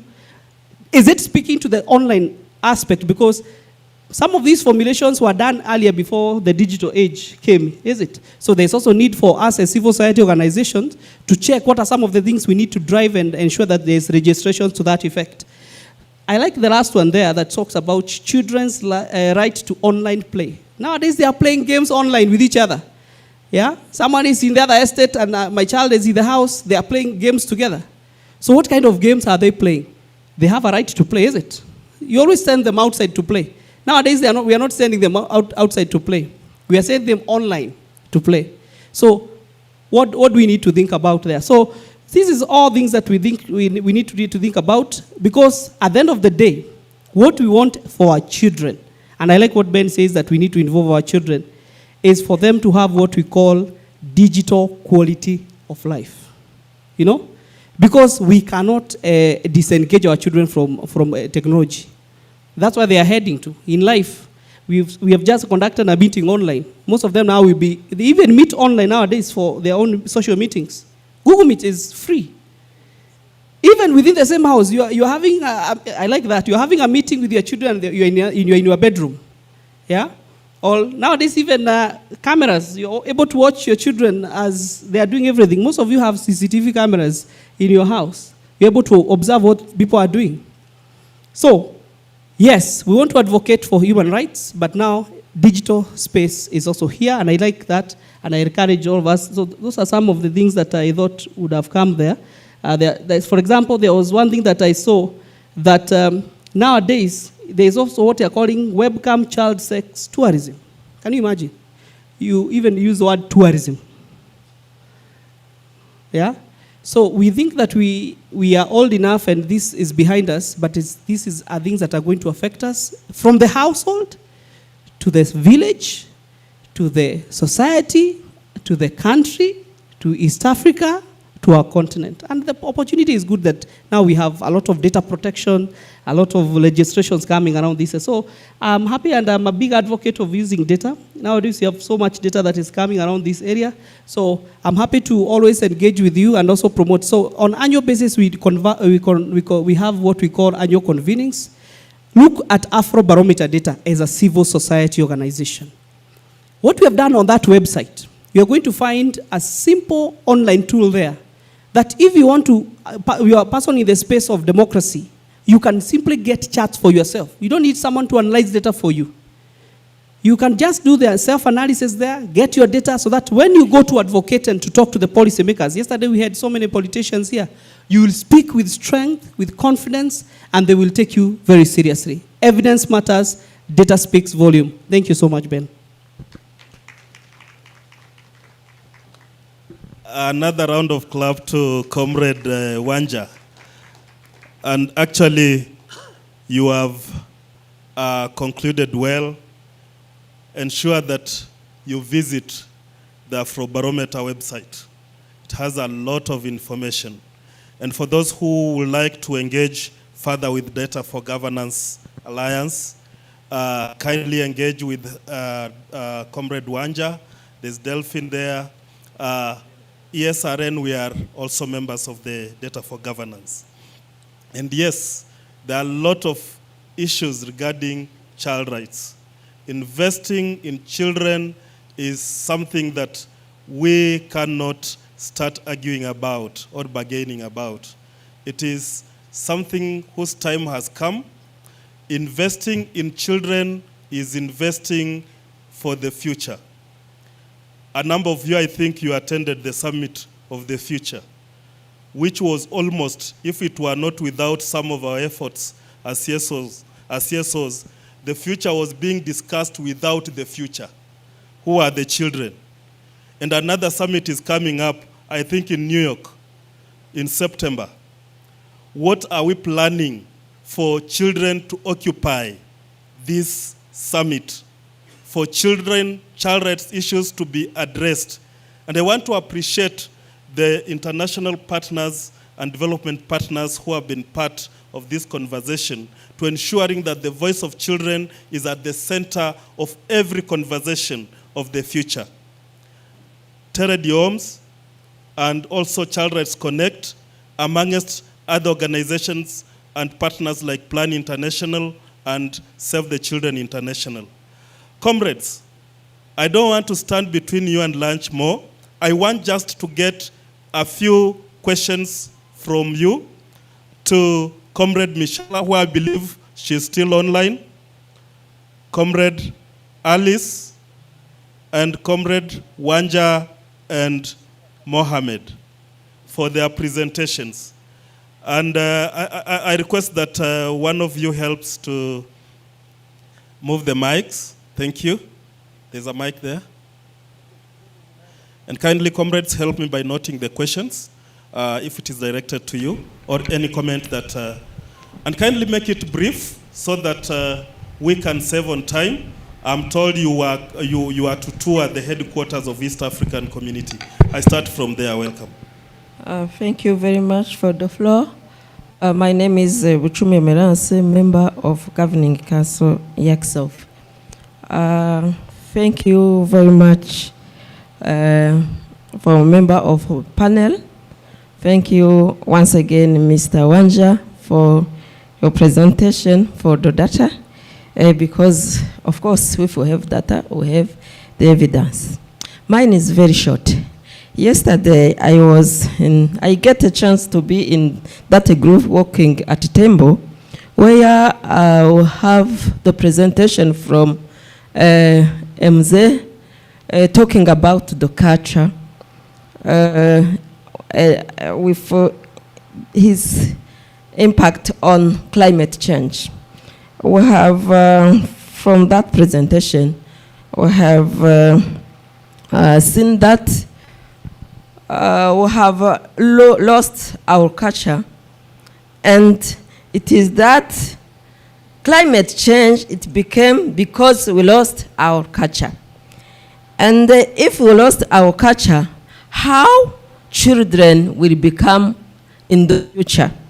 It's what we are observing while we are talking about the right. Please, children, yes, of course, they need to have the right. Even in digitalization, they are the right. But we have an obligation as parents to be on the behind, to always teach them the culture and the impact of losing the culture in the future. Please, I have heard from the first presentation, the second one, when you were saying that there is so many things happening in Kenya because of that unclear legality on abortion. Yes, of course, there are so many laws we are putting in place without go through those laws to see the impact in the future. I'm coming also in that bill, which was not signed by certain partner states, the ESC bill on sexual rights. It was because there was some agenda behind that laws. Maybe a member of parliament will give a clear why that law, that bill was not being signed by certain partner states. Thank you very much. Thank you so much. And I get you, you have good points. I hope the secretariat you are seeing this, then I know if it were in French. Welcome.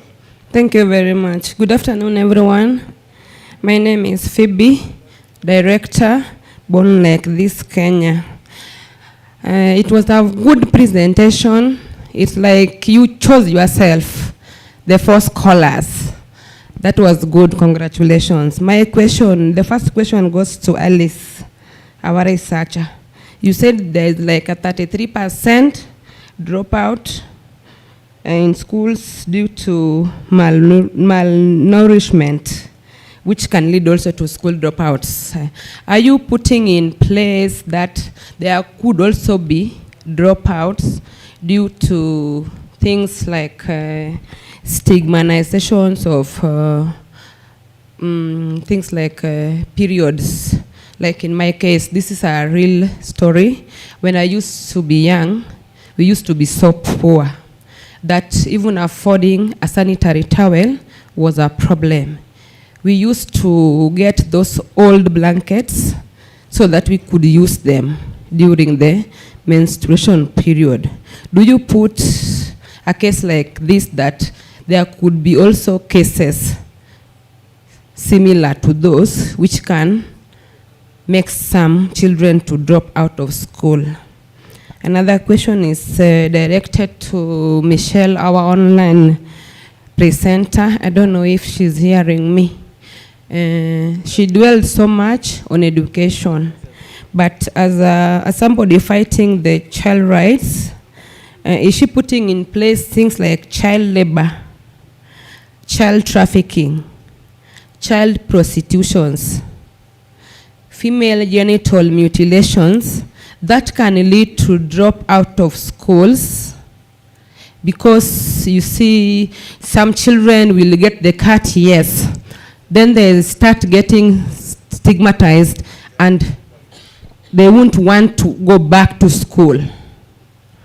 Some children will be used as sex pests, or their videos will be taken and being sold as pornographic materials. Are you only doing the SSD, or you put so much things which can affect the children? For my brother, I'm sorry, for my brother Wanja Douglas, I know I can get you. I will give you your questions even when we get back to Kenya so that I save time. Thank you, everyone. Thank you so much. Our next question, please. My name's Penina Ndaka from Kenya. I'm a champion of GRUS Kenya. In Kenya, they have removed this free education. 2, the exposure of children online platforms without consent. Okay, thank you so much. That is a question related to online exploitation of children. Okay, good afternoon. My name is Bridget from Consolation East Africa, Kenya. So my question is from our colleague from Nairobi University. You're talking about protection of children and you're talking about data.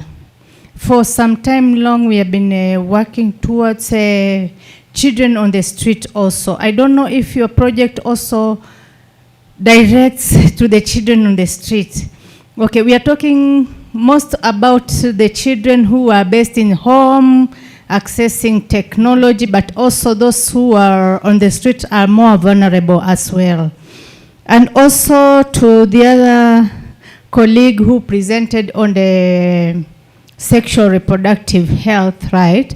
And I heard it was said that as the lady was saying, the bill was turned down. What have we done since it was turned down? Because I remember I was once in a Maisha conference and there's in Kenya, there's this cabinet minister or something like that who was also advocating on the sexual reproductive health rights bill. But I don't know if in Kenya it has been implemented, but if it is at the East African community has been turned down, so what is the next step? Are we doing anything? Because also we need to also educate our kids as well. Thank you. Thank you so much. Mheshimiwa, yes, I think you will close for us so that we come back to the panel. And I think some of the issues about the the East Africa sexual and reproductive health rights, Mheshimiwa can give us some insight. Karibu. Thank you. I don't have much to say, but mine is a question to the online presenter. He talked about South Sudan has endorsed the, yeah. I don't know, because when you look at the South Sudan situation, nowadays the school is still under attack. Some of the school is still occupied by the military, and the government is doing nothing. What is the mechanism that you are monitoring the government because they have endorsed it, and now they are not implementing it? What is the mechanism of monitoring and making sure that the school are free for the children to go back? Because most children are now out of the school because the school is occupied by the military. Thank you. Thank you so much. I hope, Michelle, you got the question from Honorable Member from the East African Legislative Assembly, also representing the government of Sudan. I believe you also got other questions, and we can start with you responding to those questions from the floor. Welcome, Michelle. Thank you for giving me the floor, and thank you for these questions that are very relevant indeed. On how to follow up on the implementation, it is not easy, we have to say. As I say, the endorsement alone is not enough. Of course, we welcome endorsement of the SSD, but even more important is to put in practice measures to implement. And as I say, the small organization working like a small secretariat, we really rely on our partners and members on the ground to follow up on the implementation. On our side, what we do is to collect data on attacks on education and military use, so for instance, in the case of South Sudan as well. What we do is to document these military use, these attacks on education, to really then use the data for advocacy, to work towards the government with advocacy in Geneva, in New York, but also at national level through our partners, to push them to change their conduct, their behavior, and to try to start to put in practice measures to protect education. Also, what we do is to invite those states to be part of this implementation network, so they really can participate in trainings, capacity buildings, to learn what they can do. Many times endorsement is made at the national level, but for instance, not all the ministries that are involved in the protection of schools are aware of this endorsement. Sometimes endorsement is done by the Ministry of Foreign Affairs or is led by the Ministry of Education, but all the actors has to know about the existence and the endorsement of the Safe School Declaration and to apply it. Of course, the military is key, the Ministry of Defense is key for the protection of education. So we really try to push for this interministerial coordination and efforts so that all actors that are relevant for the protection of schools knows it, and we invite all states to participate in the activities that we organize so that they know what they can do to protect education. And as I said, our partners at the national level are key for this effort to be effective. And on the question on other aspects and other violations such as child labor, trafficking, and prostitution, we do cover them in the sense that we alert of the fact that the military use of schools put children in danger. So the presence of military in schools or close to school increase the risk of children of being recruited, abducted, and used, for instance, as child soldier or for sexual exploitation. So this is why we really insist on the fact that schools should not be used. There should not be the presence of the military in and around schools, so that to protect children also from those violations, and to ensure that children can continue with their education. Sometimes schools are occupied when there are laws, for instance, that are not in use, but also many times there is this presence of military while the education still continues. So this of course put children in danger of this violation. Also, just to mention that for attack on education, we not only understand an attack, a direct attack on a school, the bombing or the shelling of a school, but attack for education also includes for us the recruitment of children in schools, but also on the way to and from school, and sexual violence also committed in school and on the way to and from school. So it's a broader definition of attack on education. Thank you. Thank you so much, Michela, and don't go because we'll be having a group photo, and as we managed through our digital expertise and advantage to sneak you in Tanzania without visa, so stay there. I think Comrade Mohammed will go, then we go to Alice and finalize with Comrade Wanja with their responses, please. Karibu. Okay, thank you. I'll first speak to the question on the ESC and the challenges with the bill. There are many challenges. One, before even the second hearing, the term of the ESC Legislative Assembly ended. And then there are also concerns that made the bill to be withdrawn. One, some members felt that the language that was used in the bill was against the Maputo Protocol. And also the grounds on which services on abortion could be accessed were also contested, in the sense that different countries within the ESC have different domestic laws.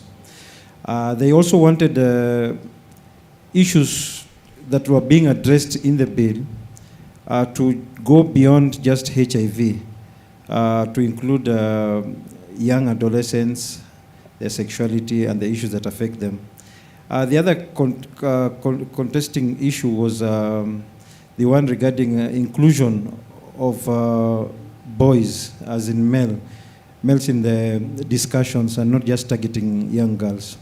So those were the issues. But we've been in communication with Honorable Mukulia, who was here yesterday and was part of the panel, and is the one leading the General Purpose Committee that is looking to revive public hearings on the same. And so the Legislative Assembly requested that the bill be redrafted and then reintroduced afresh. So we expect to be engaged in those public hearings. Yeah, thank you. Thank you so much. Comrade Alice, there were issues around, you spoke about going back to eating our traditional foods. And then there was a question about culture and climate change and the child rights. I don't know whether people still appreciate eating our traditional food, being that our previous session was also touching on new developments when it comes to issues around health and these other diseases. So kindly respond to those questions that came from the floor. Check. Yeah, that is a fantastic question, and I really loved it because the issue of climate change, food systems, nutrition is multifaceted, and we cannot think of working in silos. We cannot even think about having that silver bullet solution. When it comes to, for example, what you have alluded to in terms of socio-cultural issues that affect the way we choose to eat, and particularly for the case of children, we have research institutions that is like APHRC, where we are conducting research to understand some of the behavior and behavior change, even communication skills that we can be able to put forward to convince and also to nudge children to eat healthier diets or even to make healthier food choices. So we really have to think about what works even for the children, because many times we as researchers or even as CSOs, we have our own mindset on the way that maybe things should be approached, but can we also bring in the children into the conversation? We also have to be role models on the way that For example, my colleague was talking about the involvement of children in the way they interact with the media, for example. We have a lot of advertisement on convenient foods, these sugary candies, replacement for fruits and vegetables and other kind of foods that are not good for children's nutrition and health. So we really have to think of how to communicate, how to protect our children for this kind of advertisement, and also introducing healthier diets even at home.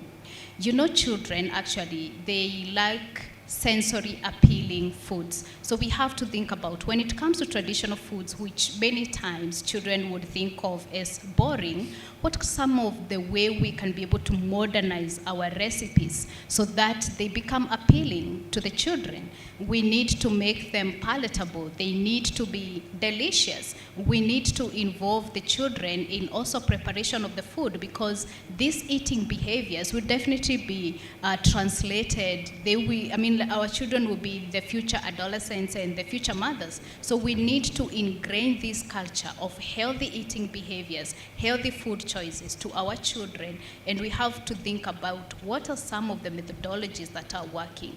And this means working together as stakeholders and the policy actors that are involved in this space so that we can find the right approaches and also contextualize it, because we do not have all mechanisms or all approaches that work for everyone.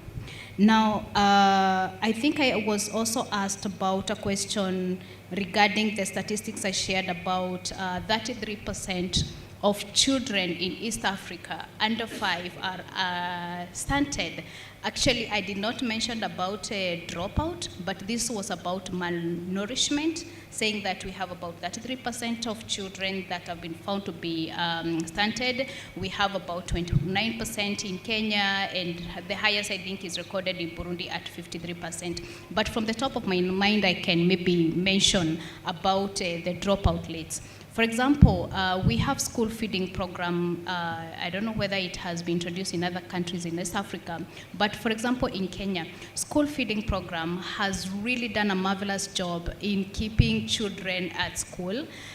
Because many children would actually go to school or be incentivized to go to school because they can be able to get a meal. They can be able to get a nutritious meal, not just for themselves, but others would even take some home to their kids, or rather their brothers and sisters who are yet to join school. And the same comes to the issue of, for example, the sanitary towels. I'm not speaking here with regards to my expertise because this may not be my area of coverage, but then I'm a woman, and I also have interacted in this space where you find that especially young girls, they are disproportionately affected when it comes to their access to education because of this kind of social rights that are lacking. And this is especially for the urban poor, or even for the children that have no resources, or where the parents may not have resources to afford them healthy sanitary mechanisms or facilities. So I think all in all, what we are trying to say is that we really have to work together. We have to think about tapping into collaborations, tapping into partnerships, so that we can be able to push an agenda. Most of these issues, they are transboundary. Whatever is affecting Kenya, Tanzania, Uganda, it is cutting across, and we really have to think about how can we collaborate as policy actors, as stakeholders that have a common interest. Thank you so much. Comrade Dr. Wanja, in a nutshell, kindly respond. Yeah, I'm going to make it very brief. I think Penina, you mentioned about removal of free education in Kenya. I know this is a very emotive issue in the Kenyan. Okay. Yeah, I know this is a very emotive issue, especially in our country, especially now with the change and the orientation of the funding model. So I don't want to really comment on that, but I know what I would really encourage our civil society organizations is when there is a change of government policy like education funding, that we have seen it in our country. I think this is where now the civil society organizations must also rise up and saying that if you do this, actually now it lowers school attendance by these values, and now you quit the values, is it? Because I think we, in our country, we have very rich data on school attendance and how funding and financing changes the configuration of how the disparities that we see in our education system. So you also talked about exposure of children without consent online.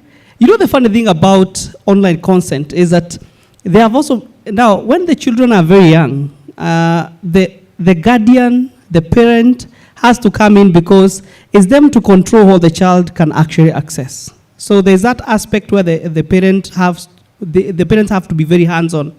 But when the child reaches 16, most of these websites that are sensitive and there's very content there, most of them, if you access there, what pops up first is a consent. You know, are you of 18 years and above? So if you click no, most of the time you are logged out from that particular website or content that you are trying to access. Or even some of them censor them and, you know, you put age limit on adult, you know. But now, when it reaches that critical age where a student is able to make a decision or a child is able to make a decision on their own, now that's where now we really need to think about how do we bring in the policy to ensure that this actually can be controlled. So this is a very sensitive area, and I agree with you. You know, when it comes to research, it's very easy for you to seek consent from guardian or to seek consent through regulation, but for online content becoming a very precarious situation. So as I finish, Bridget also talked about Afrobarometer and children, whether we are able to, we usually interview students children on the streets. I think that one has not happened because we do serious sampling. So we usually want to sample households. That is our sampling unit, a household. And how we define household in Afrobarometer is people who share a pot in the house, you know, people who live in the house. So we are confined into that, so, but it's something that is worth the discussion and was required. And as I finished, Chair, I also mentioned, it's only that my presentation was not very clear. We have scorecards. So all this data that you've seen me putting there that was not very legible has actually been summarized, especially for children, in what we are calling the scorecards. So the scorecard is like a digital infographic where you're able to get what are people talking about children in Tanzania in a very brief, specific point, 20% done there. So if you're in this space, you can actually Google the Afrobarometer Children's Scorecard. Amazing. We just launched it in the course of this year in Addis, and we are going to continue doing this for other aspects. And Chair, as I finish as well, for the first time, Afrobarometer now has actually considered the views of the children. This year, after 25 years of being in operation, we are actually doing sampling for children who are below 18 years. So we have been interviewing every country, 300 children who are between 15 and 17 years, and ask them the same adult questions so that we also see that they participate. So I feel that is a very important point, especially for us who are advocating in children. Thank you so much. A round of applause to our panelists, and I request the technical team to bring back Michela so that we have a group photo. And ladies and gentlemen, I call upon you to invest in children. Come join the child rights sector. There's a lot of work, there's a lot of information, and we are going to take this to the next level. I don't know whether I'm allowed now because I'm handing over. What I just need to do now, I'm allowed just to take a photo, then Evans can, has the mandate to give you an opportunity. Over to you.